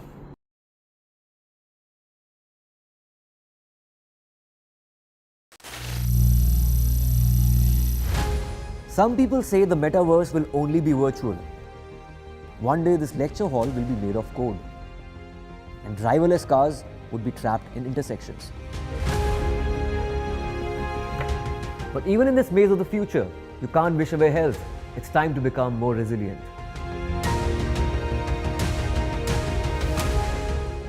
"10 years of Banega Swasth India, we have grown and achieved so many milestones.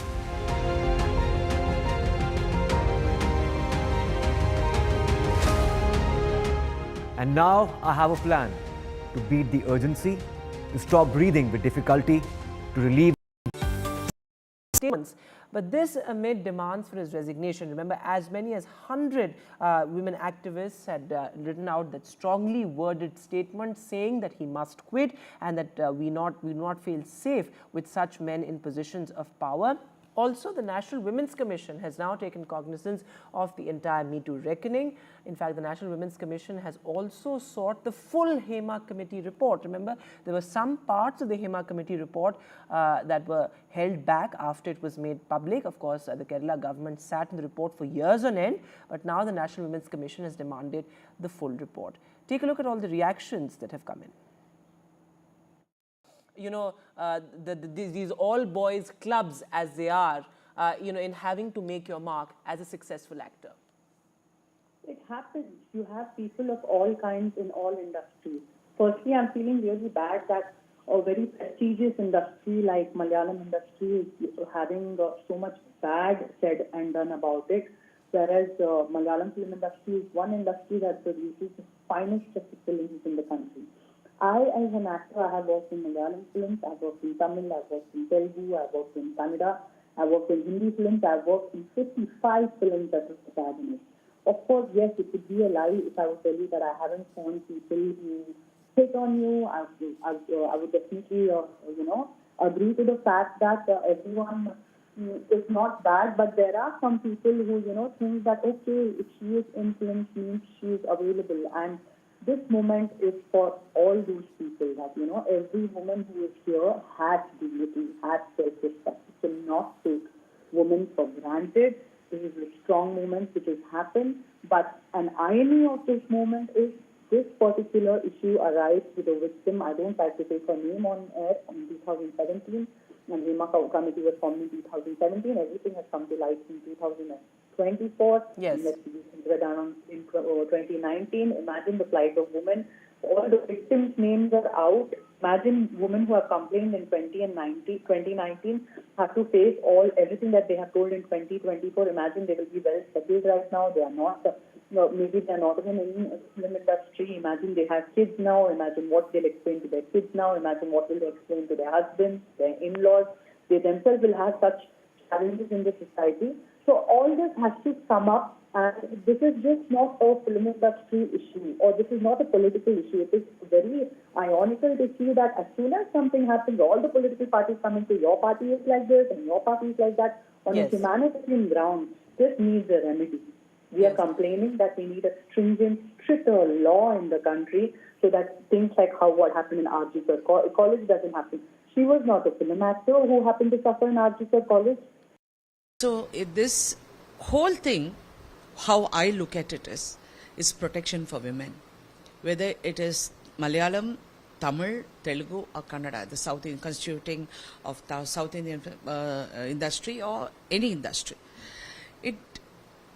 In this fraternity, something like this has to come to make people more sensitive to women and their issues. Usually we are very blasé about these things happening. In my long career, I have seen a lot of things which I think we have to keep changing. Times have changed. People's characters have changed. People's education has gone up. People's lifestyle has gone up. So how we address it is very important. So that's how I look at this whole thing. The complaint has been launched. They have to find out whether this thing. And only thing I want, all these women, my heart goes out to all of them.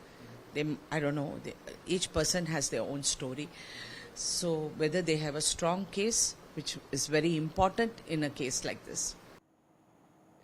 So all those reactions coming in, this as the pressure is growing on the left government to act. Who will really fix accountability, given the fact that so many women have had to come out and talk about what happened to them in sordid details, but certainly a demoralizing message being sent out by CPM and the left front government, given the fact that you have the CPM backing Mukesh. In fact, in a press conference today, the CPM also said that, well, others with similar charges have not stepped down, given the fact that there are several Congress-linked lawyers and legislators who have also come under the scanner in the Me Too movement.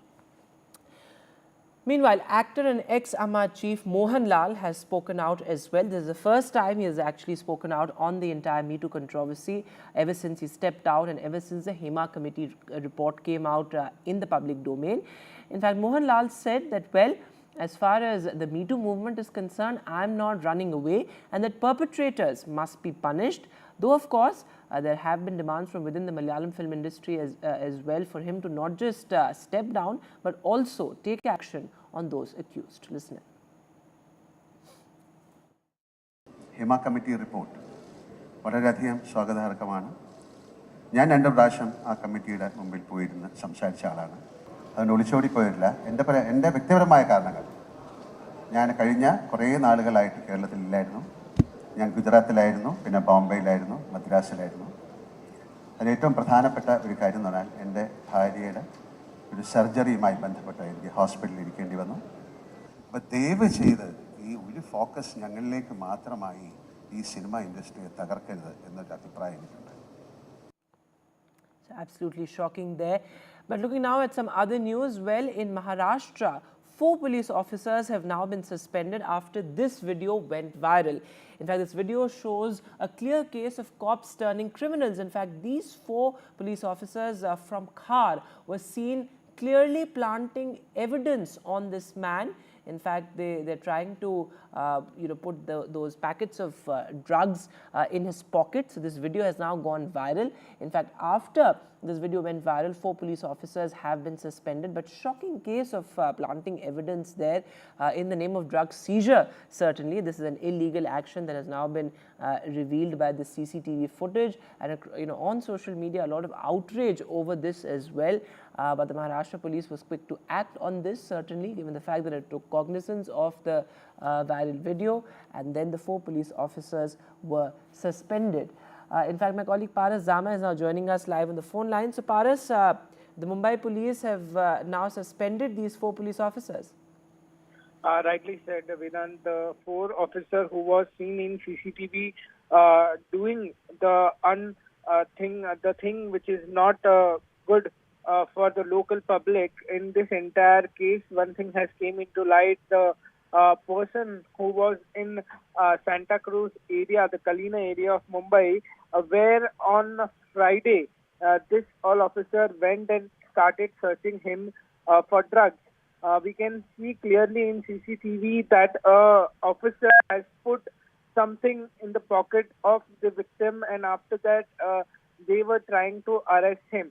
So right now what Mumbai police has done is has suspended this 4 officer which we had seen in the CCTV, and now the thorough investigation is on in this entire matter. This is very interesting to see why this 4 police officer was trying to frame that person, because it is very important to see what has happened.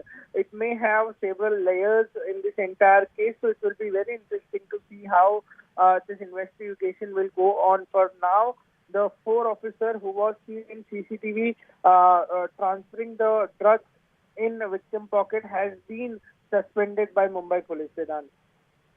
Paras, thanks very much for joining us with the latest there. Absolutely shocking how these police officers were caught planting evidence on a man in Khar. But with that, we'll take a short break now. News continues on the other side.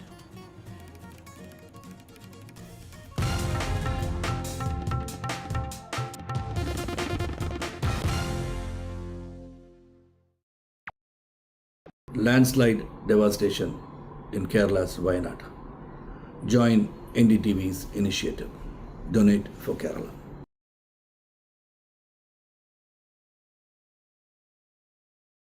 Stay informed and entertained with the new and updated NDTV News app. You can watch all our channels live, listen to podcasts, read breaking and exclusive news from around the world and more. Download the NDTV app today and get access to the best journalism and storytelling on your smartphone or tablet. The NDTV app. News that matters to you. Hi, I'm Shri Akal. Kerala's Wayanad area is hit by devastating landslides, resulting in loss of lives and livelihood. Kerala needs your help right now. Let's join NDTV initiative. Come, donate. Let's rebuild Wayanad.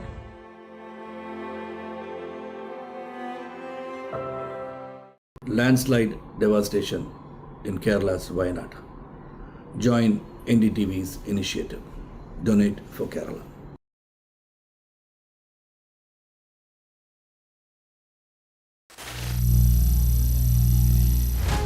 Some people say the metaverse will only be virtual. One day this lecture hall will be made of code, and driverless cars would be trapped in intersections. But even in this maze of the future, you can't wish away health. It's time to become more resilient.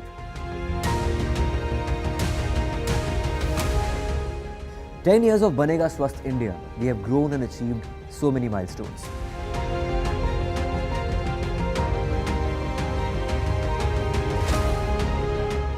And now I have a plan to beat the urgency, to stop breathing with difficulty, to relieve getting choked with inactivity.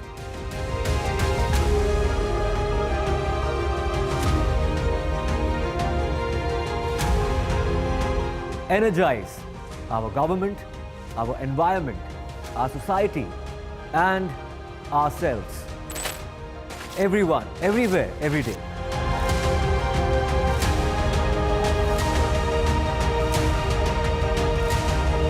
Banega Swasth India. One world hygiene. Stay informed and entertained with the new and updated NDTV News app. You can watch all our channels live, listen to podcasts, read breaking and exclusive news from around the world and more. Download the NDTV app today and get access to the best journalism and storytelling on your smartphone or tablet. The NDTV app. News that matters to you. Landslide devastation in Kerala's Wayanad. Join NDTV's initiative. Donate for Kerala.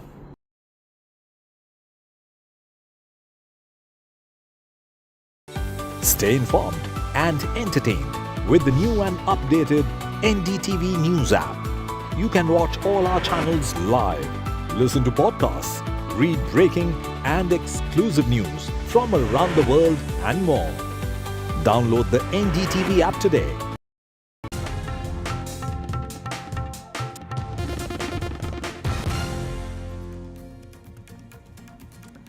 Welcome back. Our special report now from poll-bound Jammu and Kashmir. Well, my colleague Nazir Masoodi caught up with the BJP's Jammu and Kashmir election in charge and also the BJP's General Secretary Tarun Chugh on the Jammu and Kashmir polls. He says statehood will be restored if the BJP comes to power. He also took a direct jibe at Omar Abdullah. Take a look. I'm joined by Mr. Tarun Chugh, General Secretary of BJP for Jammu and Kashmir. Mr. Chugh, what this election means for you when it's happening after such a long gap? जैसा कि प्रधानमंत्री मोदी जी ने लगातार जम्मू कश्मीर में विकास और विश्वास दोनों को खड़ा किया है और 5 अगस्त 2019 के बाद जम्मू कश्मीर विकास की राह पर भी बढ़ा है और एक चमत्कारी विश्वास लोगों के मन में खड़ा हुआ। ये बायकाट की धरती थी। सैकड़ों और हजारों वोट लेकर कुछ नेता जीत जाते थे, लोग अपना मत देने के लिए निकलते नहीं थे। अब 2024 का चुनाव हो या उससे पहले डीडीसी बीडीसी चुनाव हो, भारी मात्रा में लोगों ने निकलकर वोट किया है और देश के नेतृत्व पर अपना विश्वास प्रकट किया। बीजेपी का मैनिफेस्टो कब आ रहा है और आपने लोगों से भी उसमें सजेशंस मांगे? हमने हजारों लोगों को इन्वॉल्व किया है। हजारों लोगों ने लिखित में, कई संस्थानों ने मेमोरेंडम के माध्यम से, विज्ञापन के माध्यम से हमें अपने सुझाव दिए हैं। हमने जनता से भी सुझाव लिए हैं, कंपाइल हो रहे हैं। अगले 3-4 दिन में हम अपना मैनिफेस्टो लेके आएंगे। प्राइम मिनिस्टर जब यहाँ आए जून में, और उसने 2 चीज़ें यहाँ अहम चीज़ कही। एक तो कहा कि इलेक्शन होंगे ताकि लोग अपने रिप्रेजेंटेटिव चुने, उनका काम करो। दूसरा बताया स्टेटहुड भी रिस्टोर होगा। क्या स्टेटहुड इस इलेक्शन का मुद्दा है आपके लिए? ऐसा है कि प्रधानमंत्री जो कहते हैं वो करते हैं। उन्होंने कहा था चुनाव होगा, फारूक अब्दुल्ला साहब कहते थे नहीं होगा, महबूबा कहती थी नहीं होगा, हुआ। ये कहते थे चुनाव होना ही नहीं है, क्योंकि इनका काम है भ्रम पैदा करना, हमारा काम है स्पष्टता करना। जो प्रधानमंत्री ने कहा है वो अक्षरशः पूरा हो। आपने फारूक अब्दुल्ला और उमर अब्दुल्ला पे you launched scathing attacks on them about their utterances, if their statements, their manifesto. Do you think national conference is the biggest challenge for you? ऐसा कि नेशनल कॉन्फ्रेंस, पीडीपी और कांग्रेस, ये तीनों ही जम्मू कश्मीर की जनता का विश्वास खो बैठे हैं। चौक साहब, आपने कहा कि उन्होंने विश्वास खो दिया है, लेकिन अगर हम पिछला पार्लियामेंट इलेक्शन देखेंगे तो वोटों का जो देखते हैं, वोट किसको कितने मिले? एनसी कांग्रेस अलायंस को 41.7% मिला, ये विश्वास खोना नहीं है। बीजेपी को 24% मिला, पीडीपी को 8% मिला। ऐसा तो है, आज किसको कैसे कह सकते हैं कि विश्वास खो गया? ऐसा है, भारतीय जनता पार्टी ने 2 लोकसभा चुनाव लड़े, हम 36 सीटों पर चुनाव लड़े, हम 29 सीटें जीते, ठीक। और वो गठबंधन 90 विधानसभा चुनाव लड़ा, जीता कितने? रेशियो परसेंटेज ऑफ विक्ट्री, हमारी victory is important than strike rate हमारा ज्यादा है, करेक्ट, क्योंकि हम 36 पे लड़े, हम 3 सीटों पे नहीं लड़े। और आपको ये जो एक्सपायर्ड इंजेक्शन है, इसका असर, ये जो गठबंधन है एक्सपायर्ड इंजेक्शन, अच्छा, इसका असर अप्रैल में भी दिखा है और अब आने वाले समय में भी दिखेगा। It is the first time कि अब्दुल्ला साहब यहाँ से चुनाव हार गए। उमर अब्दुल्ला पहले भी हारे हैं साहब, 2002 में अब भी हारेंगे, मैं तो यही कह रहा हूँ।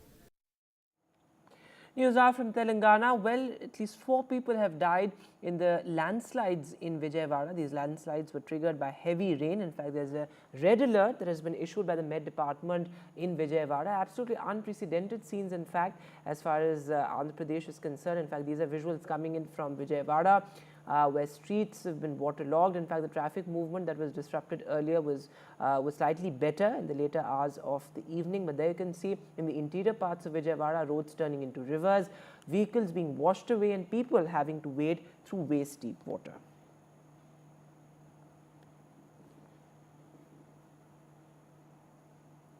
And in some other news now, well, Union Minister Giriraj Singh has claimed that he was attacked during an event in Begusarai. In fact, that video has now gone viral on social media as well. Giriraj Singh claims that the alleged attacker in this particular case used abusive language on him as well and had a revolver in his hand. But there you can see those dramatic scenes coming in from a political event in Bihar's Begusarai.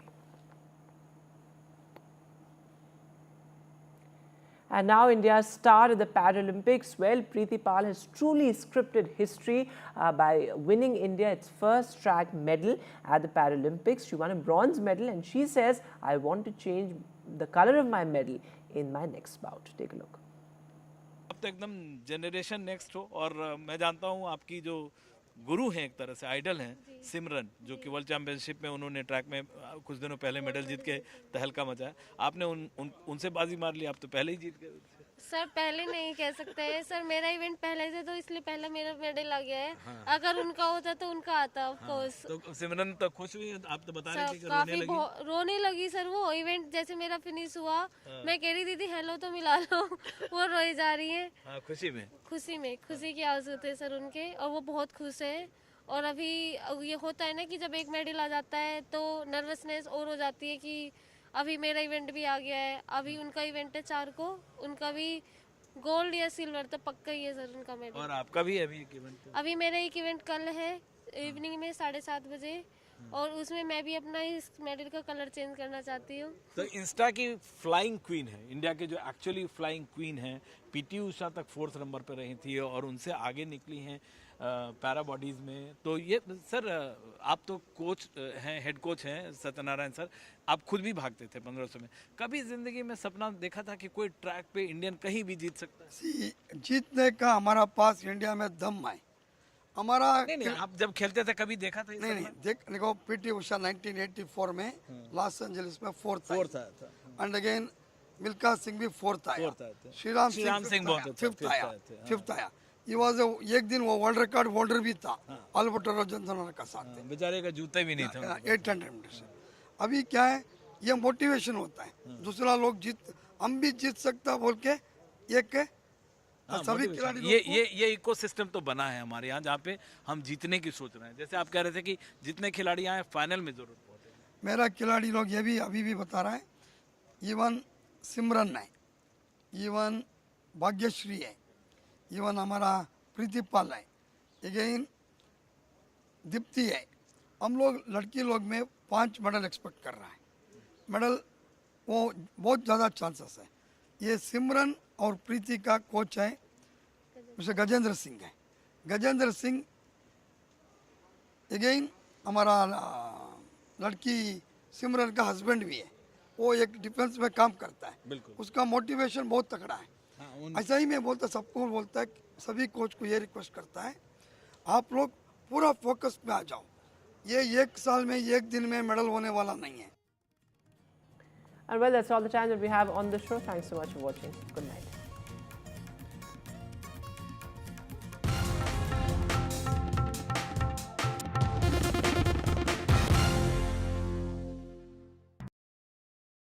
Hi, I'm Shri Akal. Kerala's Wayanad area is hit by devastating landslides, resulting in loss of lives and livelihood. Kerala needs your help right now. Let's join NDTV initiative. Come, donate. Let's rebuild Wayanad.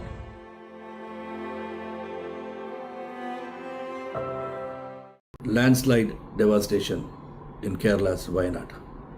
Join NDTV's initiative. Donate for Kerala.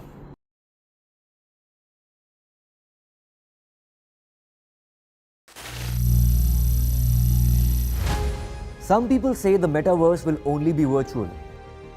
One day this lecture hall will be made of code, and driverless cars would be trapped in intersections.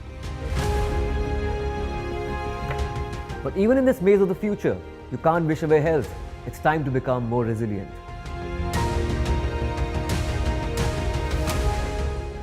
"10 years of Banega Swasth India, we have grown and achieved so many milestones.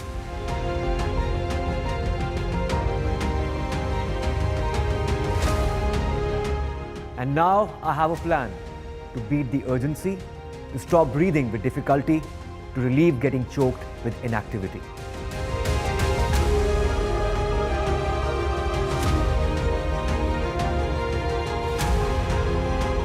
Energize our government, our environment, our society, and ourselves. Everyone, everywhere, every day.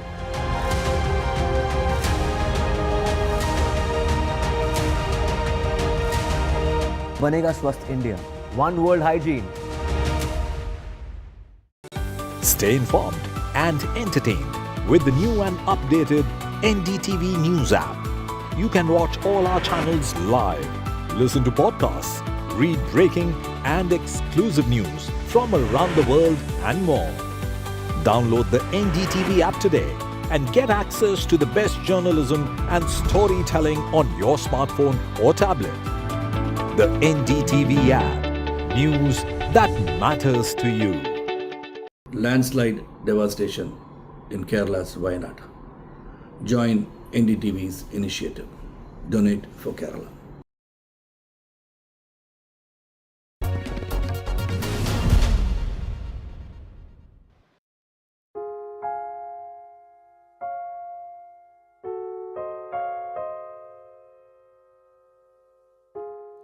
Words are power, words are magic, words are fun, words are sexy, words can move you to tears, words can make you laugh, and words can do everything.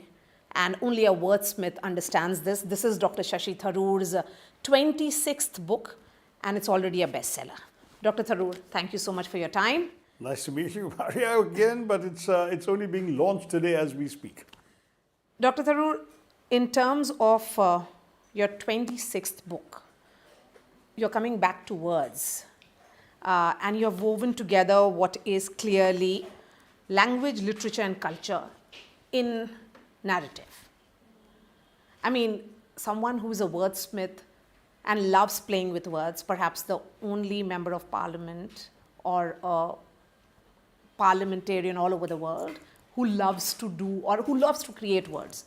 What made you write this? Well, long and complicated story, Maria. First of all, you need to have come back to words, but I've never left words. Words have been with me throughout.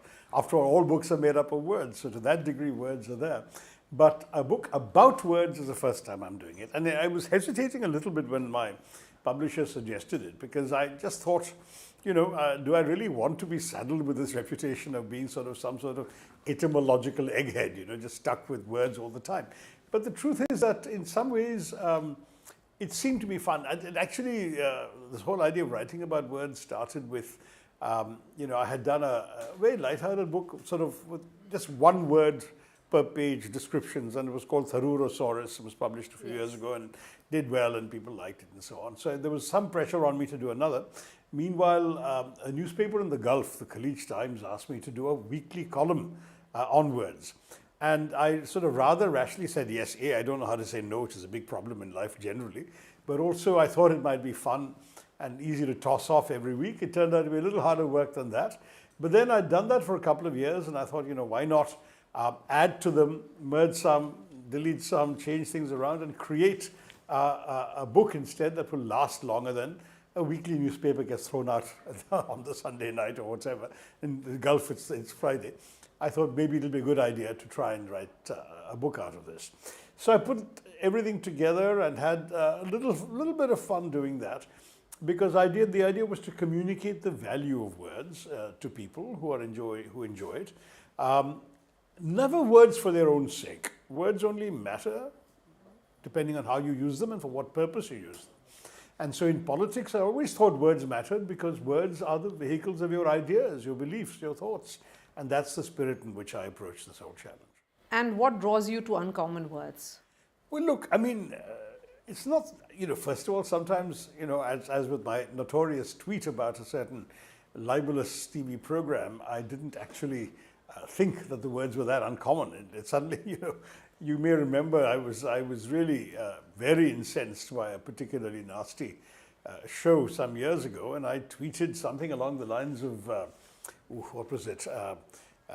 You know, something along a farrago of misrepresentations, yes, distortions, and outright lies, broadcast by an unprincipled showman masquerading as a journalist. This was my tweet. I actually didn't know that any of those words was not known, because these are all words I've been using since my debating days at St. Stephen's College. And frankly, it was not uncommon in those days in college debating to play around with words as part of the sort of whole process of repartee that occupies college debaters. I remember once, not me, but there was a rather brilliant debater from another college. We used to have this tradition of questions from the audience, and it was some debate, some sexist topic about women or whatever, and he was asked by a rather incensed woman in the audience about something, and he replied, he didn't have a good answer otherwise in terms of, he just replied, "Madam, we are trying to be logical, not biological." You know, that was the kind of thing people did in college all the time. So I didn't think that my tweet was going to surprise anyone. To my utter surprise, the Oxford English Dictionary found itself tweeting a few hours later that they'd seen an unprecedented search of 1 million people looking up the meaning of the word farrago, and they were mainly from India. And what's more, apparently, no one had looked for more than, you know, 6 or 7 times a day for the preceding 25 years or whatever for that particular word. And so that's how suddenly I got this reputation for being, and I think a rather inflated reputation for being some sort of outsized vocabularist. And, you know, there were lots of memes and jokes and you know, people pulling my leg and everyone doing everything from sort of extremely wordy sort of descriptions of how to make bhel puri and claiming that Shashi Tharoor said it, or issuing Diwali greetings with huge, cumbersome words and saying, Shashi Tharoor greeted me on Diwali, and became a kind of, and then after a while I thought, either you start resenting this and react in a sulky or surly manner, or you just decide to take it in stride and go along with it. So I started going along with it. And then the thing happened that, I remember I wrote a book called The Paradoxical Prime Minister, and the publishers, Aleph, wanted me to tweet that the book was available. And I thought, rather than just tweeting that the book is available in a picture of the cover, which all the other authors are doing, I said, this book is much more than a 480-page exercise in floxinosi nihilipilification. But I also gave the definition that floxinosi nihilipilification is a word that translates into the act of estimating something or someone as worthless. So I was trying to say, I'm not saying with a book like this that I'm just discarding the Prime Minister as worthless. On the contrary, it's a more complex analysis, and you might enjoy reading it. And it had the desired effect. Suddenly, little kids were being forced by their parents to mug up the word floxinosi nihilipilification. And for many months thereafter, I kept having, wherever at parties, at events, at receptions, little kids being brought out to me saying, tell Uncle floxinosi. So it just became kind of a rage. No, it just became part of the sort of an extra dimension of my image, to answer your question. So, word craft. How does this interest, particularly in etymology, inform your writing and choice of words? Look, I've always felt that words define thoughts. I mean, a thought remains inchoate in your head unless you can find the words to express it. Whether you're doing it on television, Mario, or I'm doing it in a newspaper column or in a book, words are the vehicles for one's thoughts and ideas. So there's absolutely no way that you can do without words. And the question is, what kind of words? What do your words say about the thoughts you're trying to convey? I definitely do not believe that big words or difficult words, or as you put it, uncommon words, are preferred. On the contrary, I prefer the opposite, because I do believe that as far as communication is concerned, the most important thing is to be understood by your audience. And in a country like India, where we have people who speak so many different languages, where even the levels of comprehension of English vary so much from one person to the next, it's very difficult to strike the right note. So something which may work well when read in a serious newspaper or whatever, may defeat an unwary listener who hasn't had that kind of language. But that's the challenge you're constantly trying to find. This fascinating etymological discoveries, if I may say, does it have to do with research?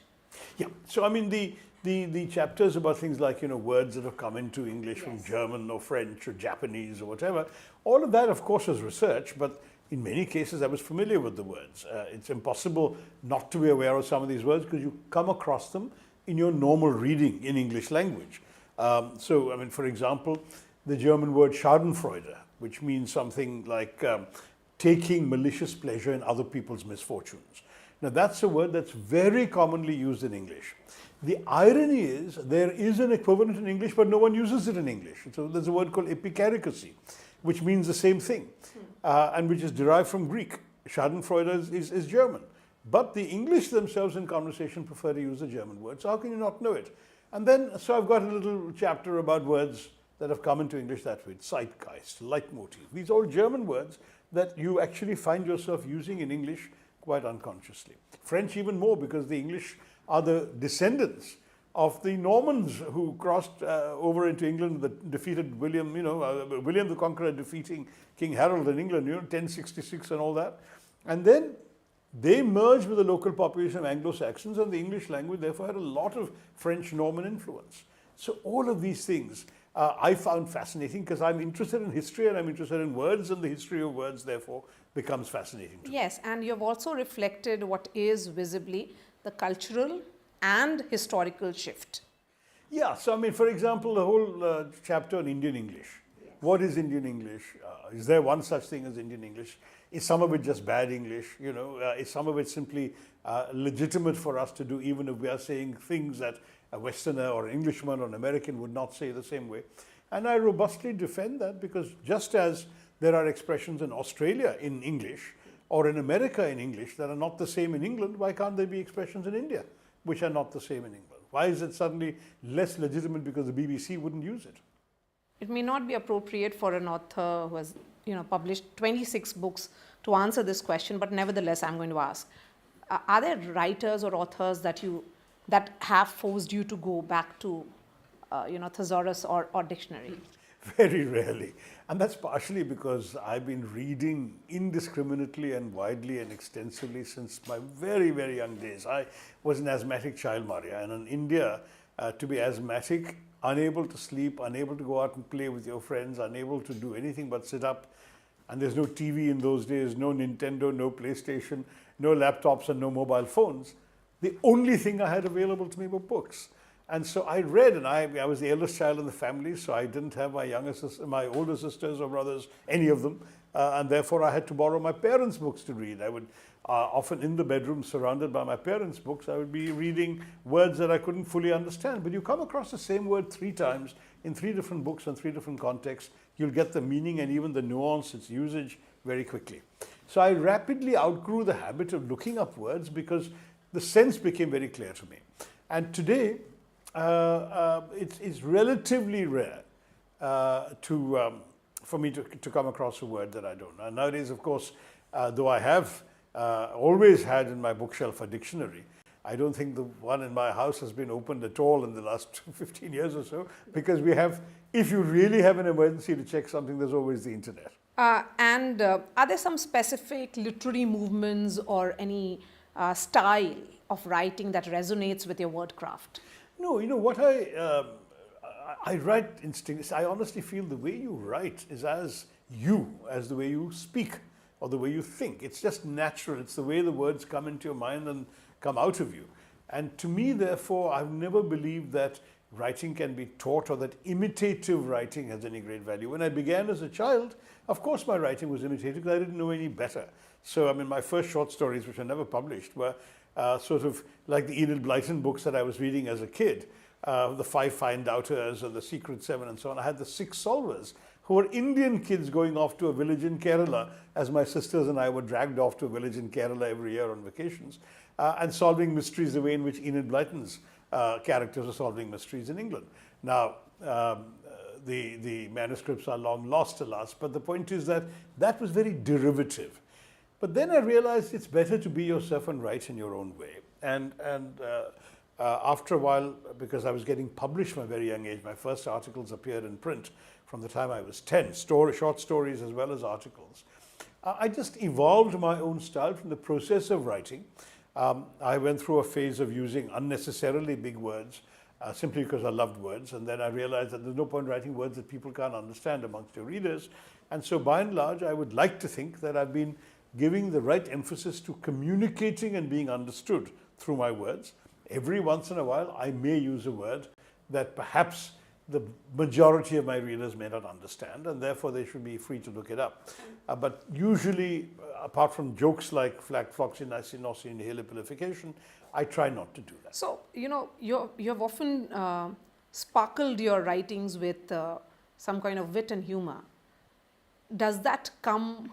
That comes from my fondness for reading wit and humor, and I loved, from my young childhood, I remember a Jesuit priest teaching us English in class 7 in my Campion school in Bombay, giving us a dictation test. And he read out a passage that was so funny that I was chortling while writing down. I got all the spellings right, but then I immediately went to the priest afterwards and said, "Where is this from? I want to read the book you've read from." And it turned out to be a book by P.G. Wodehouse. And from there onwards, from the age of 11 to the age of about 19, I read all 95 of Wodehouse's masterworks. And he was such a master of prose, such a stylist, and that too a comic stylist, to use language to effectively impart humor and to constantly surprise you with the way in which he could create the most amazing metaphors, the most amazing figures of speech. He also invented a lot of words. I have a section on, not a section, but a small essay on Wodehouse in the book, but it doesn't even do justice to the extent of my passion, because this is a book about words and not a book about reading. And can you create a word on the spot based on a definition? Based on a definition? Yes. I wouldn't presume. You have to know what roots you're taking your word from and so on. What is the definition you want to try? Any word. I will not define it. You define a word and then you create it. No, but there are existing words for almost everything. For example, one of the words I love using is the word defenestrate, which actually comes from a Latin root meaning window. And defenestrate is to throw something or someone out of the window. What a fun word. You constantly come across situations during the day when you want to throw a person or a thing or an object or an idea or a political party out of the window, right? And at the same time, defenestrate is a metaphorical usage. It's something that you say when you literally mean to jettison something, to abandon something, to reject something. So when I used to say in the election campaign with my tongue in my cheek that I hope the voters will defenestrate the BJP government, that's a way of... And did people understand that?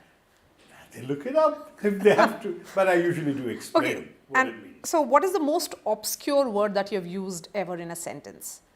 You know, it's difficult to figure out what's obscure because other people have to tell me it's obscure. It wasn't obscure to me. Now, I mean, I did use floxinosin nihilipilification, knowing it to be obscure, because it was actually a made-up word at Eton College in the 19th century when somebody was deliberately trying to make up a long word with Latin and Greek roots and so on. And that's how, and it was meant to be a joke all along. No one uses it in conversation, but I used it as a joke. Otherwise, I would say probably one of the words that I used, which I'm very pleased to see subsequently has crept into the vocabulary of some political journalists and commentators, happened a few years ago when a particular politician you can easily guess the identity of, who had won election in his state as an ally of ours, jumped ship in the middle of his term and went over to the other side. And so I didn't say anything about him by name, but I just said, word of the day, snollygoster, first usage 1848, US, definition, a shrewd, unprincipled politician. And, you know, we have seen a snollygoster at work today. And that, of course... so did that person call you after being given a name? Because fortunately it doesn't function so much in English, but in another language, and I don't want to get too explicit. But if you look at how viral that tweet went at that time, snollygoster then entered. And as recently as about 6 months ago, I read an article in which somebody referred to somebody else as a snollygoster or as a snollygosters in Indian politics or whatever. And I loved it. I said, somebody got that from me because it was really an obscure word when I dredged it up. And Dr. Tharoor, would you rather invent a new word, or are you one of those who will say that you want to remind the people of a forgotten word? Yeah, it's more the latter. Largely because it's almost impossible to invent. Every human thought, emotion, idea has been thought of by somebody in some language. So it's more important to discover it and find a way of using it. Though I must admit that I thought I had invented the word prepone when I was in college way back in 1972, and it's become hugely popular. Then when I wrote about this, I learned again from the Oxford English Dictionary wrote to me saying actually there were 2 recorded usages of the word prepone before me, and one went back 100 years to a letter that somebody had written, and another came back from an Indian source at the Indian Science Congress or something. It's in the book. Where they had used the word prepone. So I immediately confessed in public, I'm not the originator. Maybe I can get some credit for being a popularizer of the word. But anyway, I think it's a very useful word. In English, the only way you could say to move an appointment forward is to say that, or to say to advance an appointment. But just to say I preponed it is so much simpler. Yes. If And you it's can being postpone, used. why can't you prepone? Yes. But it literally did not exist until you popularized it. Well, in India I popularized it, but it came, you know, it Okay, exists so in this book, who's your target audience? Are these those children who come and say that I can pronounce a particular word, or is it about the authors, the new writers? It's Indians who love language, but definitely the publishers, as you can see from the cover illustration, are also hoping that some children will be guided in their learning of words by the book or by their parents, you know, talking to them about the book and from the book. So yeah, you can't be too young and read it because it's written in an adult voice, and it can be read by adults without feeling anyone is talking down to them, which if an adult reads a children's book, you often feel, why are they talking down to me? So this is written very much for other English-speaking adults, but it can certainly also be helpful to young people. So it's more of a language learning tool that you're giving to... It can be, but it's sometimes just a pleasure. If you somebody who already is very comfortable with the English language but enjoys the language, you're bound to come across some stories in the book, anecdotes, word origin stories, whatever, that you didn't know. Because even I, in researching them, found things that I didn't know. So why not dip into the book for that kind of joy?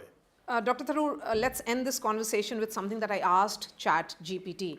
And I asked the specific question that how is Dr. Tharoor known? And then it came that his writing style is characterized by depth and nuance. And then it said he explores complex ideas with clarity and sophistication. And then it went on to say that Dr. Tharoor's love for words is evident because you have created a lot of obscure words, including thixotropy. I didn't. That is not a word I've used. And rodomontade. Rodomontade I did, but I used it in order to say that I don't use it. In other words, I said I prefer direct words that can be clearly understood rather than the most obscure or rodomontade ones. Rodomontade is kind of roundabout, garrulous, grandiloquent kind of vocabulary, which is not something I particularly want to use. So ChatGPT actually acknowledges you and your mastery of language and words. So thank you so much. I'm glad to hear it, and more important that you acknowledge me. Thank you, Maria. Thank you so much, sir. Thank you.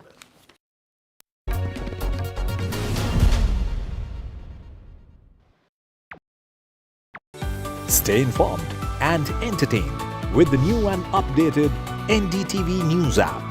You can watch all our channels live, listen to podcasts, read breaking and exclusive news from around the world and more.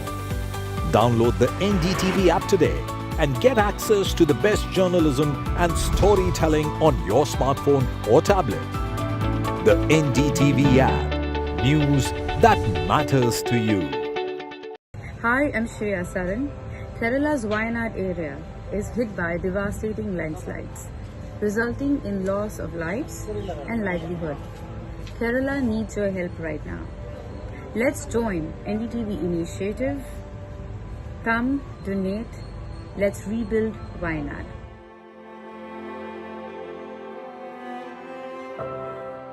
Landslide devastation in Kerala's Wayanad. Join NDTV's initiative. Donate for Kerala.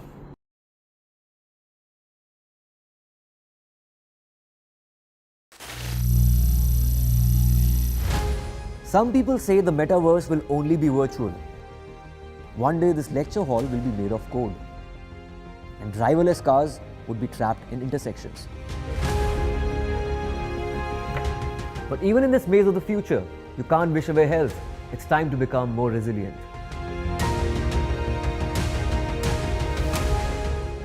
"10 years of Banega Swasth India, we have grown and achieved so many milestones.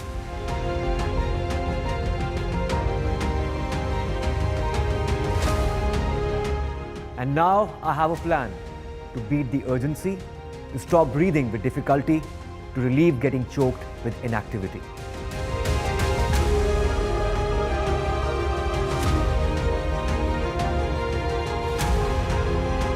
Energize our government, our environment, our society, and ourselves. Everyone, everywhere, every day.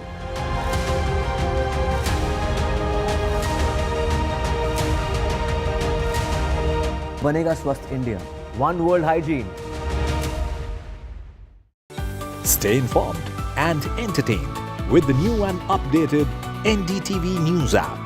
You can watch all our channels live, listen to podcasts, read breaking and exclusive news from around the world and more.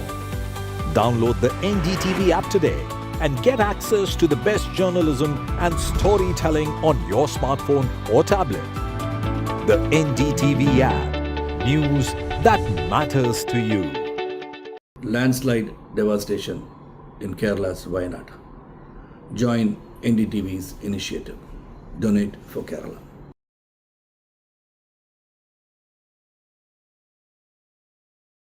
Stay informed and entertained with the new and updated NDTV News app. You can watch all our channels live, listen to podcasts, read breaking and exclusive news from around the world and more. Download the NDTV app today and get access to the best journalism and storytelling on your smartphone or tablet. The NDTV app. News that matters to you. Hi, I'm Shri Akal.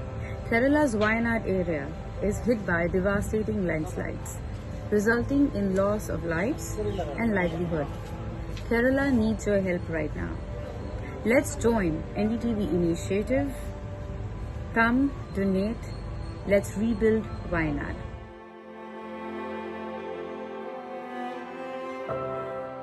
Landslide devastation in Kerala's Wayanad. Join NDTV's initiative. Donate for Kerala.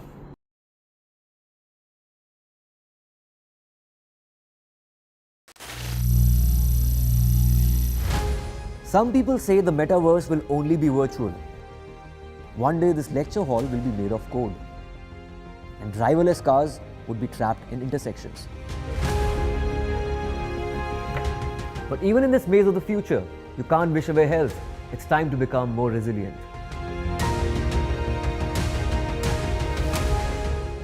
10 years of Banega Swasth India, we have grown and achieved so many milestones.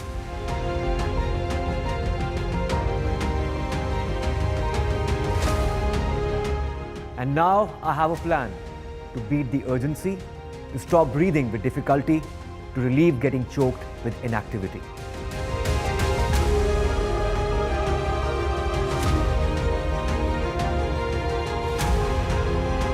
Energize our government, our environment, our society, and ourselves. Everyone, everywhere, every day.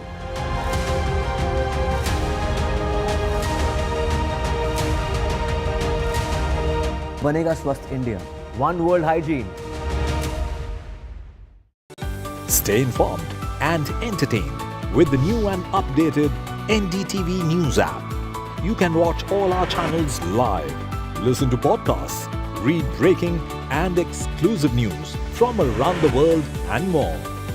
Download the NDTV app today and get access to the best journalism and storytelling on your smartphone or tablet. The NDTV app. News that matters to you. Landslide devastation in Kerala's Wayanad. Join NDTV's initiative. Donate for Kerala.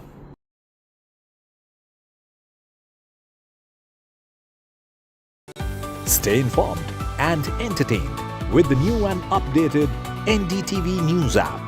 You can watch all our channels live, listen to podcasts, read breaking and exclusive news from around the world and more. Download the NDTV app today and get access to the best journalism and storytelling on your smartphone or tablet. The NDTV app. News that matters to you. Hi, I'm Shri Akal. Kerala's Wayanad area is hit by devastating landslides, resulting in loss of lives and livelihood. Kerala needs your help right now. Let's join NDTV initiative. Come, donate, let's rebuild Wayanad.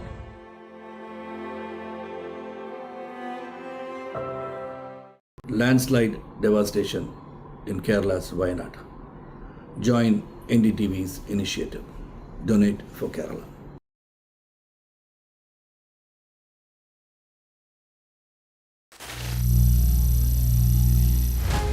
Some people say the metaverse will only be virtual.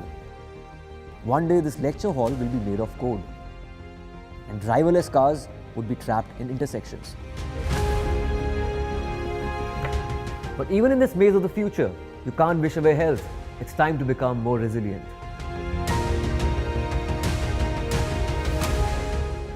"10 years of Banega Swasth India, we have grown and achieved so many milestones.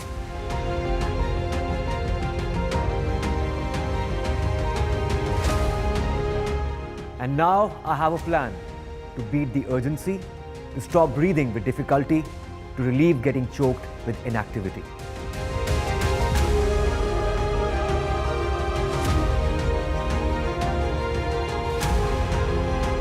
Energize our government, our environment, our society, and ourselves. Everyone, everywhere, every day.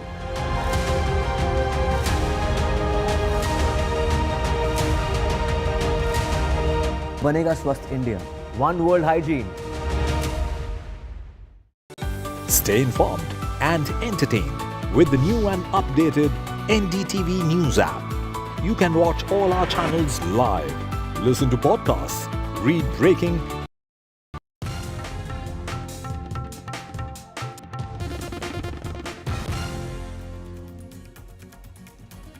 Hello and welcome. You're watching NDTV. I'm Vedant Agarwal. Coming up on the show, well, all the big headlines of the day, including the Haryana poll dates being deferred, the political slugfest over this, and also the latest on the Mollywood Me Too storm, the CPIM backing its rape-accused MLA. All of that and more coming up, but first up, the headlines.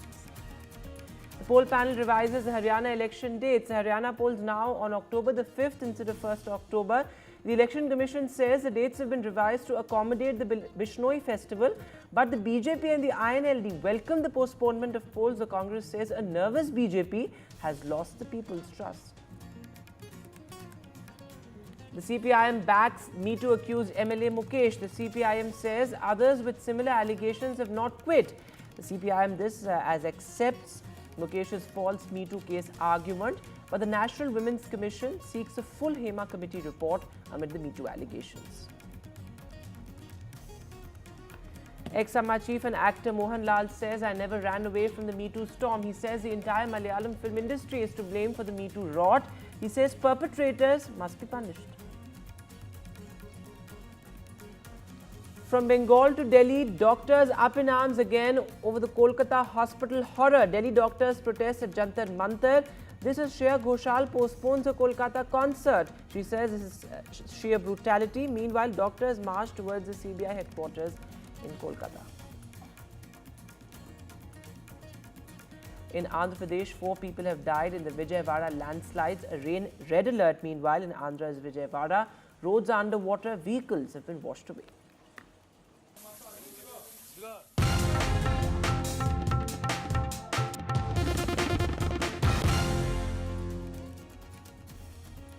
And our lead story, well, the Election Commission has deferred the Haryana polling. The Haryana elections will now take place on the 5th of October, I beg your pardon, instead of the 1st of October. And this comes after the BJP's demand to shift the polling date as far as Haryana is concerned. The BJP said that it's a long weekend, a long holiday, and that might impact the polling percentage in Haryana. But the Election Commission has cited the clear reason that it's the Bishnoi festival because of which the poll dates have been deferred. But a political slugfest over this as well.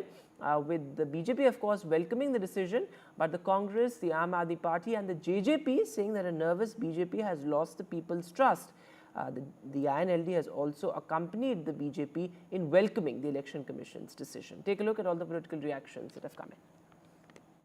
धन्यवाद करना चाहूँगा चुनाव आयोग का कि उन्होंने इस बात को समझते हुए कि लोकतंत्र मजबूत हो और ज़्यादा वोटिंग हो और ज़्यादा वोटिंग हो तो इससे लोकतंत्र की मजबूती से प्रदेश को भी लाभ मिलेगा, देश को भी लाभ मिलेगा।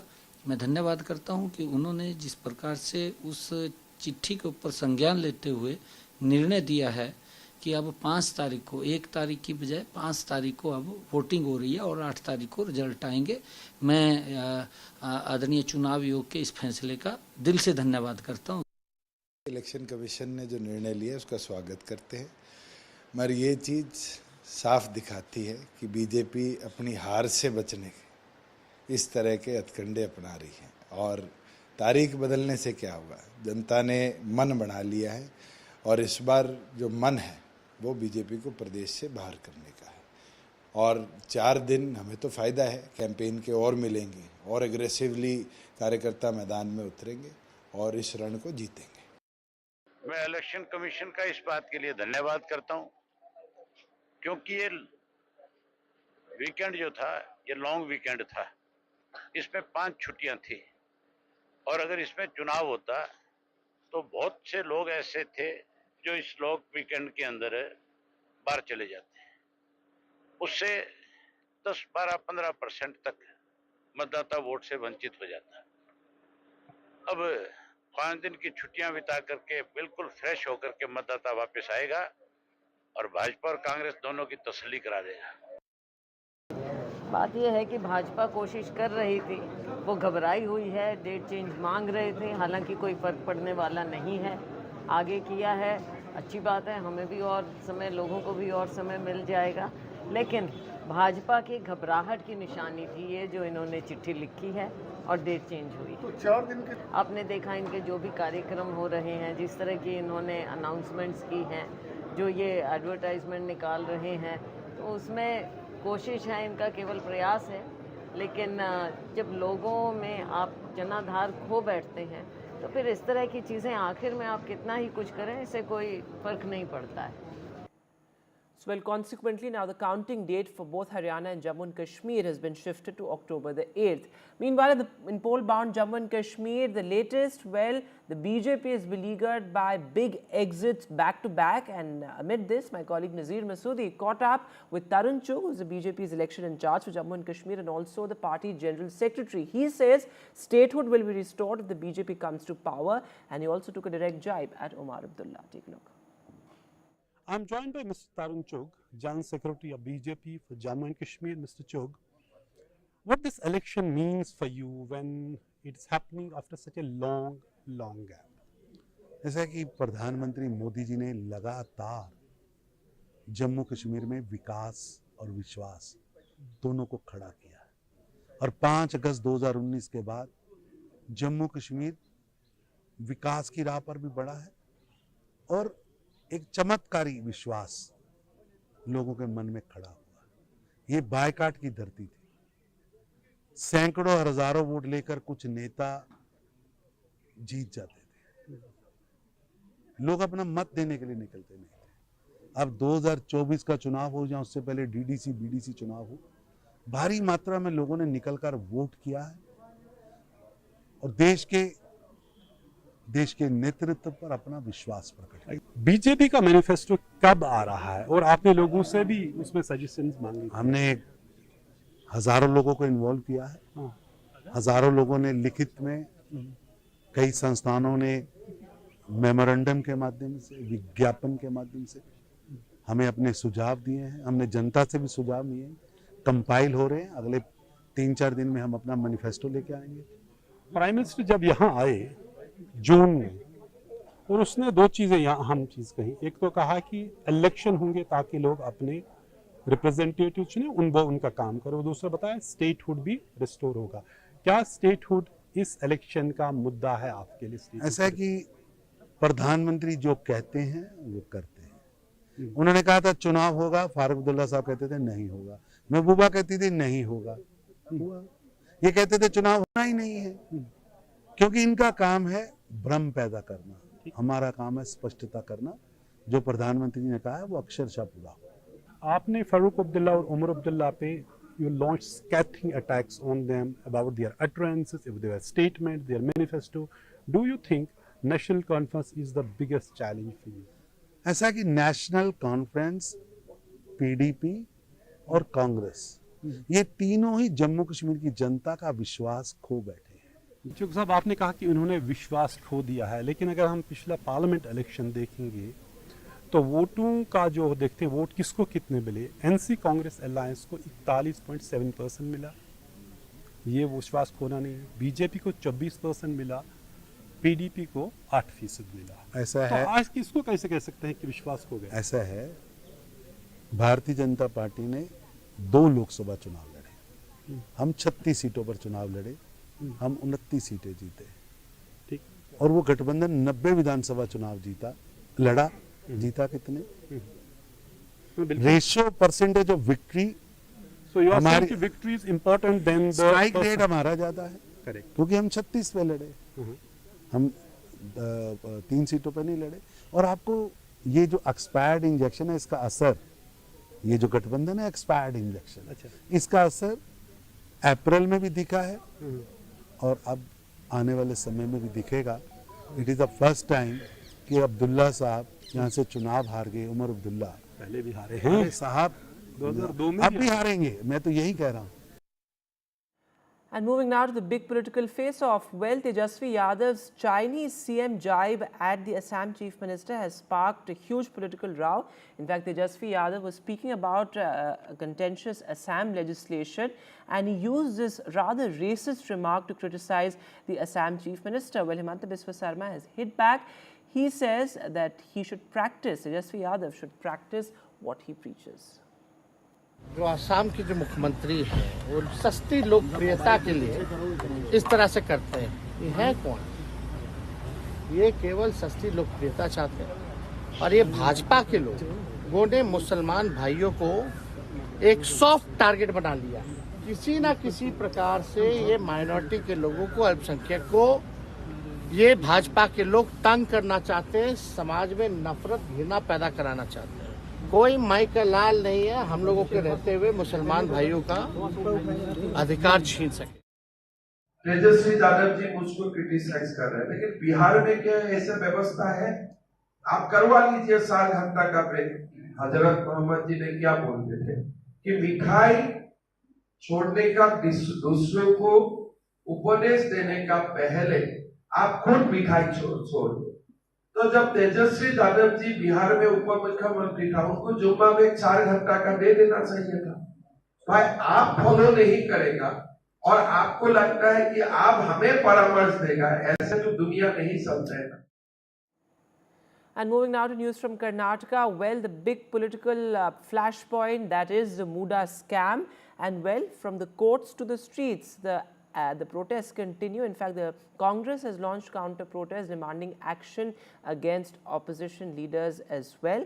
But this, as my colleague Pratibha Raman also reports, on the court updates, given the fact that the High Court has stayed the prosecution against Chief Minister Siddaramaiah. Take a look.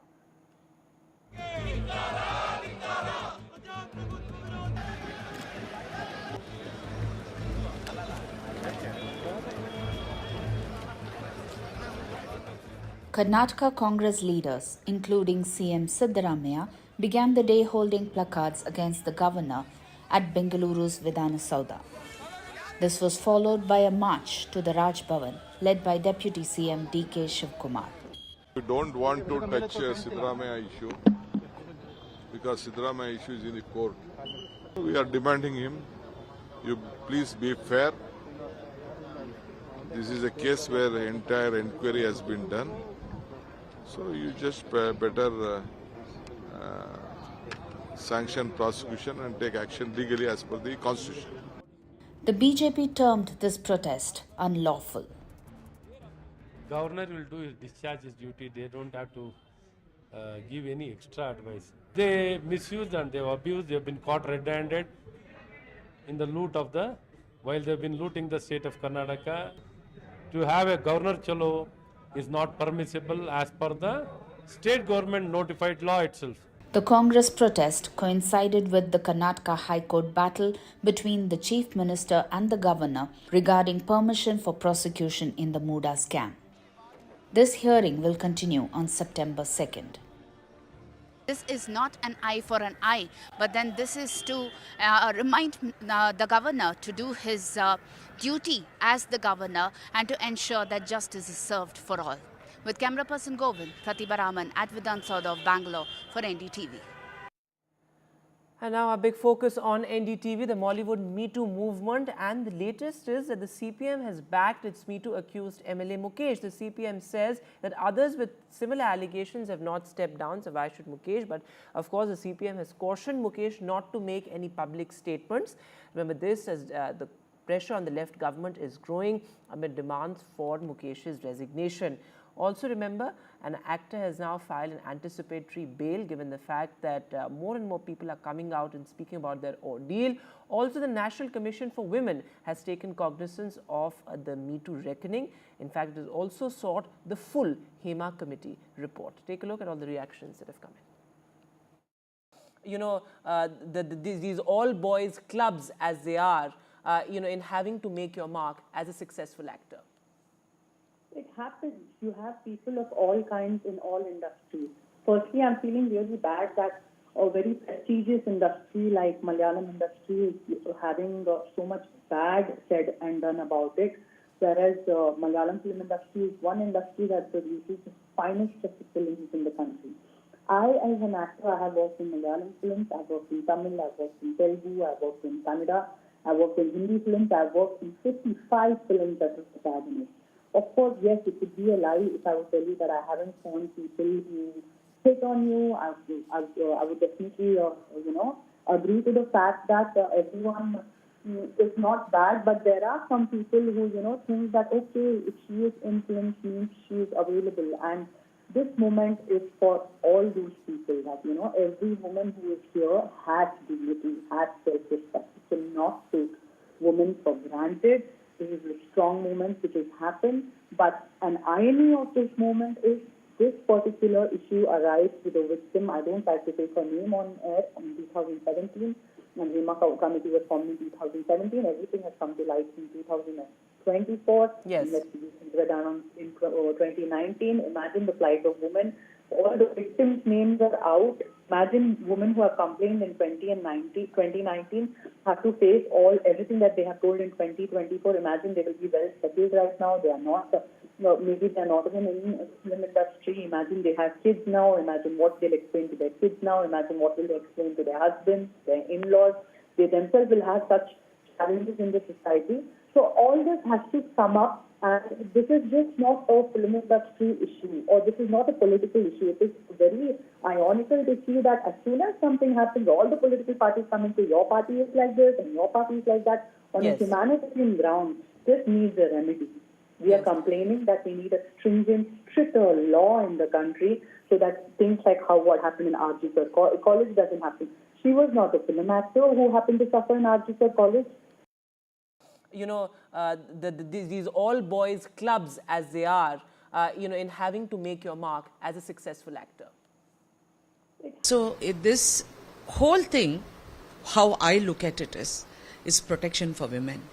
Whether it is Malayalam, Tamil, Telugu or Kannada, the South Indian constituting of the South Indian industry or any industry. In this fraternity, something like this has to come to make people more sensitive to women and their issues. Usually we are very blasé about these things happening. In my long career, I have seen a lot of things which I think we have to keep changing. Times have changed.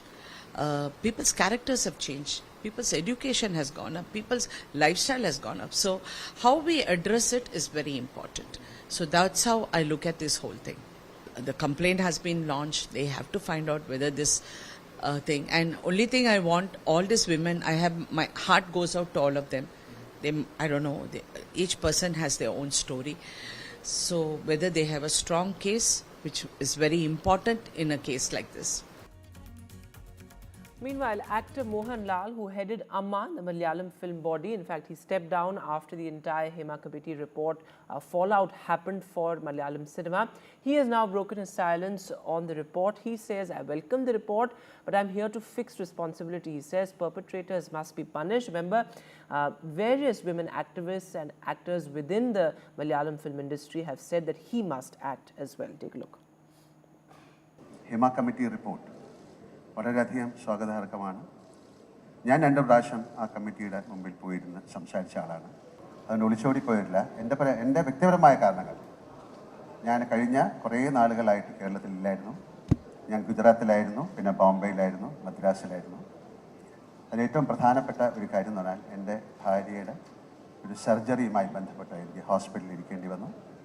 അപ്പോൾ ദയവ് ചെയ്ത് ഈ ഒരു focus ഞങ്ങളിലേക്ക് മാത്രമായി ഈ cinema ഇൻഡസ്ട്രിയെ തകർക്കരുത് എന്നൊരു അഭിപ്രായം എനിക്കുണ്ട്.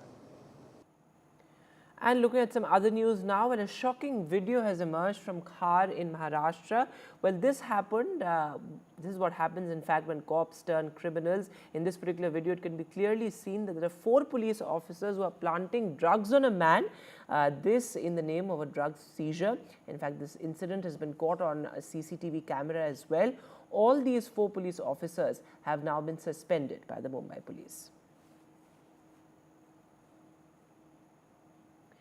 News now from Andhra Pradesh. Well, unprecedented visuals truly from Vijayawada after there was heavy rain, and heavy rain also triggered landslides in the district. In fact, 4 people have died. At least 4 have been injured as well in those landslides. There you can see those visuals of roads turning into waters, people having to wade through waist-deep waters, and vehicles completely washed away, houses, buildings, office buildings all submerged in Vijayawada.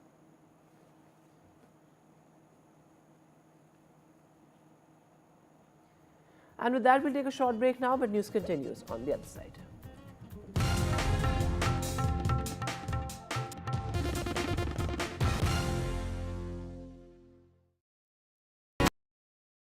Landslide devastation in Kerala's Wayanad. Join NDTV's initiative. Donate for Kerala.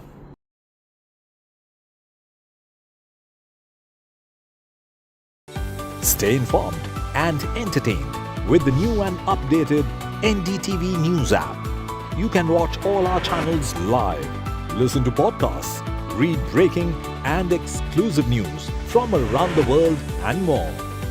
Download the NDTV app today and get access to the best journalism and storytelling on your smartphone or tablet. The NDTV app. News that matters to you. Hi, I'm Shri Akal. Kerala's Wayanad area is hit by devastating landslides, resulting in loss of lives and livelihood. Kerala needs your help right now. Let's join NDTV initiative. Come, donate. Let's rebuild Wayanad.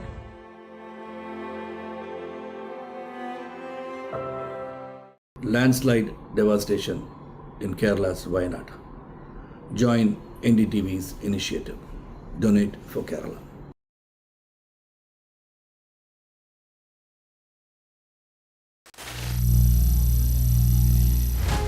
Some people say the metaverse will only be virtual. One day this lecture hall will be made of code, and driverless cars would be trapped in intersections. But even in this maze of the future, you can't wish away health. It's time to become more resilient.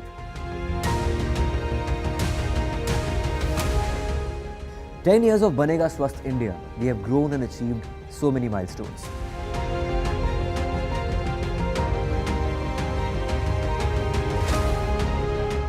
And now I have a plan to beat the urgency, to stop breathing with difficulty, to relieve getting choked with inactivity.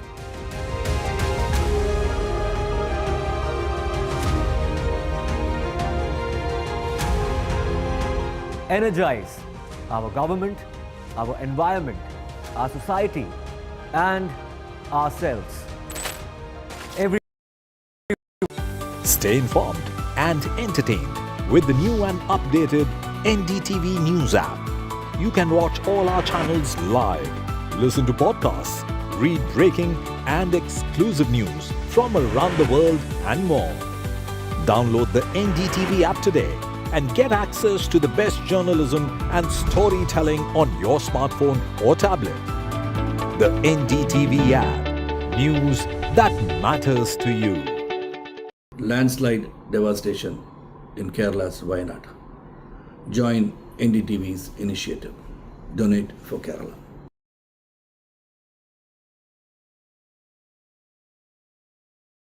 Stay informed and entertained with the new and updated NDTV News app.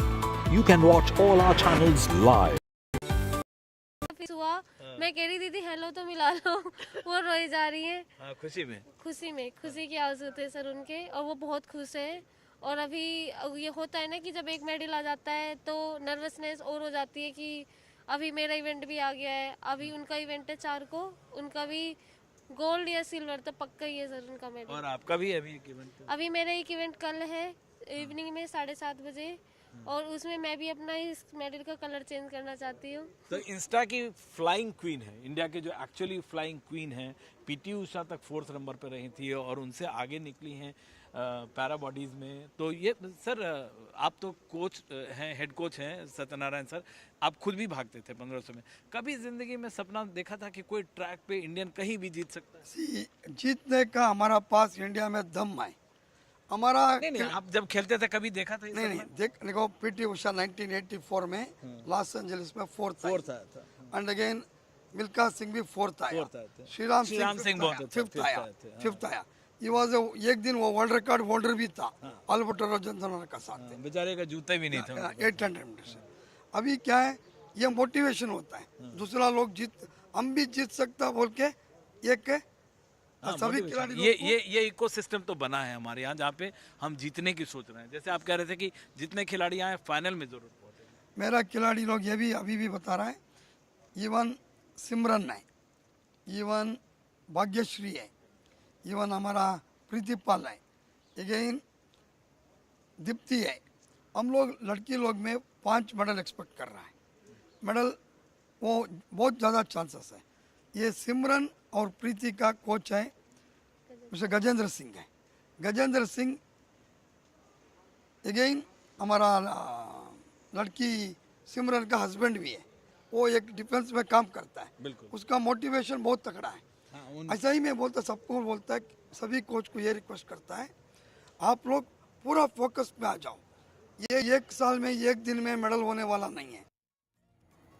What an absolutely fascinating story there. But with that, we'll step into a short break now. Thanks so much for watching. Good night.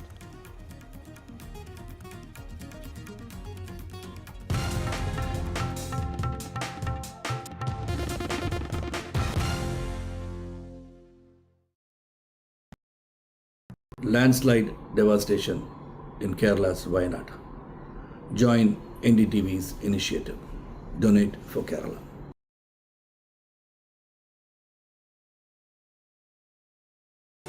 Stay informed and entertained with the new and updated NDTV News app. You can watch all our channels live, listen to podcasts, read breaking and exclusive news from around the world and more. Download the NDTV app today and get access to the best journalism and storytelling on your smartphone or tablet. The NDTV app. News that matters to you. Hi, I'm Shri Akal. Kerala's Wayanad area is hit by devastating landslides, resulting in loss of lives and livelihood. Kerala needs your help right now. Let's join NDTV initiative. Come, donate, let's rebuild Wayanad.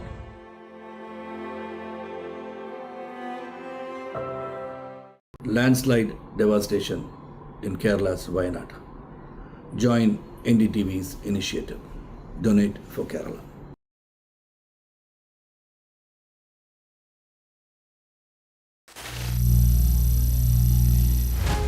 Some people say the metaverse will only be virtual. One day this lecture hall will be made of code, and driverless cars would be trapped in intersections. But even in this maze of the future, you can't wish away health. It's time to become more resilient.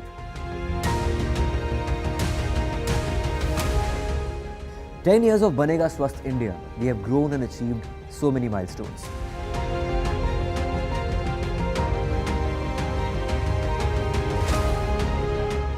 And now I have a plan to beat the urgency, to stop breathing with difficulty, to relieve getting choked with inactivity.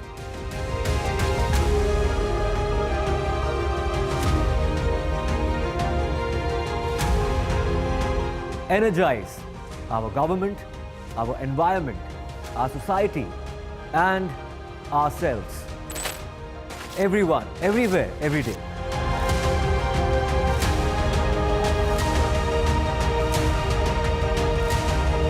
Banega Swasth India. One world hygiene. Stay informed and entertained with the new and updated NDTV News app.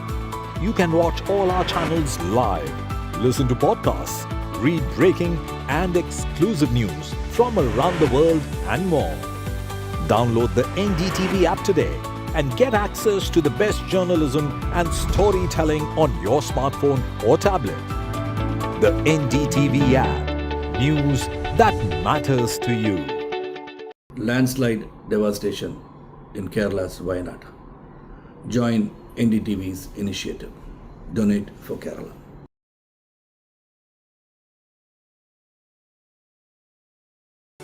Stay informed and entertained with the new and updated NDTV News app. You can watch all our channels live, listen to podcasts, read breaking and exclusive news from around the world and more. Download the NDTV app today and get access to the best journalism and storytelling on your smartphone or tablet. The NDTV app. News that matters to you. Hi, I'm Shri Akal. Kerala's Wayanad area is hit by devastating landslides, resulting in loss of lives and life.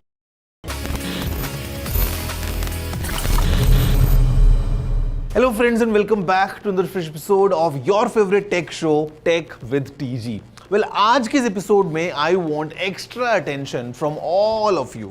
I mean, no jokes, no clever puns. आज बात को बिल्कुल नहीं घुमाएंगे क्योंकि आज का जो टॉपिक है it is very important and I believe कि इस फील्ड में बहुत ज़्यादा इनोवेशन की रिक्वायरमेंट भी है, at the same time scope भी है, क्योंकि आज हम बात करने वाले हैं about assistive technology. Hello everyone, मेरा नाम है Gaurav aka Technical Guruji. You are watching tech with TG. जल्दी से आगे बढ़ते हैं, चलिए शुरू करते हैं.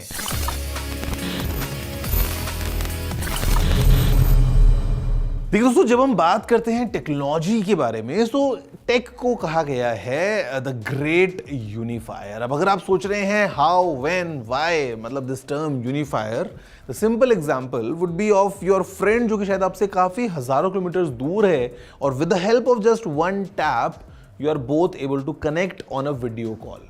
हो गया ना यूनिफाई. बट इस यूनिफिकेशन का एक फिजिकल एस्पेक्ट भी है. Think of people with physical और mental disabilities.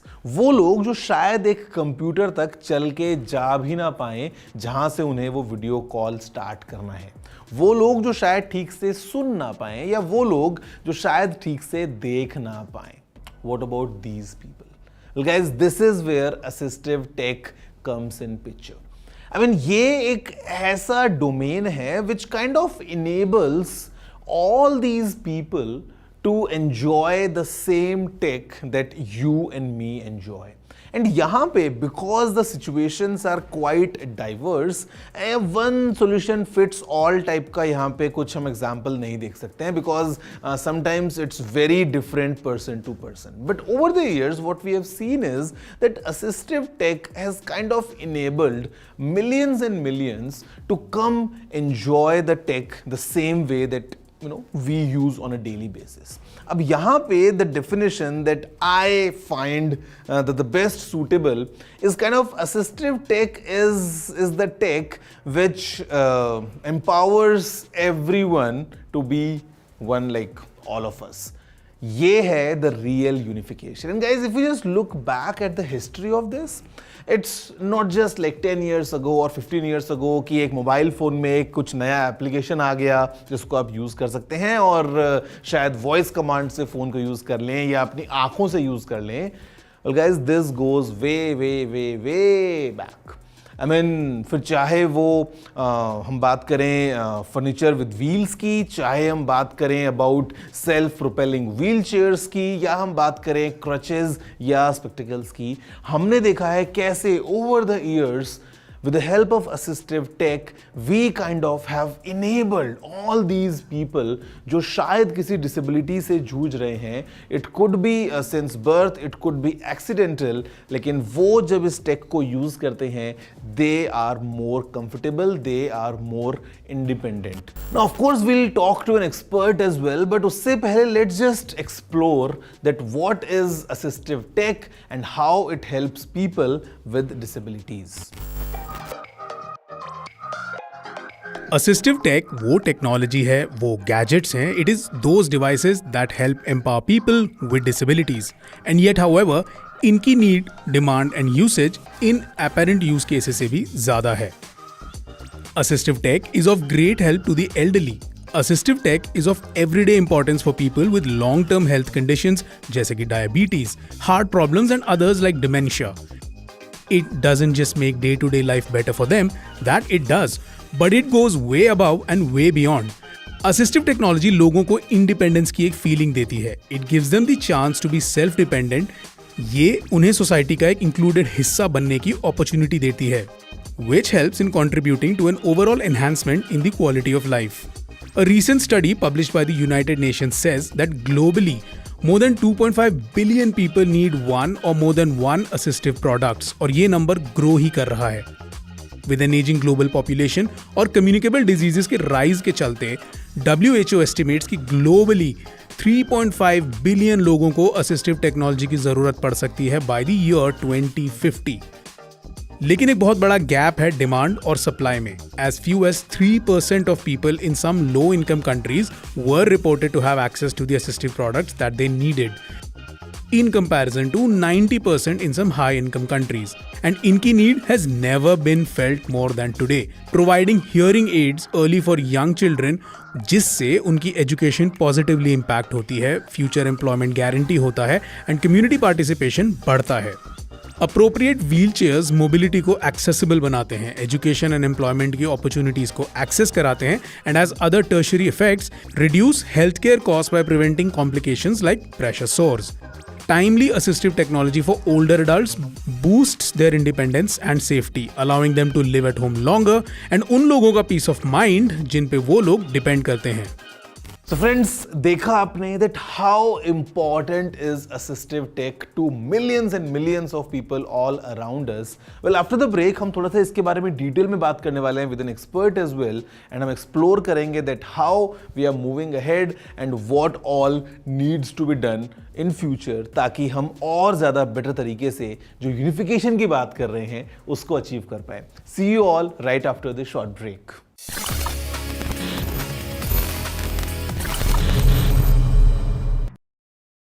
Landslide devastation in Kerala's Wayanad.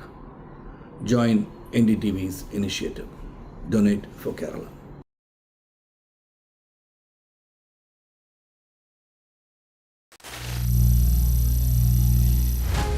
Some people say the metaverse will only be virtual. One day this lecture hall will be made of code, and driverless cars would be trapped in intersections.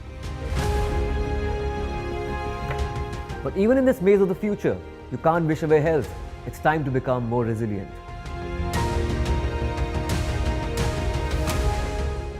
"10 years of Banega Swasth India, we have grown and achieved so many milestones.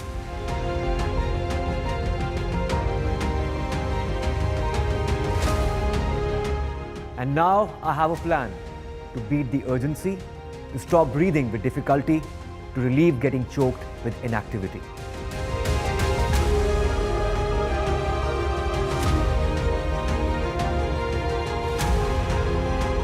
Energize our government, our environment, our society, and ourselves.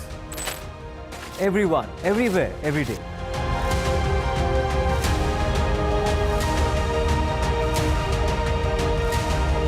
Banega Swasth India. One world hygiene. Stay informed and entertained with the new and updated NDTV News app. You can watch all our channels live, listen to podcasts, read breaking and exclusive news from around the world and more.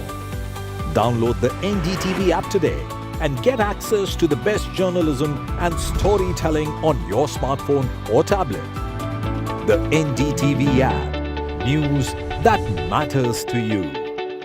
Landslide devastation in Kerala's Wayanad. Join NDTV's initiative. Donate for Kerala.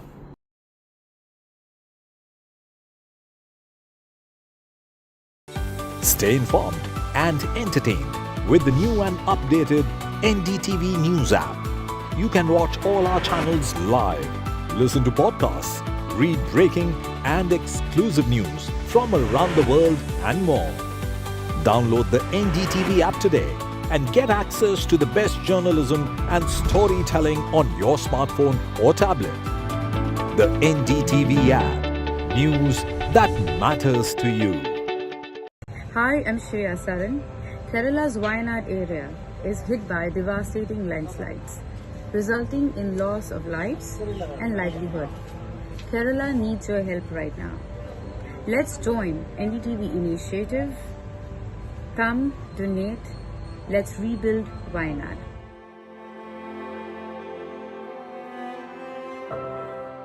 Landslide devastation.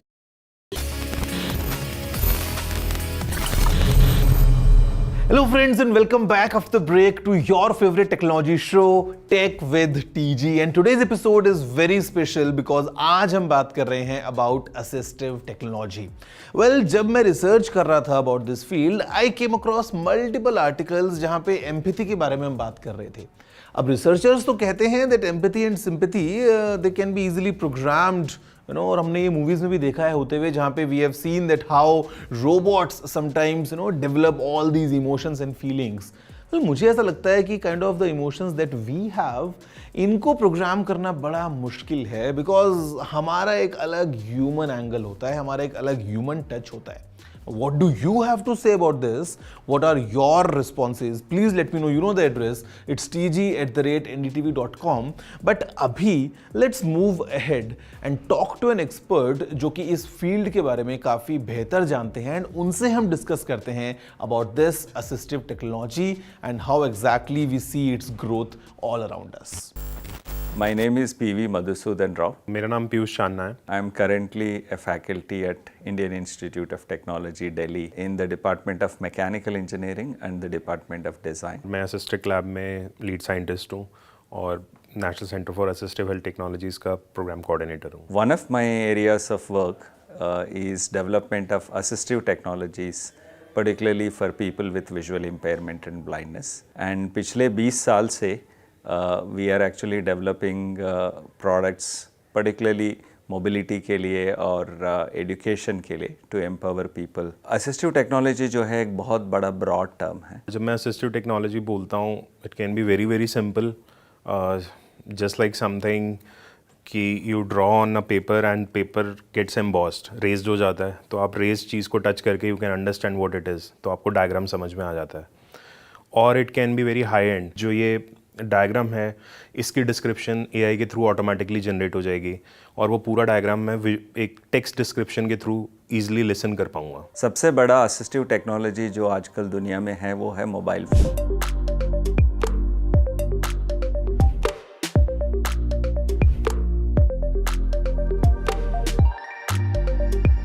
To enable inclusion, you need right tools and solutions.